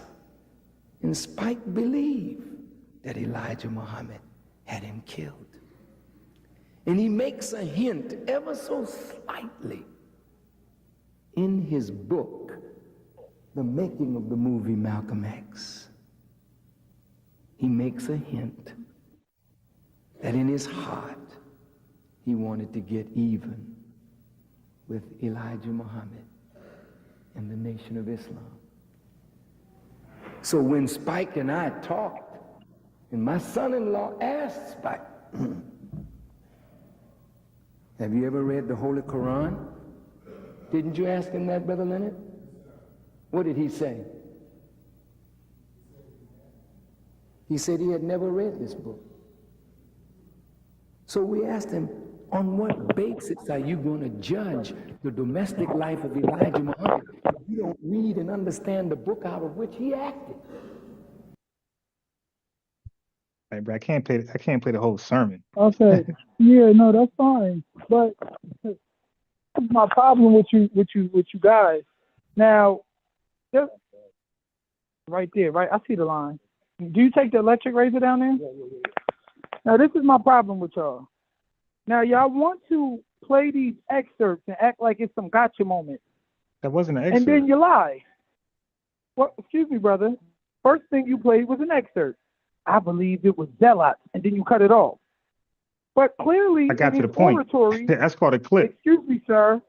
Clearly in his, but out of context, because No, clearly in his context. oratory, excuse me, sir. Clearly in his oratory, he said, that's why I say keep playing it, that he thought it was zealots and agents. Wait, he said what? The brother Gene. Wait, he mentioned the brother Gene. Yeah, I don't know what you heard, bro. Hold on. Excuse me. He mentioned the brother Gene. He said he was an agent. He's supposed to be the one who gave Malcolm mouth to mouth. He said somebody went and told them to leave the doors unlocked. He said there's agents as well as zealots. That's why I said keep playing it. Then he went further to say there's agents in every organization, and he went to the Black Panther Party and had with their the agents' involvement. Then he said there's always an agent that sets you up for the big death from the white man. That's what he said. He said devil. He said of the big devil. No. Oh, he didn't? For the big devil, whatever. Yeah, the big devil, whatever. Yeah. Careful. But okay, fine. But the point that I'm making is that he didn't say it was just zealots. It was clear in his oratory that he said it was agents as well as zealots. Bro, I don't know. No. You talking about why you want to play? No, you're talking about hey, dude. That's not gonna work over here, bro.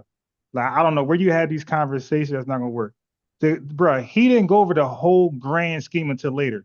He let you know who pulled the trigger, and that's all the chat wants to know. That's all Kwame was trying to establish. Who pulled the trigger, not the grand scheme. Hold on. The whole never did Kwame, never did I, never did anybody say the grand scheme was only the Nation of Islam. We're going off what Farrakhan said. No excerpt. We play the context of before and afterwards. He dealt with Absalom, zealots, and after the assassination, he dealt with zealots. Okay, so the context was clearly zealots, people who have this love for somebody else that they will go kill and go around the instructions of the leadership, right? So the zealots did it, right. So we're not going to act like he didn't say zealots killed Malcolm X. Now the whole grand scheme, he later said other folks were involved, but the pulling the trigger were members of the mosque. Okay, sir. He not only mentioned that there was no armed NYPD, that was suspicious.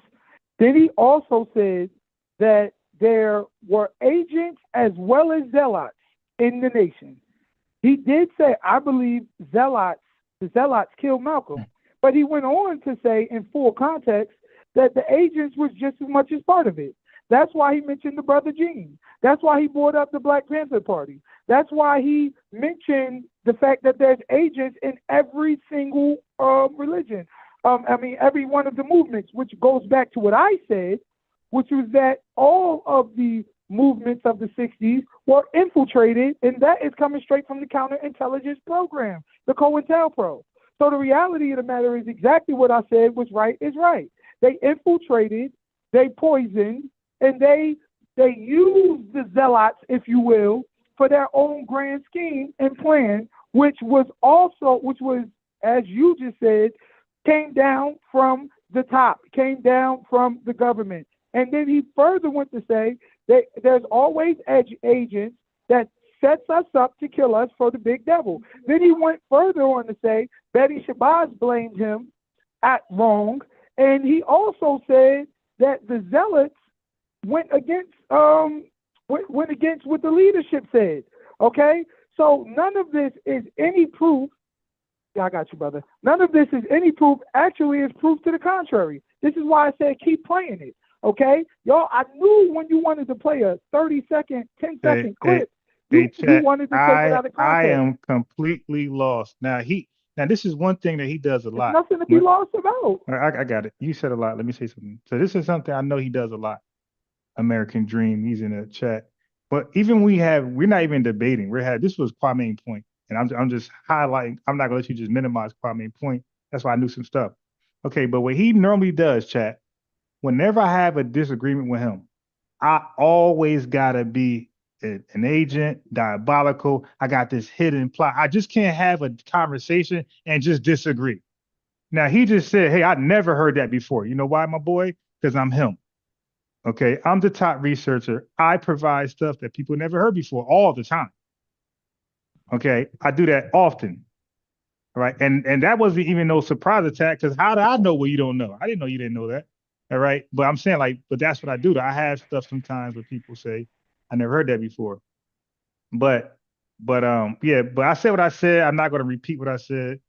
And you said what you said. And I just going to leave it like that. But to sit here and say 30-second clip, there was no, I just researched Minister Louis Farrakhan on Malcolm X. I just got it to a part where it started, because I know how to find parts. I just played it, and I want you to hear verbatim out of his mouth. I knew the context forward and backward wouldn't change. It was all about zealots. And zealots are, in the examples he gave, zealots were in with the in crowd. They were not agents. And then later on he tagged in agents, but the context was all about zealots. When he talked about King David, zealots. Okay, his own son disregarded his instruction to go get revenge because his love, well, in that case, sick love. All right, because King David didn't co-sign that. And I'm guessing Minister Farrakhan or Elijah Muhammad didn't co-sign the Malcolm X death. So again, zealots have a sick love. Okay, but that's my point, leadership. Brother. When you sit here and make statements like, oh, the nation killed Malcolm, or Farrakhan killed Malcolm. Yeah, okay, can you stop saying I said that? Nobody even said that.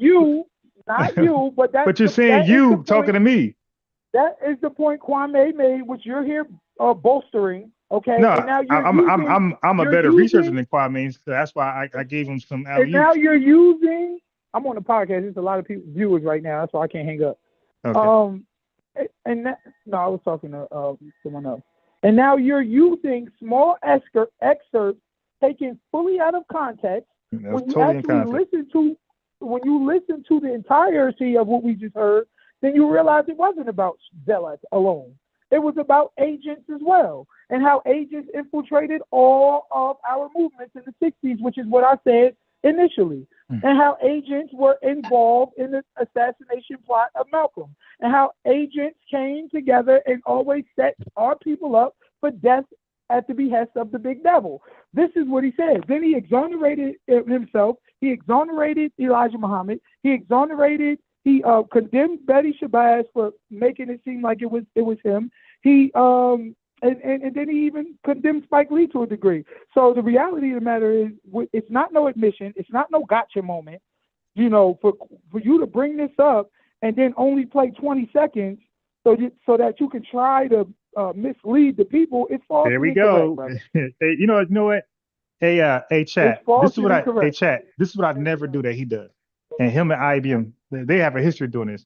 I can just have a conversation and just bring out information. And sometimes if I want to cook the person I'm talking to, I can cook the person I'm talking to without telling you how devious they are, without like trying to undermine their character. So chat, I don't do that. I just defeat arguments. I don't got to tell you how somebody got this agenda. I don't try to make you look at the person a certain way. Now, I can try to make them look a certain way. I don't do that. I just say, hey, man, this is your position. I think it's a little flawed. Look what I got over here. Well, you said that, right? You said the FBI, right? You said the FBI. You said the FBI. I come back and show you your leader says the black man did it, a member. So now that was a gotcha moment because you didn't know that and you were giving it to the FBI. You said not the NOI, but the FBI. Well, Minister Farrakhan said, no, correction, focus, not the FBI, the NOI. Okay. So now that got you in your emotions. So now you want to start attacking character assassination of me, which I never do with you guys. I just debunk your argument. Brother, you're trying to give me a motive and an angle. Oh, you trying to do this? Yeah, no. How about just attack what I played and what I'm saying without attacking the man himself? I'm just a vessel communicating where I think some of your stuff you're saying is flawed. And again, I attack your argument, and that's what I went and got clips. I had 2 clips. I went with the one where he said the traitor thing, right? That was one, and then I did this one right here, which it did catch you off guard. You never heard it before, and you were stunned. No, what happened was I didn't hear it before, but I need to hear it in full context. That's exactly what I said. And when I heard it in full context, I see that you was being disingenuous. Sure. I see that you were trying to play certain small parts and excerpts to justify your position. Okay, using subterfuge to try to be right. All right. Let me put a poll in the chat to see if the full context, according to you, changed their position or what I said and what I played that 30-second clip. All right, so now I'm gonna put a poll in the chat. Y'all let me know here. Just be honest. Let me know if he's right. When you heard everything, did it change your mind from the 30-second clip? Now you sit here and say, "Oh, he never said it was the FBI. He said it was he said it was the nation. He said that they're the ones who did it." But if you actually listen to what he said it came from the top not to do it. Here go a couple zealots that were, circumvented the instruction, and they did so at the behest of the agents that was in there infiltrating, that set you up for the big death at the hands of the devil. That's what he said. So there was no admission of guilt. There was no admission that the nation was involved. It was no admission, even by him saying zealots that operating outside of the fold, outside of the instruction, outside of what they were told to do, does not place blame on the nation, which is what you and all the rest of these people try to do. You try to act as though it came from him or it came from Elijah to go ahead and kill me. I try to act, brother. You gotta stop with this subterfuge and stop telling me what I'm. See, this is what he does again. You gotta watch this guy. This is all subjective and projective. He's saying I'm acting. I'm not saying it, but I'm acting like. Okay, bro, come on, man. Yeah, you gotta. Okay, right here. You gotta argue, but you just ate. Get over, eat your fries. No, go eat your fries. You probably sleeping. Okay, I'm gonna force you to lay down. You did a whole damn meal to me. I'm hungry. Hey,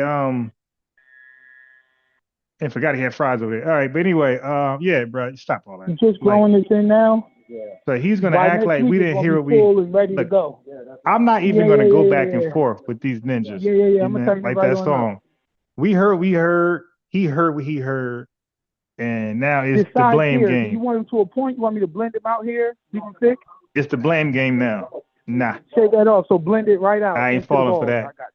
I ain't falling for that. Yeah, nah, bro. You disingenuous. You sat there and tried to hit me with some little 30-second excerpt and thought I don't know how the whole context said something different. He said I believe it was zealous in the Nation of Islam in the ranks. He said the Mosque 25. He said he believed Mosque 25 did it. Members, registered Muslims not agents. He said agents, but he put it on the He never zealot. said not agents, brother. Okay, He said all right, the that's agents fine. was involved. All He right, said all the right. I'm agents set not. you up Yeah, for the big we death. heard, and I'm good with that. He mentioned Brother Gene. I'm He not said gonna. the agents is the Yeah, ones who after the told him to leave the floor. It's the same speech. It's 5 minutes later. So No, don't say after the fact means after the mean fact. that agent did Gene pull the trigger, my brother? Did he say Gene pulled the trigger? You took him out of context, brother. Okay, That's exactly. the point. He Then said that he they said locked up the two zealot innocent members brothers. pulled the trigger. He said they locked up 2 innocent brothers. He said Yeah, that the but NYPD was conveniently absent. He yeah, said but that got nothing to do with the. I'm that talking about the those trigger brothers did pullers. not That's all. listen to the talk. Bruh. Yeah, so stop. You're trying to take things out of context. I'm and you focused can't on do the that. trigger, Because man. the people in the chat are trying to blame the nation. And you use Brother, the 30-second yeah. excerpt that blew You up are in your going face. to bananas, brother. I'm focused on the trigger, man. Did he implicate the Nation of Islam as pulling the trigger? Yes or no? Brother, he All right, I'm implicated done. zealots that were operating outside of the Were they orders of registered the members Nation of Mosque 25? Yes or no? So were the agents. Okay, but did he make a distinguish from the zealots and the agents? Yes or no? He did. Okay, But so both now, okay, got it. and I got it agents now. Okay, well, wait. following All right, the we're mandate. okay. Look, we're going somewhere. So now you answered great. You answered very quickly. Okay, so who did he say he believed killed Malcolm? The agents or the zealots? Both. Okay. All right. So chat, this guy. Okay. So now you know who you're dealing with. Okay, He clearly said that's why the chat believes what they believe. Said there's agents in every movement You can't keep that it a set you buck. up for the big death. Yeah, we got it on video, and he's He still said saying no. in their zealots. Hey, yo, What are you talking bro. about? He said there's Bro, agents in their zealots. He said agents set you up for the big death. Bro, you better hope Kwame don't call in. All organizations. That's what he said. He mentioned agents throughout his diatribe. So stop. Bro, you better hope That's why Kwame you don't had call to back see in. the 30-second excerpt because you wanted to remove the entire context, which is what I said from the beginning. You removed the entire context and try to act as though agents had nothing to do with it. You actually said that. He said That wasn't the point. zealots. He didn't say anything about no agents. He said zealots. But then when we listen to I'm talking about the murder. I'm not talking about the grand. He's talking We're talking about about agents. the murder, the trigger pullers. He's talking about. He He's put clearly that talking about on. agents. Okay, brother, why are you trying to change? Look, that doesn't work over here, bro. We are smart over here. No, that don't work over here. Okay, yeah, it doesn't Not work. smart. We're talking about the trigger fingers, my boy. We're not talking about who played a part, who didn't search, who breathed. No, you're took breath out of his. Brother, Brother, we're talking about trigger pullers. That's it. They want to know who murdered Malcolm, who pulled the trigger. No, you're oversimplifying it, sir. Stop. You're oversimplifying it. That's what you're doing. It's like saying that JFK. It's like saying that JFK was killed by the Israelis. All right. So why don't he just call in? And then now you say we're not talking about who was responsible. We only talking about the trigger man. Not good enough. American Dream, just call in. You got that trolling. He talking about wasn't Malcolm a tether too? All right, so bro, just call in with these questions. All right. Yes. Not good enough. Thank you, sir. Okay. Sorry about it. 15 okay. bucks. So Thank look, you. American Dream, just call in, bro. Just call in. I got you, bro, and I got the hot towel and everything. No, I'm the man. Yeah, they do. I'm the man. All right, so American Dream, just call in. Next time I'm gonna hit you with the hot towel and all that. All right, focus. Just like all right, big dog. Now you don't, but I'm in the last stage of becoming. Well, no. I'm gonna be popping, but I'm in the last stage of becoming a firefighter. No. Oh. So I'm 2 days a week because they work 24 hours a day and then get 3 days off. So 2 days a week. So I'm gonna switch to the booksy when you make an appointment so that everybody know when I'm here. All right, I got you, Jay. All right, appreciate you, brother. Yes, sir. Good job. Yeah, go ahead. Yeah. So all this who was behind the gun, that's like saying, okay, we know that JFK got killed by what's his name? I forgot his name. Oswald. Drawing the blank. Oswald. Lee Harvey Oswald.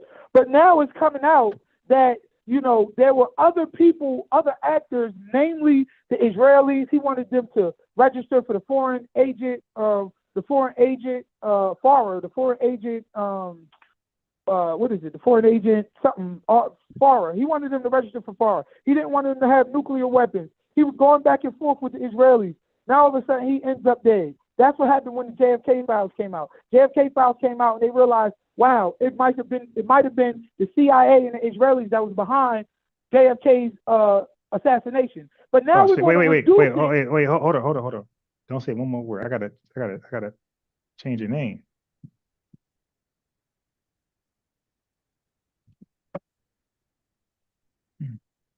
Okay, go ahead. Now we're going to reduce it and say, well, no, we're only talking about the trigger man. We only want to know who pulled the trigger. No. There was people responsible behind the trigger, people responsible for sending the trigger man out, people responsible for sending the agents out. You're not going to absolve them, but then try to inculpate the entire nation of Islam based upon the fact that rogue zealots that were operating outside of the orders supposedly were some of the triggermen. So now we're going to use the rogue zealots who weren't listening, who are likely manipulated by these same agents, okay? Because another thing Farrakhan said, they used the hatred that they had for Malcolm against Malcolm. Use the hatred they had for Malcolm against Malcolm. So now we're going to use rogue zealots to inculpate the entire nation. But yet, on the other side of that, we're not going to use the agents to inculpate the entire American government. Wow, so you just spent the new, good luck. Wow, so he just spent the new narrative. So he is all, again, it's all speculation. So what he's trying to do is use a lack of, he's trying to use a lack of evidence as evidence. So what he doesn't know, he's going to now know it. So he doesn't know whether agents and zealots. Okay, I'll tell you. Bro, he mentioned the agent by name.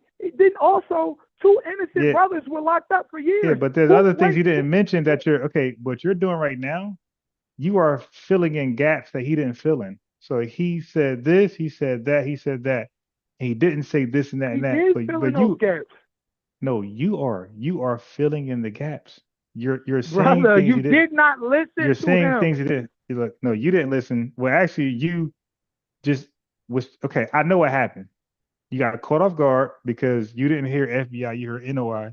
So you came up with what you thought was a great rebuttal, and it really wasn't. Like, for example, you are doing it was them too cry.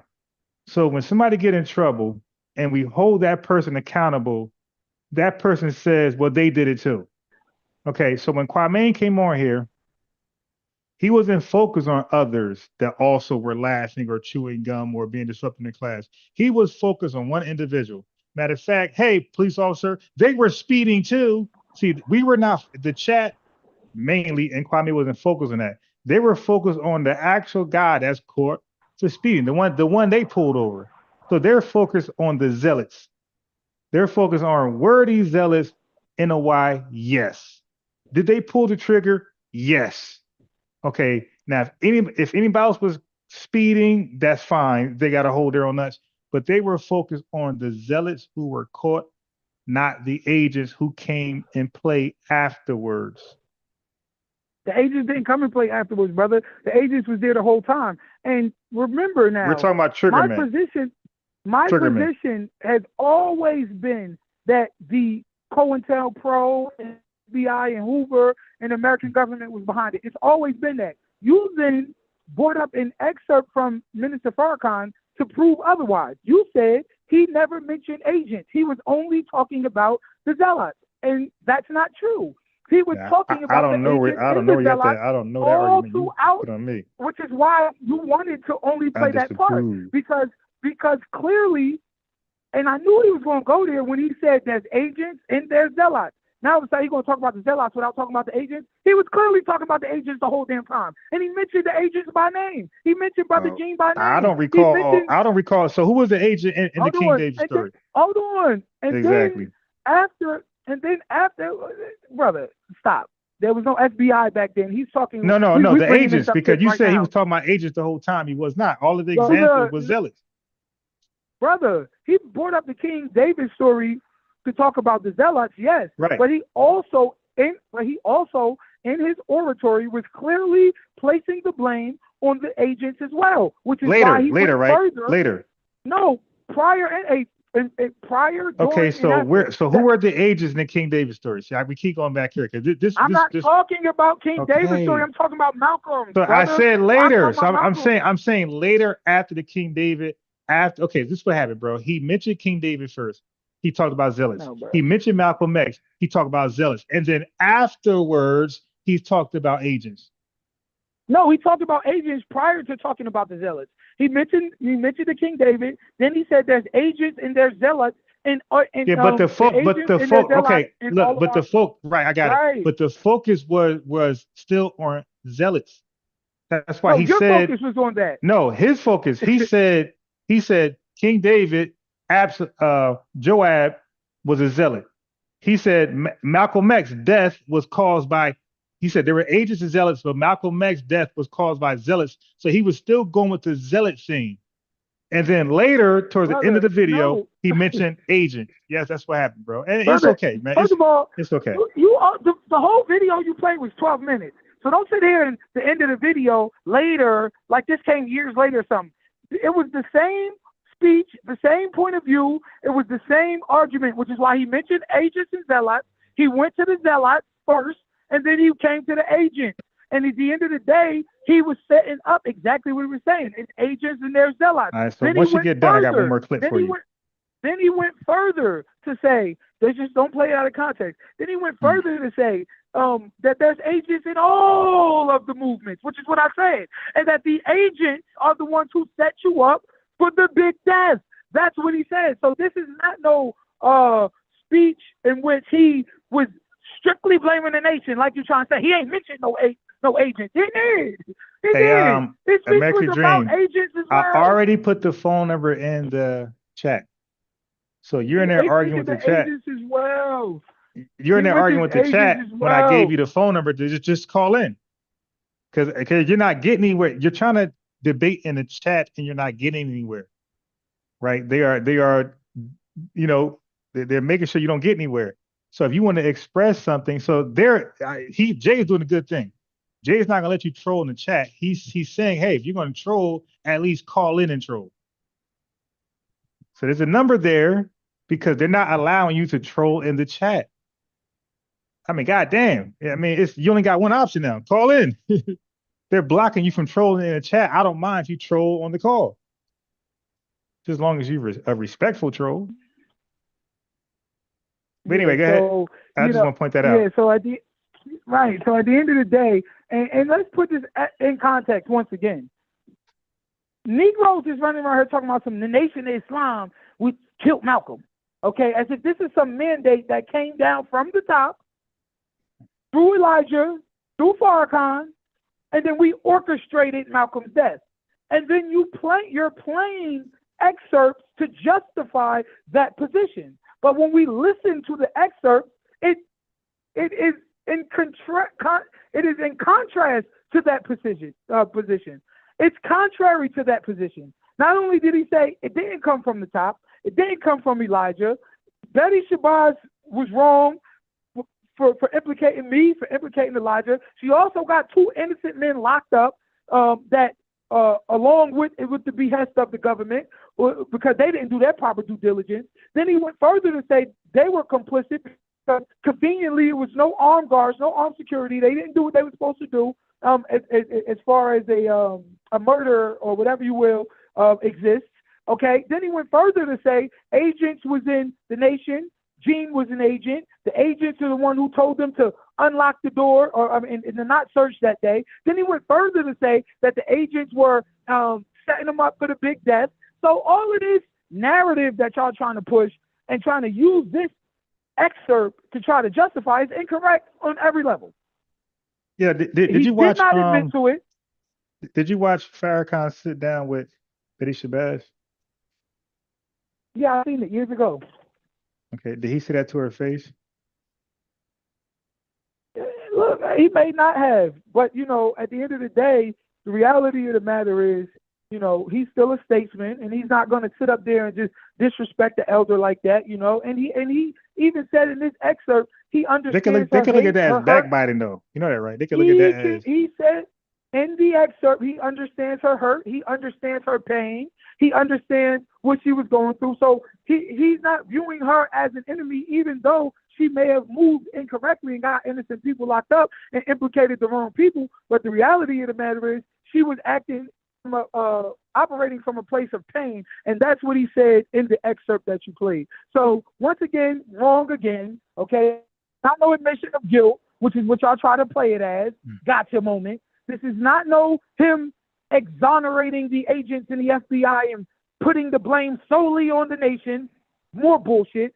Okay, he's actually the zealots that he's mentioning, he actually said were operating outside of the orders of the nation. Okay, so let's stop with the bullshit. This is why I said continue to play it. Let's play the entire clip, because I knew that if you played the entire clip, that soundbite will not be able to hold in comparison, which it did not.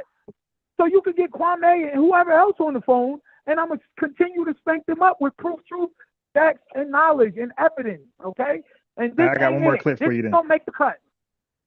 I got one more clip for you. I mean, I don't know how you think you did good. That don't make the cut, brother. All right, I got a clip for you. Wow. Okay, I got a clip for you. I got a clip for you. Now, this brother right here, he wants all the smoke, by the way. Okay. This next brother I'm gonna show.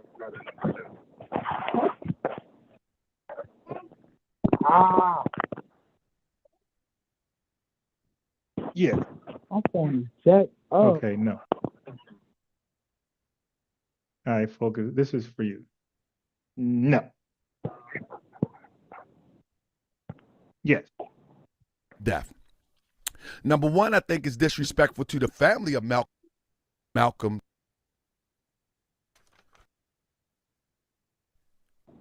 Have in our community that we don't like to call a spade a spade. We don't like to call a spade a spade. And then, let me rewind for a second. I have no problem with brothers in the Nation of Islam, of any brother in the nation, love brothers in the Nation of Islam. But we're giving a historical account of what happened only because, listen to me, only because in this instance right here, Wesley Muhammad chose for the last 2 years to try to defend NOI against the accusations that NOI had something to do with Malcolm's death. Number one, I think is disrespectful to the family of Malcolm X, who still have children and grandchildren that still walk around here to this day. Number two, I think is disrespectful for those who look up to Malcolm, those who have researched this, those that understand what happened, and those that know that it couldn't happen without the NOI. And so when I started hearing Brother Wesley to try to defend the nation against the allegations that they had something to do with Malcolm, I thought it was crazy that he would jump out there like that. In fact, during the time a few years ago, I think he had plenty of respect, and he still do. But he had a different type of respect from my position where I stand at. He had a different type of respect. There's one single video that's responsible for leading over 2,000 Christian men to permanently quitting the P word. And this video that I'm going to share, before he started jumping out there and coming up with this cherry-picking scholarship, I'm going to put it on a record. I'm going to say it again. I have no problem with Brother Wesley whatsoever. Wesley is not a good scholar. He's not. I don't care about the degrees that he got from some school. I don't care about the signatures on those degrees. Wesley Muhammad is not a good researcher. And the reason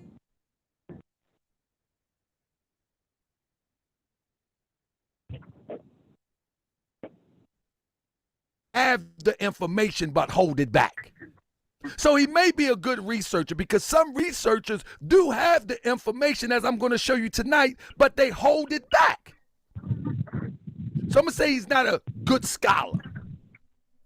He might be an excellent researcher, but he's only cherry picking what he wants to give people in the public. He's cherry picking.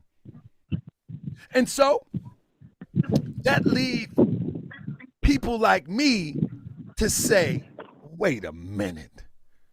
If no one, see, so you have people that have disputed and have debated and have went back and forth with Wesley Muhammad.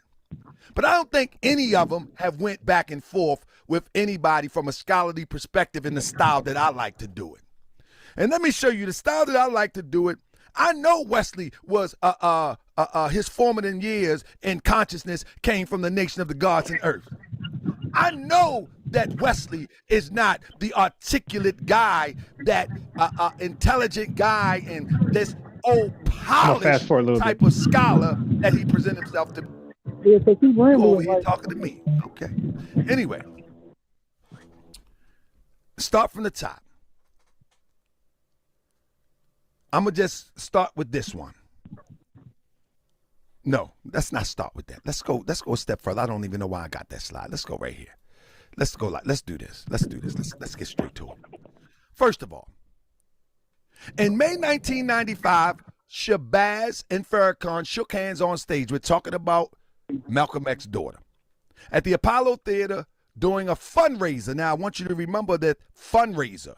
During a fundraiser, daughter Kabila, who had been charged with hiring a hitman to kill Farrakhan. If anybody don't remember that, she was accused of hiring a hitman to kill Farrakhan, but in fact, she was set up by the authorities, et cetera, et cetera.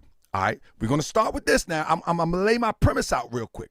The Honorable Minister Lord Farrakhan initiated the meeting between the sister Betty Shabazz. And I'm going to go back to this in a minute. You know what I mean? I'm going to go back to this in a minute.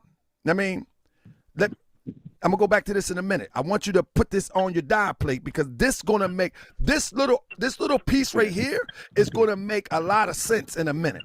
The Honorable Minister Farrakhan initiated a meeting between the sister Betty Shabazz, supporters of Malcolm X, black nationalists, and the Nation of Islam to financially support Malcolm's wife and daughters.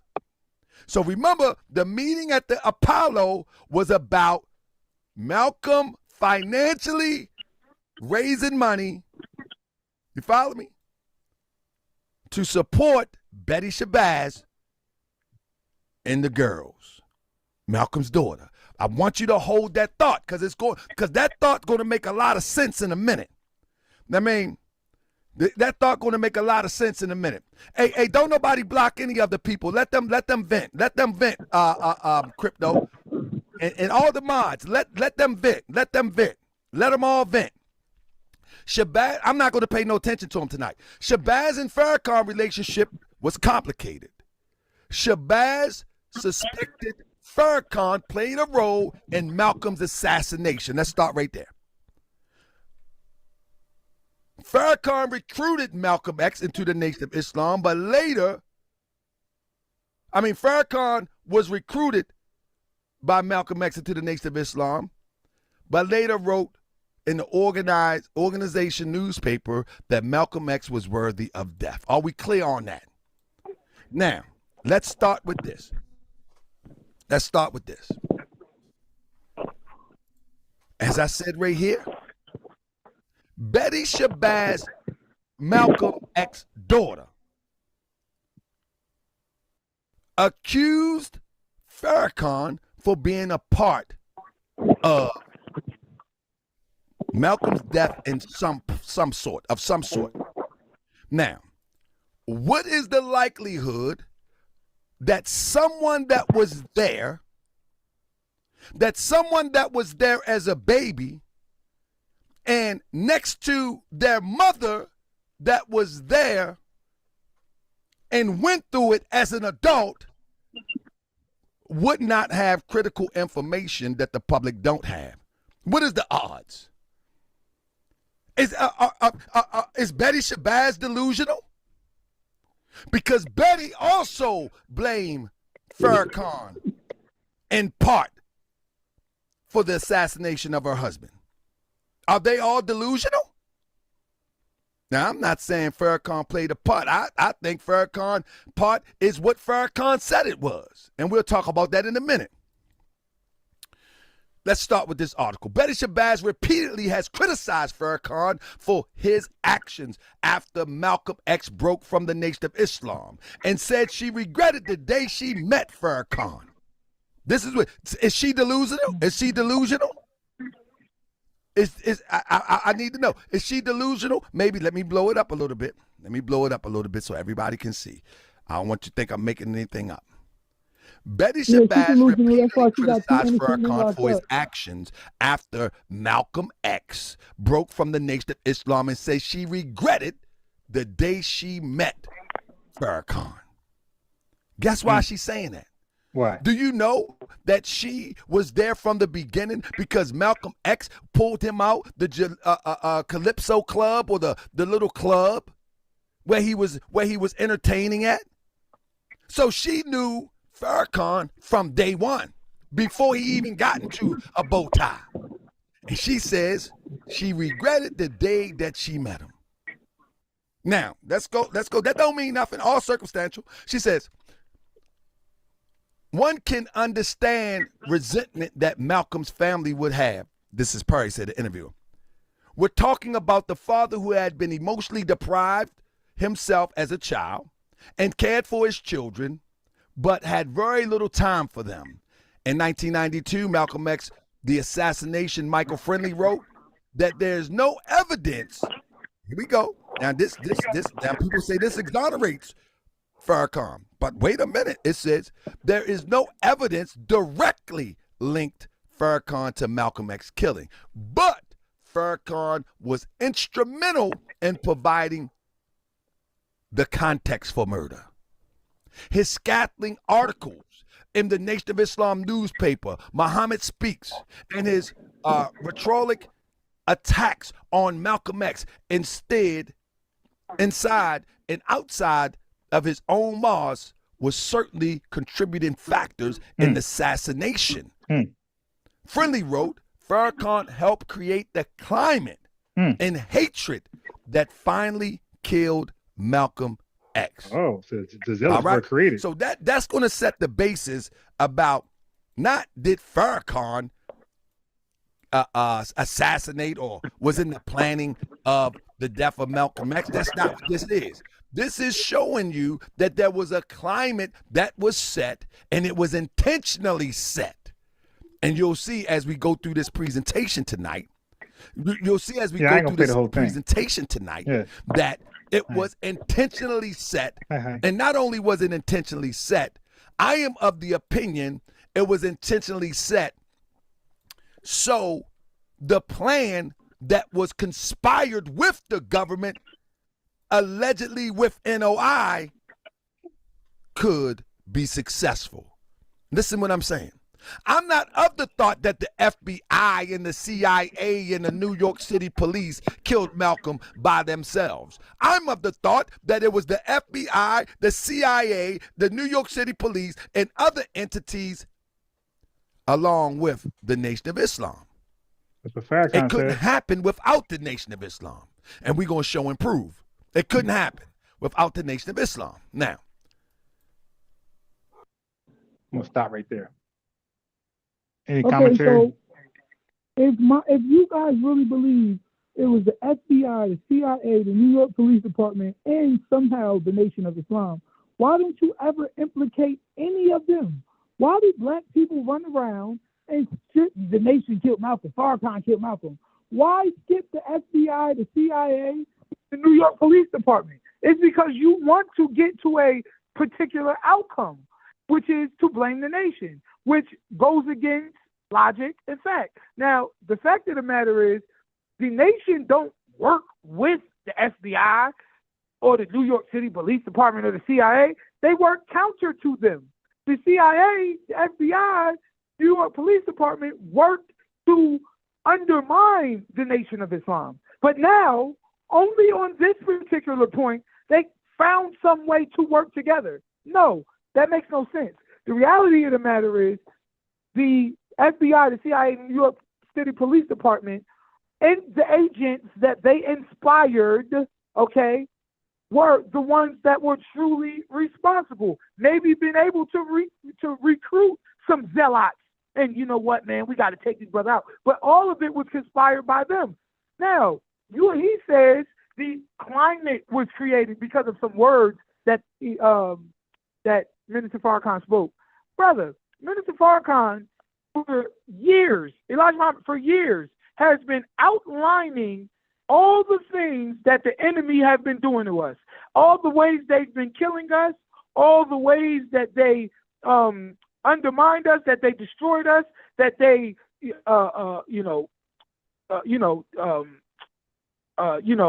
worked against us.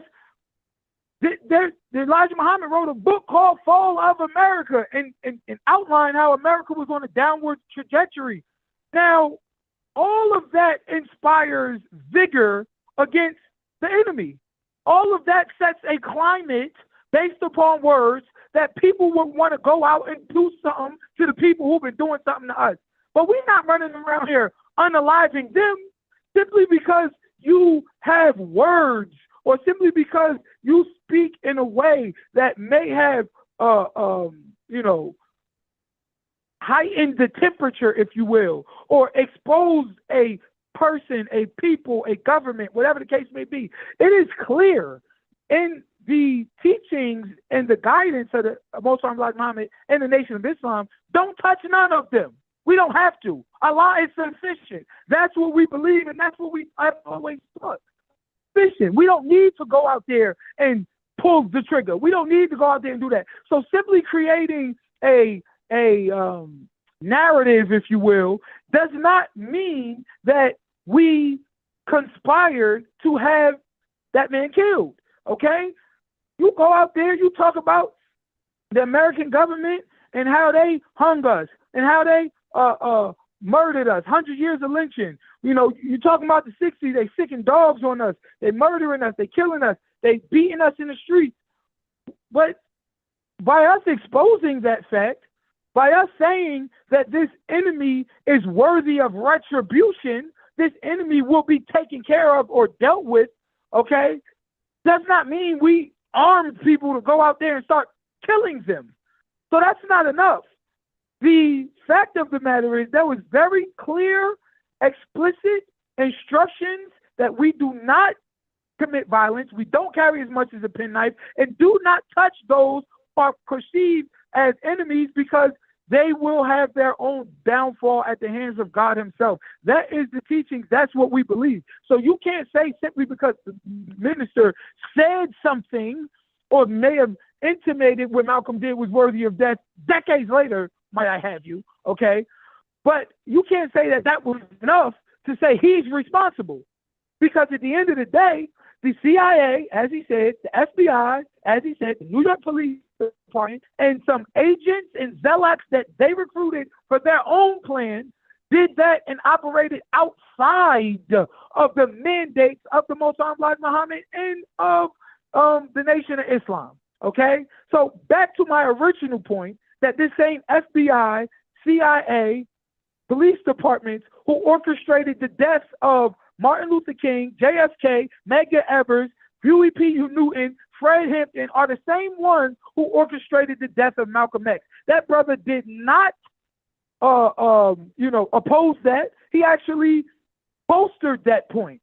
The clips you brought out of Farrakhan did not oppose that. They actually bolstered that point. So once again, you false and you wrong again. That brother is not enough. What he said was not enough, and it does not implicate in any way, even he said that, does not implicate in any way the Nation of Islam. Now, he says Betty Shabazz is delusional. Well, she got two men locked up that was innocent that they had to end up letting go.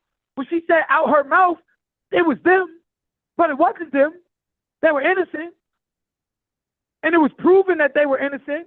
So those years are partly on her hands too, okay? Conjoined with the fact that the powers that be didn't properly investigate and lock the people who was really behind it locked up, because 9 times out of 10, they were agents too. So you have all of this evidentiary power that proves that it was them. And even this brother who just spoke concurred on that point, that it was them. So we're not going to now use two zealots to reprove the counterintelligence program, reprove the FBI, reprove J. Edgar Hoover, reprove the CIA, reprove the New York Police Department, but we're going to adversely use those two zealots who are operating outside to condemn the entire nation of Islam. It's false, it's wrong, and it don't hold up in court. You're not going to pull that small-time stuff over here on me. Yeah, that was a great lecture. All right, hold on. Check this out, chat. Unbiased boxing, man. Unbiased boxing. He put some good comments out there about bombing the house, and another brother put a video. Okay, so he's talking about me.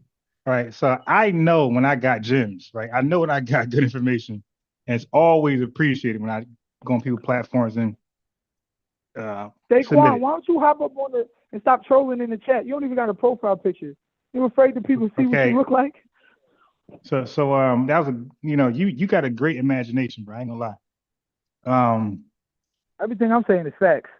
Okay, so I don't know any truth to Betty Shabazz pointing out the wrong people other than what I just heard that Minister Farrakhan alleged. Like I don't. If you got somebody got a link out there, put that in there so I could confirm for myself before I start repeating that. But you see, chat, when I actually researched, oh no. Okay, so when I actually researched, oh no. Okay, yeah. So when I actually researched who killed Malcolm X, chat, I can honestly say I'm probably one of the only people to research both sides. I researched the Nation of Islam did it. I took the other angle, they didn't do it. That's real research. I took both angles. That's why I can conclude the Nation of Islam didn't bomb his house. See, that's thorough, transparent research. So I don't come with an angle, right? And that's why y'all get mad at me. Some of y'all got mad at me recently of what I just closed on the self-defense, because I just go with the evidence. Right? I don't try. I'm human, but I try not to put emotions in my research, and that's why my research come out thorough. So when I had these discussions with people, I'm not the person on the other end of the aha. I'm normally the guy providing the aha. Okay, because I don't have a dog in a fight. Like I accept whatever is there. If the information points to the Nation of Islam have nothing to do with it, I have no problem submitting that. If the information points to their involvement, again, I got no problem admitting that. I don't mind taking a controversial position when I believe I'm right. No, this way. I don't mind taking that position when I believe I'm right. As I see recently, I had some controversial stuff to say when I believe I'm right. All right. And if I think I'm wrong, it's got to be proven, not by speculation, conjecture, or projection. Prove it. Now I know what I heard. He thinks he know what he heard, but the chat know what they heard. We know that Minister Farrakhan, he indicted some members of the Nation of Islam and the direct death, not the cover up, not this and that, just pulling the trigger. He said, I believe who murdered Malcolm X. His exact words, I can play it over for you. When he said who he believed murdered Malcolm X, we don't have lying ears. Only he has lying ears. Our truthful ears heard what he said. He only put it on the zealots of the Nation of Islam. You're lying. Okay, cool. But that's what you get out of it. But we know that's why Jay is out there getting on you, because we know what we heard, and your revision is not going to change what we heard. I'm not revising anything. You're leaving out the fact that he mentioned agents. You're leaving out the fact that he said Brother Gene was an agent. You're leaving out the fact that they said agents were the ones who told Malcolm to not search that day. You're leaving out the fact that the other two brothers who actually pulled the trigger were never caught because they locked up 2 innocent people that they had to let out, which further lends credibility to the fact that those 2 brothers were agents in the pocket of the FBI. You're leaving out the fact that he said agents were involved in every organization and that agents always set our brothers up to die for the big death at the hands of the devil, big devil. You're leaving out the fact that he further analogized or he further used the Black Panthers and what they did to Fred Hampton and Huey P. Newton and how agents were involved in setting them up to reinforce his point that agents were involved. All you did was misuse the word zealot and say, see, that's it, that's all he did. He implicated the nation, he implicated the zealots, even though he said that those zealots were operating outside of the mandate of the Nation of Islam. I'm speaking facts. I listened to the entire speech and not that 30-second excerpt you used to have an aha moment.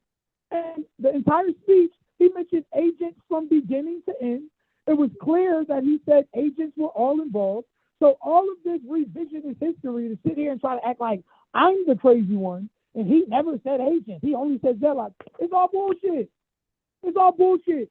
And it's designed to be right, but not be truthful. You want to be right, but you don't want to be truthful. You just want to appear right now. But the reality of the matter is the clip you played proves that he was speaking of agents, proves that he was speaking of people complicit and involved. The New York City Police Department complicit involved. He exonerated himself, exonerated Elijah Muhammad. He said that the mandate didn't come down from them. Nothing that you played portends the fact that it was the Nation of Islam only, which is what you said. There was no agents involved. He never said agents. Exonerated himself, exonerated Elijah Muhammad. He said, so let's stop this. I'm speaking facts. I just named you 7 bullet points in that same video that prove my point. The only thing you want to harken back to is zealot, the word zealot, which even that doesn't prove your point because he said that those zealots were not only infiltrated and influenced by the agents, but they were also operating outside of the mandate of the leadership of the Nation of Islam. I'm going off of your clip, brother. Yeah, I don't think you understand my point. Then I further proved my point by going to the counterintelligence program and how they had revealed their plot and then the motive that they had to destabilize and destroy the nation as well as all the other organizations that they put bullets in all the leaders. But when it comes to Malcolm, except for Malcolm, that was Farrakhan. They put bullets in everybody else. But when it comes to Malcolm, oh, no, that was just the nation. Nothing you said actually proves that point, which is why there's never been no charges, trials, convictions, no admissions of guilt, or nothing that even implicates Farrakhan in the slightest of way. Your argument is weak. May's argument is weak. And finish my wife did. And quite frankly, you don't even believe the nation did it. You already started by saying, I don't believe the nation did it. So all of this fronting for the chat right now, while you trying to sit here and act like you're going to prove that the nation, and if I find research to say that they did it, if I find research to say that they didn't do it, but you research, and your research has brought you to a point where you believe they did not do it. So stop with the bullshit. Brother. Stop. I got you. Listen. So what I do is I'm subscribed to a lot of lawyers, right? In the music industry, criminal, divorce lawyers, all type of lawyers, right? And they will all say this. They will all say, I believe my client is innocent, but then his dumb ass will go on the record and say something incriminating to make my job harder or put pie back in my face. Okay. So now, that's what I'm saying. My conclusion doesn't matter. What matter is that 30 years later, why bring up something so controversial. Nobody's talking about it. The public let it go. The public's not even interested in who killed Malcolm, right? That's a dead not story. true. Malcolm X movie had just came out. Okay. The public was talking about it. Everybody was talking about it. They was all wearing X hats. All right. So if that's true, why involve yourself? Why not just be like, man, listen, the FBI, CIA, everything you're saying. Hey, stop. Who said that? No. Why say this afterwards? Why say sometimes you got to kill because the person you love is being attacked. Okay. Sometimes you got to kill, not the FBI or the CIA. Sometimes you got to kill when the person you love is being attacked. Right? That's not what he said. And then that's the analogy he made. And then he went on to say, he's ours.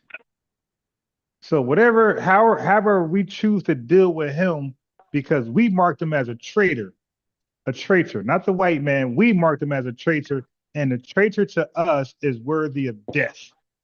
Okay, so how we want to handle him, whether we want to lay hands on him and cause his death or not, that's none of your business. I don't believe that should have been something he said. So if I'm his client and I'm saying, hey, my client didn't commit this, he's not involved in no way, shape, or form, and then my client come out and say that, I got my hand on my face like, oh my God, why did you just say that, bro? I just cleaned the mess and you made it sloppy all over again. Okay, and then you go on, and then that's one clip. The second clip, you go on to make the mess worse. You go on to say, not only is he a traitor and he's worthy of death, but death actually came to him at the hands of us. And now, what Taharka Bey established, he said, yes, now there's different ways to get somebody dealt with, right? Okay, attacked. There's different ways to get somebody attacked and cause their deletion. You don't gotta always outright say it. Hey, there's something called implication or setting the stage. Okay, so everything is like safe. So you're being safe. You're trying to get somebody openly killed, but you don't want to pay anybody specifically, and you don't want to name anybody specifically. So you don't want to be tied to this at all. So you're saying horrible things about this person every chance you get. You're calling him a traitor. You're saying that he's a hypocrite. So you're demonizing in the public, causing him to be worthless. You know, these tactics were used in Nuremberg, Germany.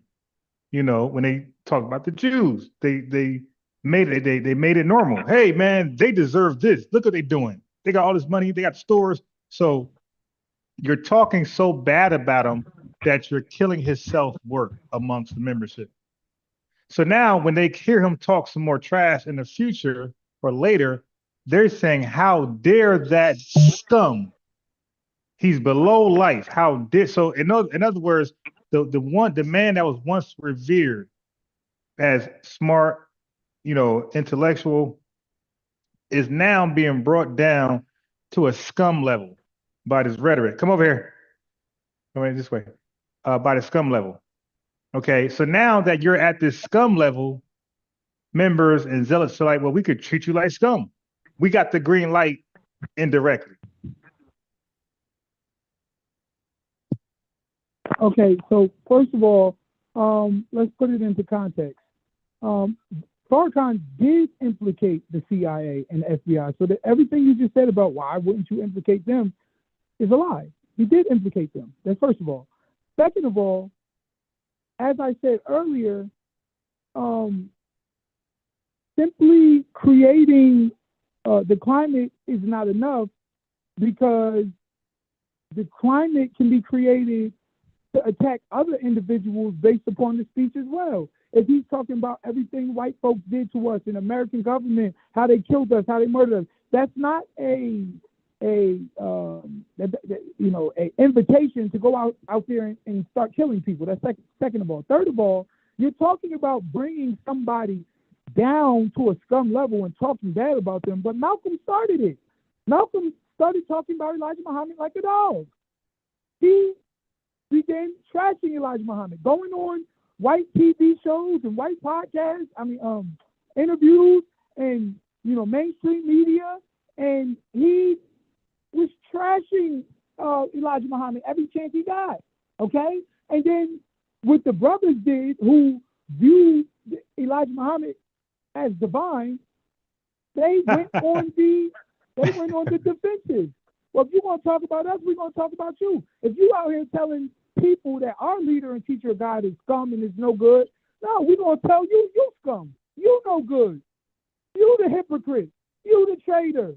Yeah, read the last comment, Focus. Back on you. What are they supposed to do? Just allow him to go out there and talk, and we can sit there and be like, yeah, man, No, that's not how brothers act, and that's why he said, when you attack somebody that I love, when you attack somebody that we love, you do get a different mindset. When you attack somebody that I love, you do go on the defensive. You will be prepared to kill. If a mother seen her child getting attacked, if a brother seen his brother getting attacked, if a father seen his son getting attacked, they would go on the absolute defensive. So the reality of the matter is Malcolm started it.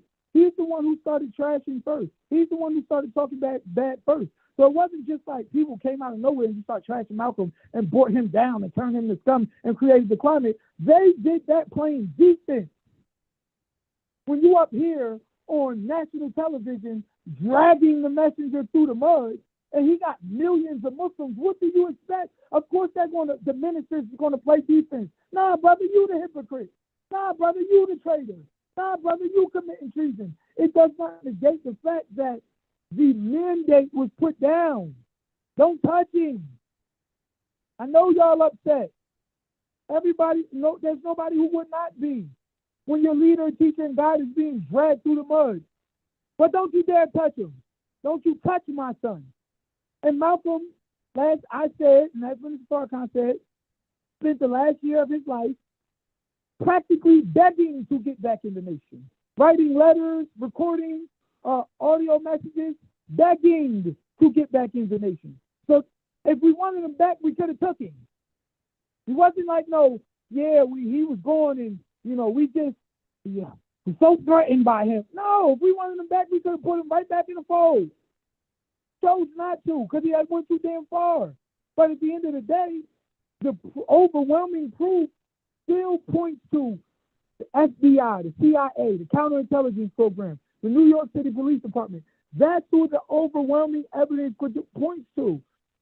I don't care about no words Minister Farrakhan said 30 years later in a speech, which is put into context, still reproves him and places no guilt on him, the messenger, or nobody that was in the fold. I don't care about that, because that's only important to ignorant niggas who want to tear the nation down, who want to tear Minister Farrakhan down, which is why that last brother you put on expressly said, I believe it was the FBI, the CIA, the New York Police Department, but it couldn't have got done without the nation. And all you niggas skip all of those actors and players, and you go straight to the nation did it, the nation did it, the nation did it, the nation did it. Because you have a vested interest in believing that, and because you have been hoodwinked, you've been bamboozled, led astray, run amok. They have tricked your ass against your own, against people who are out here fighting for your liberation, freedom, and salvation. They'll put Young Thug and 21 Savage in your face all day, but they'll drag Farrakhan through the mud on every media outlet. They'll make sure that if you want to become a prominent Black American figure, that you got to destroy Farrakhan first. So now, I disagree with all of that. You know what I'm saying? And it's clear and it's evident who wants us down, destroyed, and it's clear who evident who wants to place the blame on us and remove the blame from themselves. The same people who place the blame on James Earl Ray, whatever his name is, and Lee Harvey Oswald, and all of these rest of these actors and players throughout history that we want to act like it was just this this person or this group or this entity, while we absolve ourselves of our covert hands to destroy it all. And when the counterintelligence let me get back in there. out, it exposed them. All right. So chat, let me show y'all something. Okay, so Jay said the NOI usually has good debaters. He said, what's this guy problem? Okay, now you just mentioned other people, right? That have controversial histories as well on their desk. Okay, so now hey chat. What he's doing is a fallacy. What he's doing is trying to suggest correlation equates to causation. He's saying because they're responsible for this guy's controversial death, this other guy with a controversial death, he must have been killed by the same people. Matter of fact, every controversial death, these folks are responsible for, brother. That is a fallacy. I got it. But you did that though, because you mentioned Oswald for no reason. Because Oswald, whatever he got going is separate from the Nation of Islam.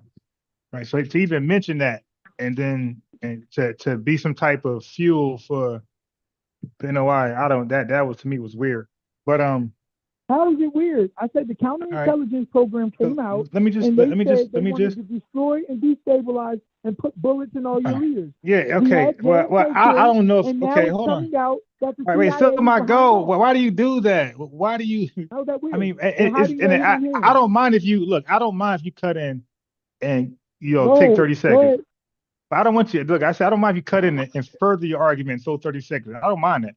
But I don't want you to take that baton and run a 400 meter. If you're gonna do a 100-yard dash, go ahead. But a 400-yard meter is like, dude, no. Like I said, if you want to strengthen your argument, I don't mind. You want to add more facts to what you said, okay. But I don't want you to take the baton and do a 400 or 800 race. All right. So again, you keep using, they want to destroy your leaders, blah, blah, blah, blah. Again, that's some more fictitious stuff. That's not, there are a bunch of so-called leaders. Polite is a so-called leader, right? So are they responsible for why he's in jail? Like, come on, at some point we got to stop and just look at every case individually, not group everybody together. What you're talking about? I know. Counterintelligence program with the leaders in the 60s. I got it. Malcolm was the leader in the 60s. I got it. Why you didn't put it polite up? You said the NOI. I thought you was, I didn't mind, but I just want to tell the chat. You said the NOI were the leaders, the black leaders of the 40s and 60s. I mean, brother, you got a great imagination. Okay, the NOI were not the leaders of black folks in 40s and 60s. All right, they were part of leadership in some positions, but they were not representing the leadership in the 40s and 60s. And please don't challenge me. Okay, so let me just go further. Let me get back to the subject. So you said, so you're saying, now the thing I don't like what you're doing is that I'm showing you how the Nation of Islam slandered Malcolm X. And then I actually told you what they did. And by the way, brother, in the final call, the Nation of Islam in chat, since you want to go there, in the Muhammad Speaks, the Nation of Islam was so childish and petty that they had a paper of Malcolm X's head rolling down the street. So they had Malcolm X, stop. So they had Malcolm X deleted in the Muhammad Speaks as mockery, and they had his head, they had a Malcolm X decapitated. His head was bouncing down the street in the Muhammad Speaks. That was, so you talk about creating an environment, like, wow. So now, I'm actually telling you what they did to make him look like scum. He's just saying Malcolm X dragged, the Nation of Islam, but he's not giving you examples of what Malcolm X said that so-called dragged the Nation of Islam. No. What Malcolm X did was he blew the whistle. What Malcolm X felt like through Elijah Muhammad's son, Warif D. Muhammad, had put Malcolm X on game. He said, yo, look, my dad got more, okay, so I'll be real simple. And in the Nation of Islam, they practice polygamy in theory, but not in reality. They said it's something we will do later in life. Polygamy, it will come a time when we practice polygamy. So Warif Deen had leaned on Malcolm X and said, "Hey, look, the leader is practicing polygamy," and that's not a big deal. It's not a big deal. But for Malcolm, he felt like that was kind of hypocritical because he was told that they would practice polygamy later, in a later, whatever. And he felt like this was happening in bad faith. That's all. Like he just felt like, okay, now Malcolm X did, take that somewhere else with it and misrepresented the polygamous affairs, but that darkness is what blew the whistle. Okay, so Malcolm X lied about this part just remembered. So he lied about the underage women. That they were all of age. He lied about that. All right. So he did do that. He lied about the age of the women. Okay, but his point was to show the hypocrisy in the leadership. Like, hey, the leadership got to follow the rules like everybody else. So anyway, that's probably all I have. But outside of that, he did that. Like he went on that. He went on that. And outside of that, I don't recall him saying anything else about the minister or anybody else that was like crazy. So it's okay. So he exposed the polygamous relationship and he lied about the age. All right. That's it. But he kept saying that over and over and over. Okay, he did say that a lot. Okay, but that's worthy of death? That's called treason? You can go. Okay, so first of all, Malcolm X did more than that. There is interviews with Malcolm and a panel of all white folks dogging the messenger. Okay, and just give examples. looking like a good old coon. I'll find it for you and put it in the chat. Okay, like well, if you can't give examples, then you can't say that. That's first of all. Second of all, if you say Malcolm X, that Malcolm X was told that there would be a time for polygamy and that we would do that eventually. But who was he told that by? He was told that by Elijah Muhammad. So if Elijah Muhammad is the one who set down the rule, okay, then at the end of the day, he's the one who determines when it should be or when it shouldn't be. But in secrecy, bro, like you gotta do it openly, bro. You gonna do it in secrecy. Let me finish. And for you to take that messenger is domestic life, is domestic life. But for you to take his lawful, if you will, in the eyes of God, okay? Because you also said he wasn't going to stop until the Quran became the law of the land, right? So if you want to take his lawful in the eyes of God domestic life, where he took women to wives that were all of age, and then you're going to turn that into this nigga is a pedophile secretly screwing. Yes, that is treason, bro. 69 God. So that is traitorous. All right, you want to lie and say that comment. So that comment is worthy of death. He a pedophile out here raping children. That is a lot, bro. It's too much. And so that's first of all. Second so that's of all, worthy of death. As I said. Brother, okay. Well, in some people's opinions, yes. Don't mean. All right then. So we're good. But that was worthy of death, and they got him. No, brother. All right, but you don't believe that. You don't believe the nation did it though. But yet you out here trying to postulate a zealot. I believe what Farrakhan said. A zealot got him. You yourself don't believe that. But anyway, the point of the matter is, yes, that is incorrect, and that is you dragging the messenger like a dog. You're going to talk about he out here raping kids when he only had multiple wives. So you exaggerated to the negative, and then you begin out here going on a world tour of telling the media and telling white folks, buddying up with them and saying, yeah, and lying on the messenger, lying on Elijah Muhammad. So yes, that will inspire and produce hatred. But I don't know. I don't. You are comparing. After we done. Malcolm wasn't doing all that, bro. And we viewed him as one of our brothers. He out here lying on his brother and purposely trying to drag him down. Now, something the one brother just said in the chat was, he said the Nation of Islam is the mafia, and if you get too big, they got to take you out. Brother, brother.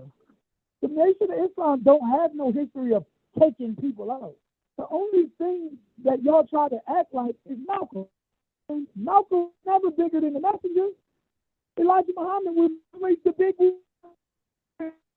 grew bigger than Elijah Muhammad. That's what they were trying to tell you, because they put Malcolm out there because, you know, they have their own nefarious means for doing so, which is dragging the nation down and bringing the credibility of the nation down. So they the ones who put, you know, Malcolm out to the forefront. But the reality of the matter is he never grew bigger than Elijah Muhammad.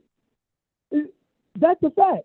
Now, another point you made, you said that the Nation of Islam wasn't the biggest movement in the 60s, but it was.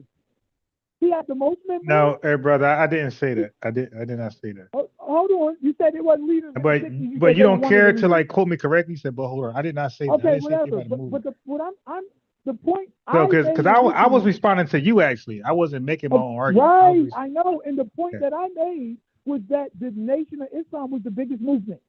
And then you didn't say that, brother. In response to me, we should rewind it. But you said in response. All right, I'm gonna do it right now. I got it. You said in response to me that they weren't no leaders. They was one of the leaders. So now in response to that, I'm telling you they were but the biggest that's not what you said though. In the 60s. They were. They had the most members, the most progress. Okay, they reformed us the most. They cleaned more of us up the most. They exposed the government the most. They were only people who are for separation, not integration. You're not for us familiar with doing Black our history own in thing, that time. I can standing tell. on FDA business, if you will. And nobody had success like Elijah, and nobody produced the men Elijah produced. Bro, hold on. I got a bunch of names that are Cook Elijah's Farsi said. Stop it. Hold on. And they never produced the men Elijah produced. Not a Malcolm, not a Muhammad Ali, not a Sebi, not a York, not a Farrakhan, not a Clarence, not a Dr. Khalid. Elijah Muhammad produced the most great men out of every movement in the 60s. All those guys benefited. All those guys you talking about. One of his students was making they all motion. Benefited from the real leaders who made the biggest change of his during that time. Were making motion. You can't say that about nobody else. You can't say that about Dr. King. You can't say that about you would never you would never go tit for tat with me on black leaders, and I can even bring you back to 1800 Kentucky. He produced the most. Hey, bro. So I'm gonna give you a name right now. I'm gonna give you a name right now. I'm gonna give you a name right now. I'm gonna give you a name. Okay, I'm gonna give you a name. Paul Cuff achieved more and did way much more than Elijah Muhammad ever could dream of, and he did it with his own dime. He got no donation. He didn't no donations, no charity. Not true. His own dime. Not true. Okay. Well, name me the men Paul Cuff produced. Okay, brother. Listen. It's not about produce. I'm waiting. Right. It is about produce. You said he did way more. I got it. Watch this. Paul Cuff didn't have to clean people up, bro. They were already clean. All of them was highly Harvard grads. This is the 1830s, bro. Harvard grads, successful businessmen, very wealthy. All right. Paul Cuff built with his own hands ships. He had a fleet of ships, my boy. But now look what he did. You talk about cleaning people up. Paul Cuff bought people out of slavery. Hold on, chat. He's talking about cleaning people up spiritually. Paul Cuff literally bought people out of slavery, bought them their freedom, and then took them out of America and brought them to Sierra Leone somewhere. And he financed the trip in his personal customized fleet of ships that he did. Okay? So stop saying clean people up when he actually bought people out of enslavement. So that's what I said. You don't want to go tit for tat with you, bro. And that's just one guy in the 1830s. You dig? I got some folks around Elijah Muhammad time I cook them, but I respect Elijah Muhammad, contribution, what he tried to do. But you start to like pull rank and say this guy did more. This guy, you're gonna fall to me all day long. Okay, once again, brother, you're wrong. Because I got Paul Cuff for you. Now, once again, you're wrong, because we were talking about the leaders of the 60s. That's what we were talking about. Second of all, the Paul Cuff I could go there. that you're talking about, you say he...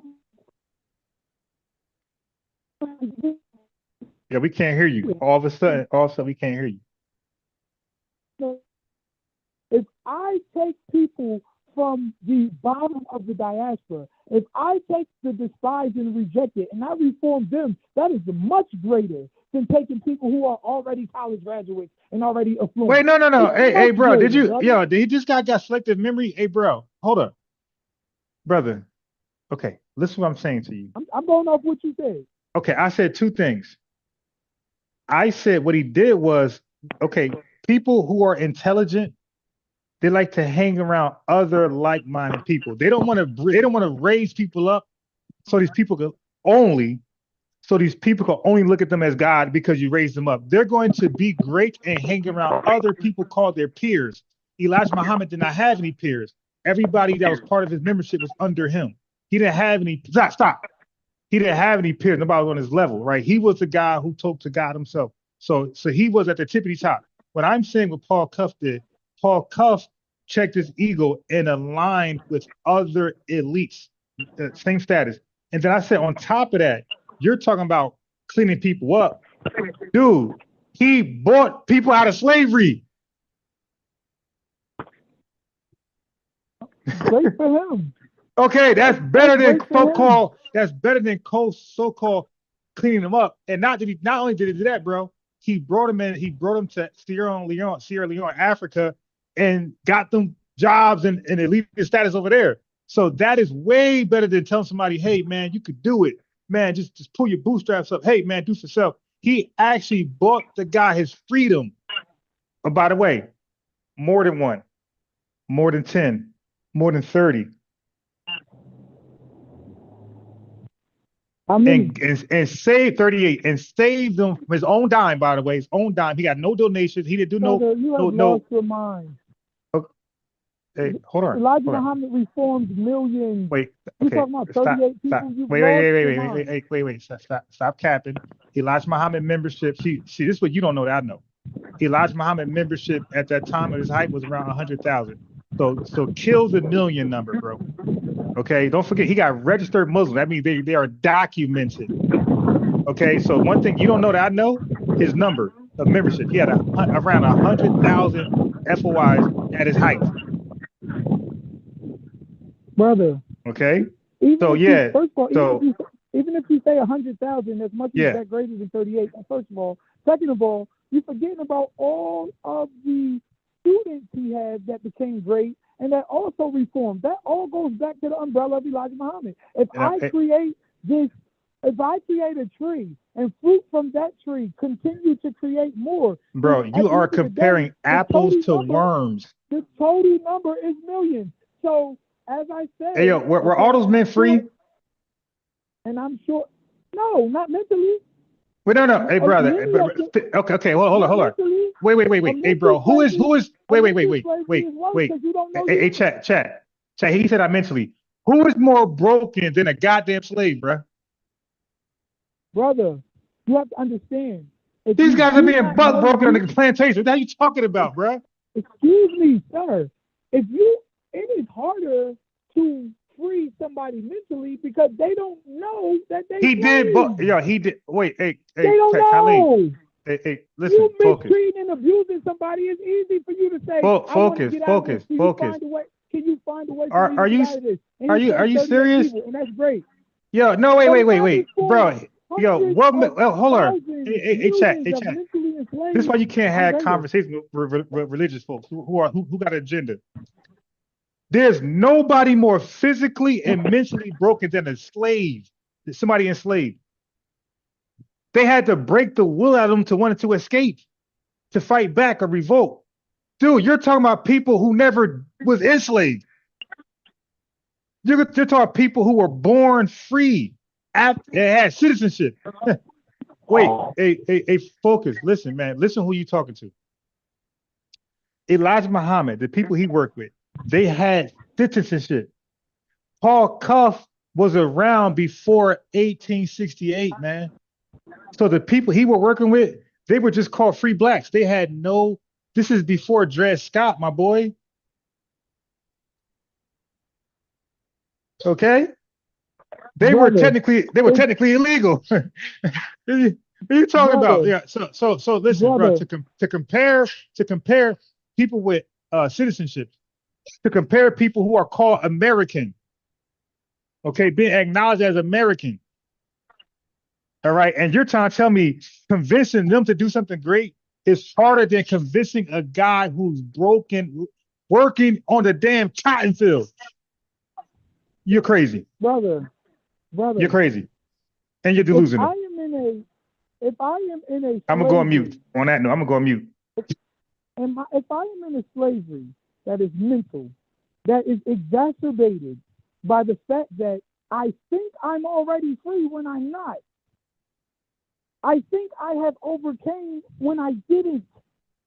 Exacerbated by drugs, by a drug society that their body and their blood is codependent upon. Alcohol, drugs. If I liberate and reform those who are mentally enslaved because they do not even know that they are slaves, yes, the task becomes much harder. It's much harder. You physically abuse me. I'm in chains. Now Yeah, you this telling dude me I crazy, got a yo. way to be free of these physical chains and get on this shit and leave the abuse and leave the whipping and leave the raping and leave the being degraded and emasculated and castrated. And I have a chance to do that. And he only was able to get less than 40 people. And you telling me, bro, we're talking about, is this, hey, yo, chat, is this guy not, dude, just tell me, hey, dude, just tell me, hey, yo, just tell me you're impaired. This guy said 40. Hey, bro, we're talking about getting people from the plantation. You think a plantation owner was happy for one to get freed? Bro, they didn't want to. That's, bro. See, to have this conversation. Okay, stop. Go over there. Okay, go over there. Put it over there. To have this conversation with me, bro, you have to know what was going on at that time. I know you don't know. Because you don't know the adversity and what was going on at that time. And I'm not going to teach you today, bro, but you don't know what was going on at the time that made it so difficult to get one person free. They didn't want anybody free. Of course I know. Okay, so they didn't want any, no, but okay, but you don't know the extremes. They didn't want anybody freed. They wanted everybody enslaved. So they were mad at, so look. That's not the point I'm making. Okay, the point I'm making is that it's but look, what I'm saying is the adversity. You got people who are free to roam around because they are American citizens. They got citizenship. So these guys have access to things in this country that was not accessible at that time. Okay. And in spite of all that, he has a degree, a college degree. So he exceeded all, this is 1820s. He exceeded all things that people can't even do today. All right. Then he was a successful businessman by his own hands, building a fleet, bro. He had a business. He wasn't like Elijah Muhammad. Elijah Muhammad didn't have a business. He had recruits and got members and got donations and then got a business. Okay, this guy came with a business. So he came with something and he needed nothing for you. He needed nothing from you. And look, they didn't want him around. They were trying to get this dude, back enslavement or out of the country because of what? So the biggest fear for white slave owners was causing a revolt or freeing enslaved people. So to free one man was like your head. That's your head. To free one man is your head. They didn't want them freed. So what man can say I freed a slave? You dig? Who can say that? And he did it. He did it with a bunch of this dude is crazy, yo. To make Elijah Muhammad some just great achiever compared to anybody I'm naming is insane. I'm gonna go on mute again. That's insane, though. Okay, and please stay on mute this time. Sir, you're wrong. 38 people to get them free. Great thing, wonderful thing. 38 people, okay, that were already facing abuse, already facing the whip, already facing castration, that knew they were enslaved, that were in chains, and you gave them a chance for physical freedom. Yes, that's a great thing. But it's much harder of a task to get someone who perceives themselves as free. No, it's not. That's all symbolic. To leave. What did Elijah Muhammad actually accomplish, bro? Hold on, brother. Yeah. No, give me that. To go free, to go back to the drugs. Bro, he has no accomplishments. Brother, you have all these different movements that they're free to go to. You have the overwhelming media propaganda telling them not only is they free, but that, that they, should integrate. And what Elijah Muhammad is talking about is the wrong way to go. No separation, we need integration. He was like a salmon swimming upstream. But he failed. The grain. Let me finish. He was going against the grain and went against the grain. Which is idiotic. And reformed on a mass level and mass scale. Now, what is your definition of reform? Let me finish, sir. You act like these guys get college degrees and building something great, bro. These dudes selling bean pies and goddamn final calls. Oh, okay, my bad. You said you were going to mute. Okay. So you can Paul cuff your way all the way to the river, to the ocean, and that's fine. If you want to be a Paul cuff man, that's fine. I'm going to go with the person who took millions. Oh, I got more than that. When it's all said and done, hold on, and delivered them from a moral degradation, a spiritual degradation, an economic degradation, who took people who believed that they had already overcome and showed them overcome, but gave them a path towards truly overcoming. Somebody who went against these powers that be, the American media machine, all these different groups telling you he's going the wrong way. I'm going to take that person who took people who took because remember, not only were they mental slaves, but they got people out of jail, reformed them in jail. Okay, when they were still physical slaves, slavery, the modern day slave. Okay, after they took the prisons and created the prisons and privatized them and sent the police on you and locked you up and took all of your rights and put them chains back on you and put you in a cell and had you working for these major corporations for 2 cents a day, and they just furthered their slavery in another way, physical and mental. And he was able to reform at a much higher rate. Don't talk to me about no 38 people when hundreds of thousands to millions of people were. Let me know when the lecture is over, bro. When he created the greatest black minds that we had, who still continue. That's a lie. That's a lie. So okay, whatever, man. The reality of the matter is this, and I can call you back later, but I'm about to go into the gym. So wait, so why you get the last word? All right, so, I mean, bro, why you do the petty stuff? Like every time chat, when he's on here and we disagree. I said I'm gonna call you back later. Yeah, but why you get the last word when you like? Why do you do that?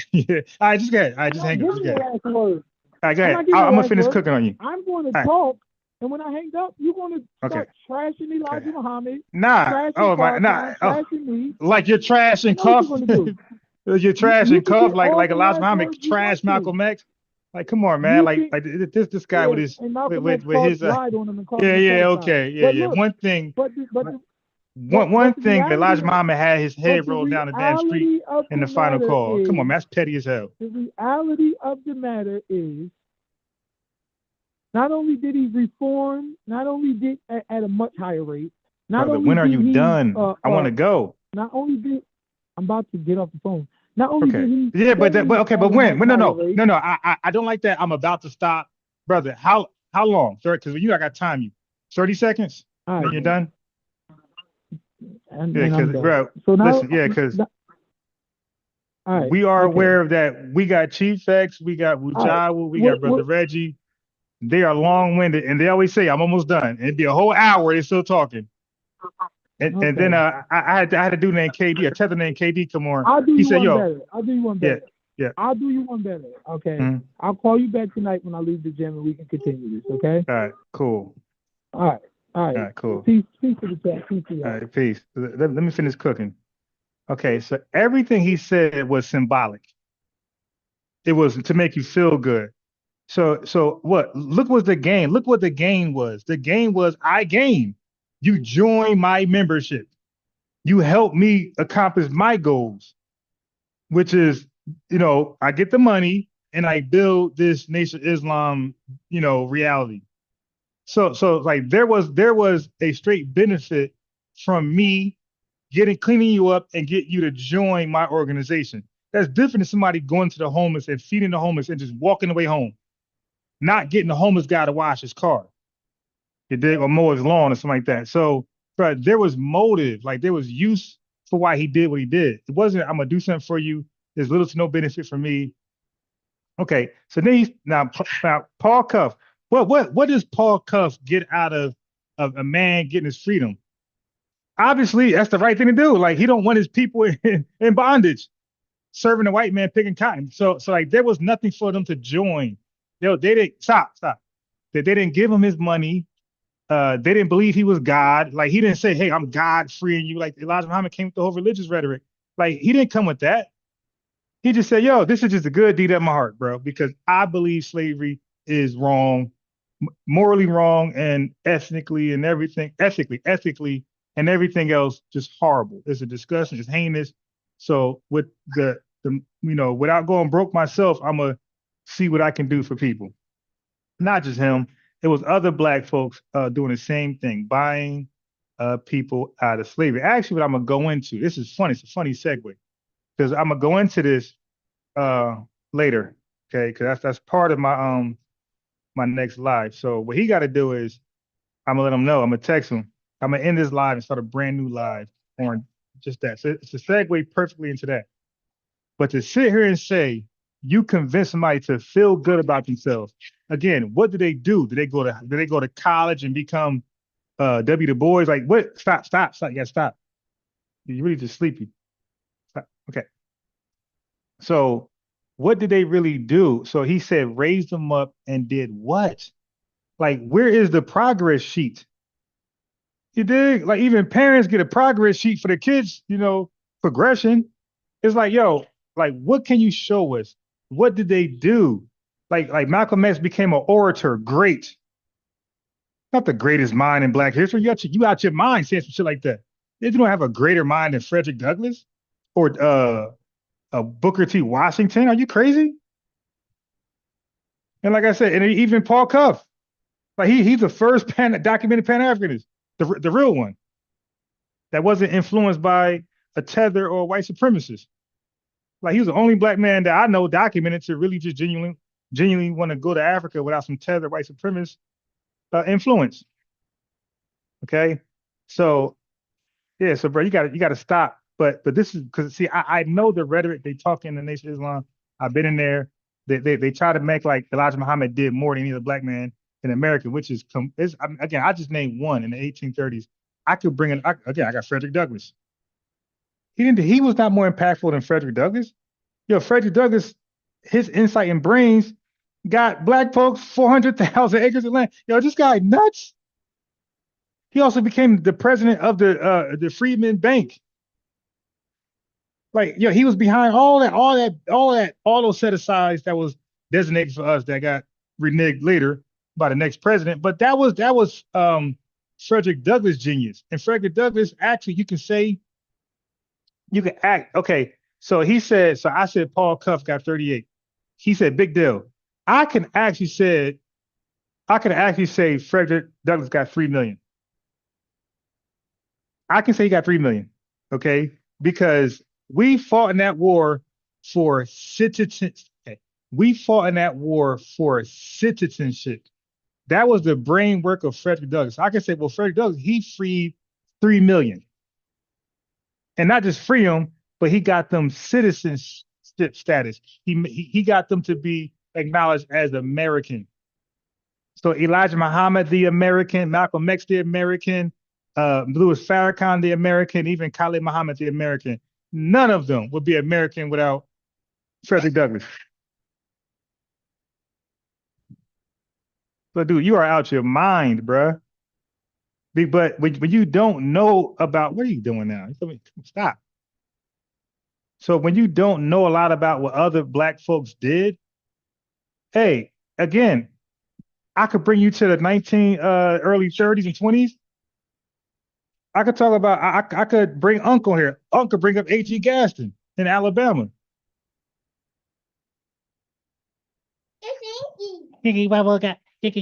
So yeah, so bro, really? Like nobody actually says this Black man was the greatest, that greatest, because we all their efforts collectively, it was to help get us in a great position, right? Prior to where we were. The argument where people say, hey, this was the greatest, that's the greatest, General Yohana the greatest, that's the religious folks. Activists don't do that. Activists just happy that they can assist, happy that they can help. They don't say, this is the greatest. No, you helped in the area where you helped at. But there's so many more areas. Now, now watch this, chat. How did the Honorable Elijah Muhammad and all his efforts stop this right here? This is what I'm saying. Like, they're not ready for me, man. They don't do enough research. Now, I actually got some stuff on them. Okay, because this is the goal. Everybody is trying to stop this. Okay. This is the whole point of what we do in this country for each other. And this is what the fight is for, but the fight is in steps. Okay, I want y'all to come, when he calls back, we want to know, what did he do with this?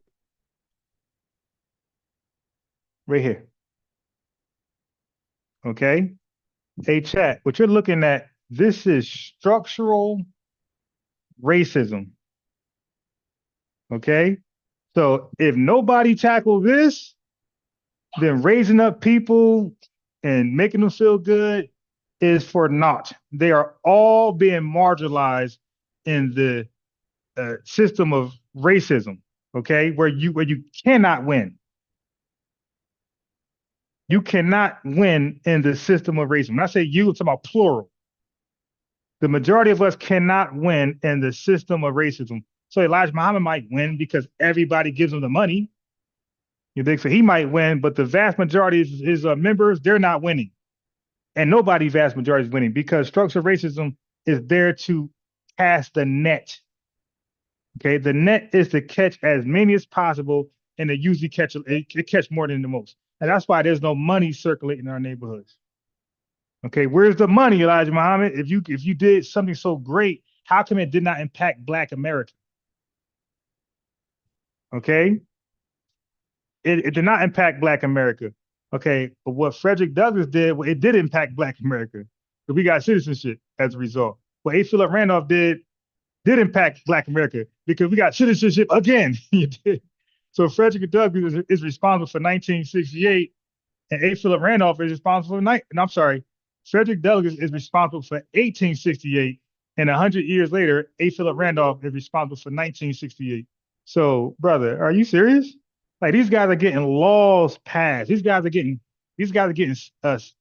statuses acknowledged and recognized. Where every Black, look, hear me out, chat.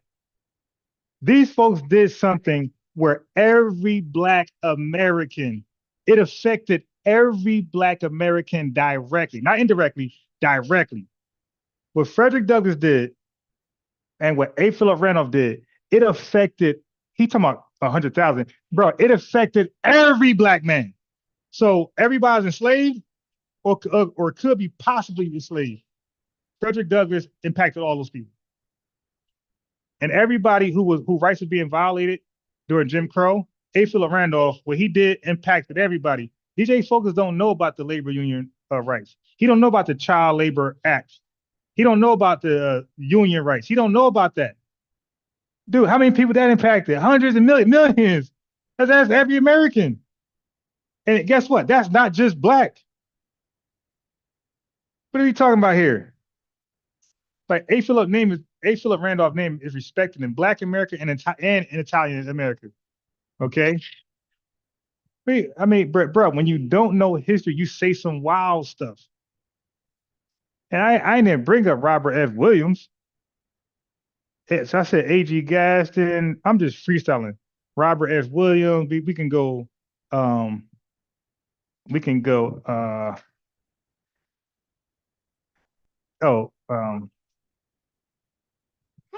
Booker T. Washington. Right. Booker T. Washington. And that's just a few, just off the top of my damn head. You know, if I really try to, you can't trust the high. If I really go ahead in my bag, and by the way, I'm just freestyling. I'm walking. You see this kid annoying the hell out of me. Okay, that's it. That's the last one. That's it. Okay, so I'm over here just freestyling this guy, and he has the nerve to disregard, and that's so disrespectful, Chad, to sit there and disregard all of the black people in this country, women and men.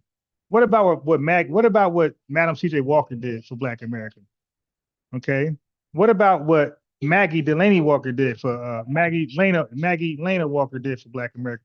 We're just going to disregard all these contributions that help pave the way for somebody like Elijah Muhammad, somebody like people who came afterwards. We're going to disregard them and say that this guy did something and he actually achieved. I would love for Khalid to, DJ Focus to actually explain their tangible achievements, not some symbolic, make you feel good, build your esteem. No, leave that alone.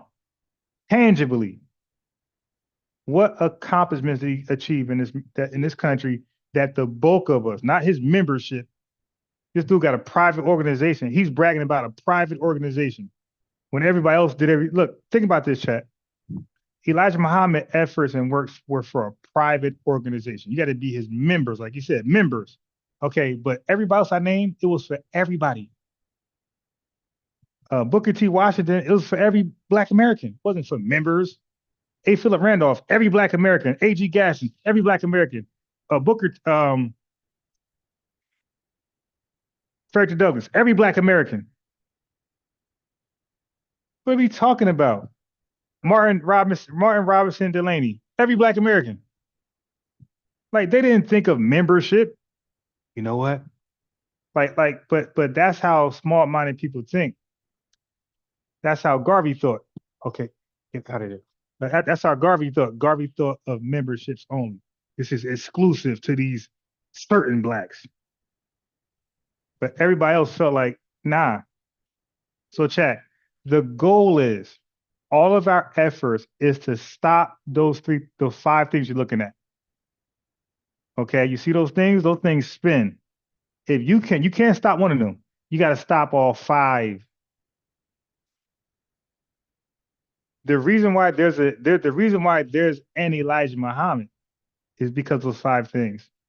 The reason why there's anybody else is because of those 5 things. So if you came and gone and those 5 things are still alive and well, it's still impactful and destroying us, keeping us only less than 1%, bro, then your impact is full of BS. Okay, whatever you contributed to, BS. You got to stop that machine right there. Okay, because we're gonna all keep owning only totally under 1%. Now, when he called back in, so I'm purposely withholding information. When he called back in, I'm gonna just cook him. But he's gonna rant and preach and just talk in circles. Where I'm getting to points. I'm hitting on points. Like, dude, don't make us feel good. Tell us what he actually. Oh man, this guy was on drugs. There's no proof. What proof is that? This guy going. What are we doing? We going with personal testimonies? Stop. Yes, God. All right, stop it. That's it. Go get your cartoons. Okay, so he's going off personal testimonies. What proof can he pick it up? Pick it up. Okay, don't throw that on the ground. Okay, what proof does he have that a dude? I mean, first of all, Elijah Muhammad is in the damn 40s and 60s. Like, what drugs were we actually doing? Like, cocaine costs a lot of money. So, like, what were we doing? What drugs were we on? And where's the stat? Please, hey, chat. Come on, man. Crack epidemic was the hardcore drug that affected Black society. It was not cocaine. Okay, cocaine was expensive, always was. That was not the case with us. And please give me the percentage of not that I'm telling you, man. That is on him. He got to come back and show us how in the 50s and 60s, large portion of Black people were strung out on some type of mystery drug. That's what he got to do. Okay? We were strung out on a mystery drug. What drug was that, bro? So no, he was building up people like Garvey did, like Umar did, and it was just to make them feel good. But what actually came out of it? Like, where is the progress reports? And let me okay, so let me time out Pablo. I told you when I'm being serious, you don't come in trolling. So I'm gonna time you out for 30 minutes. Next time it'd be for 24 hours. Next time you troll, I'm gonna talk to you 8:15 tomorrow. All right. Okay. So you give me back about 8:45. So when you come back around 8:45, 8:50ish, if you troll again, you will be back here 8:50 p.m. tomorrow. Okay. Yes, that's one thing we're not gonna do is start lying over people accomplishments and achievements, dude. This dude was a religious leader who told people that he was sent by God or he was chosen by God to lead them to success, or some promised land, whatever that was. He was going to save them from the devil. So it was a religious belief he sold them onto. Okay, so just imagine if we did that. Can you imagine if we went to the streets of like somewhere poor and we just got the Black folks, like we fed them, we said, hey man, you're God, and then we said, hey man, just keep believing what I'm telling you and become a member and I'll keep feeding you. Come on, I mean, you want to go biblically? Didn't Jesus say, hey, you guys only follow me because I give you fish? I gave you 2 fish and 5 loaves. That's why you guys follow me. Once I stop feeding you, you're gonna go back into the streets. Yeah, no, that's not how it's done. The way it's done is that you just shine, like Paul Cuff did. You just shine. You become that star where I don't gotta come and choose you guys and tell you guys how great you are. You're gonna see me and see how great I am, and you're gonna come to me. Let's talk about that. Let's talk about how many people came to him. He came to them, tell them how this religious talk. I mean, damn. I mean, come on, man. TDJ, all these guys got millions of followers. Look at the average. Joel Osteen. What is so unique about look at Garvey. What is so unique about a religious leader getting a lot of followers? How is that unique? That's so common. What is so unique about a religious leader getting a bunch of followers and claiming they're cleaned up? And the Christian church would just say, they'll just say the word saved. So everything that Focus said, all these great things he claimed happened with the spiritual stuff, the spiritual cleansing that happened to the Elijah Muhammad followers, his members, the church would sum it up by just using the word saved. Or born again. He's saved. He's born again. And everything Focus said, that's what they mean when they say born again or saved.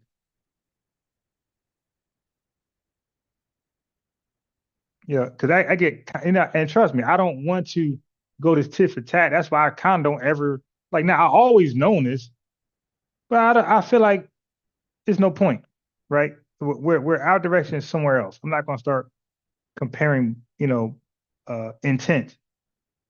Some people had great intent, but didn't, do a lot of things. They did a few things, but didn't do a lot compared to others. I don't want to go there, but I'm not going to have somebody come over here and lie and say a guy who really did absolutely really nothing to affect Black America and to affect majority of Black Americans in a positive way. If anything, I could argue that if I wanted to, I could argue the same thing I said for Garvey yesterday. I'm not going to say it again, but I was asked about Garvey and I gave an answer. I could say the same thing about that guy. You know, but I know a lot of people is in that faith, so I'm respectful. You know, you see, I don't talk about people's faith in religion or Christianity or Islam. I don't, because you got the right to have a faith. It's not my responsibility to try to debate you out of your faith. You dig? Even the flat earthers. I'm not trying to debate no flat earther and tell them that the earth is round. Dude, you believe the earth is flat? Great. You dig? That's not my thing. My thing is, I'm trying to get FBAs together, and we got supporters. We're trying to line ourselves up with them and become a big, big, force, huge force. But these guys with this division stuff, oh, this leader did this, and he actually, and just capping, just straight line. And believe me, there's way more within that I really would not like to speak on. But again, if you push me, Tupac said, I ain't a killer, but don't push me. I just said, brother, you don't want to. I said, brother, you said something earlier about the Nation of Islam were the leaders of the black race basically in the 40s and 60s. I said, bro, they were not. And I said, bro, don't go there with me. And I left because we were talking about the topic, right? But he said that early in the topic, and I wanted to address that at some point. I didn't want that to go unchallenged, but I didn't mean to stay there. I wanted to focus on where he's getting his ass kicked at. The Malcolm X thing. He straight lost. But for him to focus on that, no, the Nation of Islam, they did do this. So you're trying to compare one guy, one black man, convincing another black man that he's great, that has American citizenship. He just being lazy, drinking all day. Some choices he made. You dig? He made these choices to no, bro. And yo, there's no. Here's another thing, family. Marcus Garvey, everybody, every charlatan, every scammer, do they go after the most intelligent people, or do they go after the people in most need? Come on, let's just be honest here. Okay. So Elijah Muhammad also, he went after the people who are underprivileged.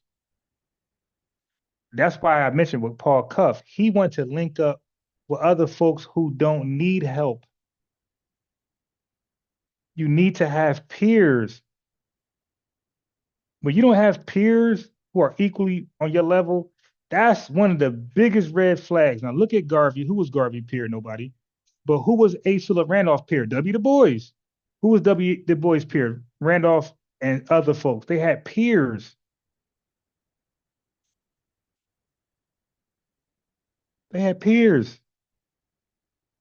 Okay, but who was Elijah Muhammad peer? Nobody. He was the guy with the special message, and everybody who joined after him. So he's the top of the pyramid. It's like a pyramid scheme. Marcus Garvey, UNIA, he was the top of the pyramid. He had no peers. Everybody who joined after him was below him. Dr. Umar Johnson, he has no peers. Everybody who buys into his ideology is under him. It's a pyramid scheme. So you got peers and you got pyramid schemes. So people who are stand-up, like myself, we don't mind being around peers. People who has a secret agenda, who's really out for just me, they don't have peers. They have pyramids, schemes. We have peers. They have pyramid schemes. That's the difference.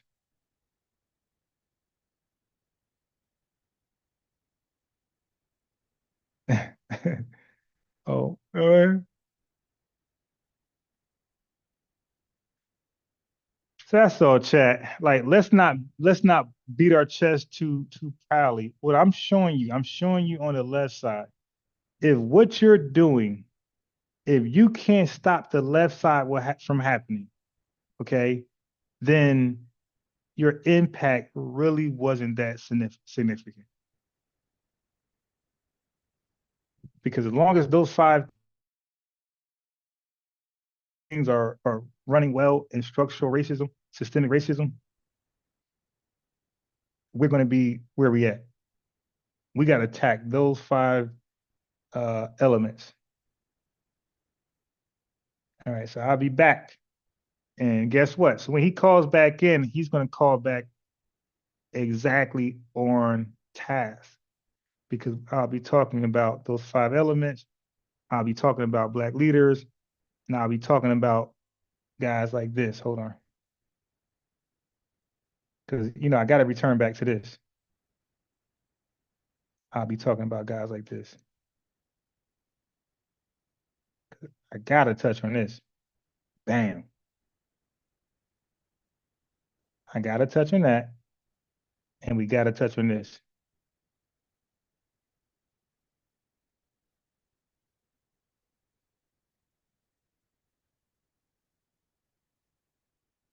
You dig? Because these two be on this.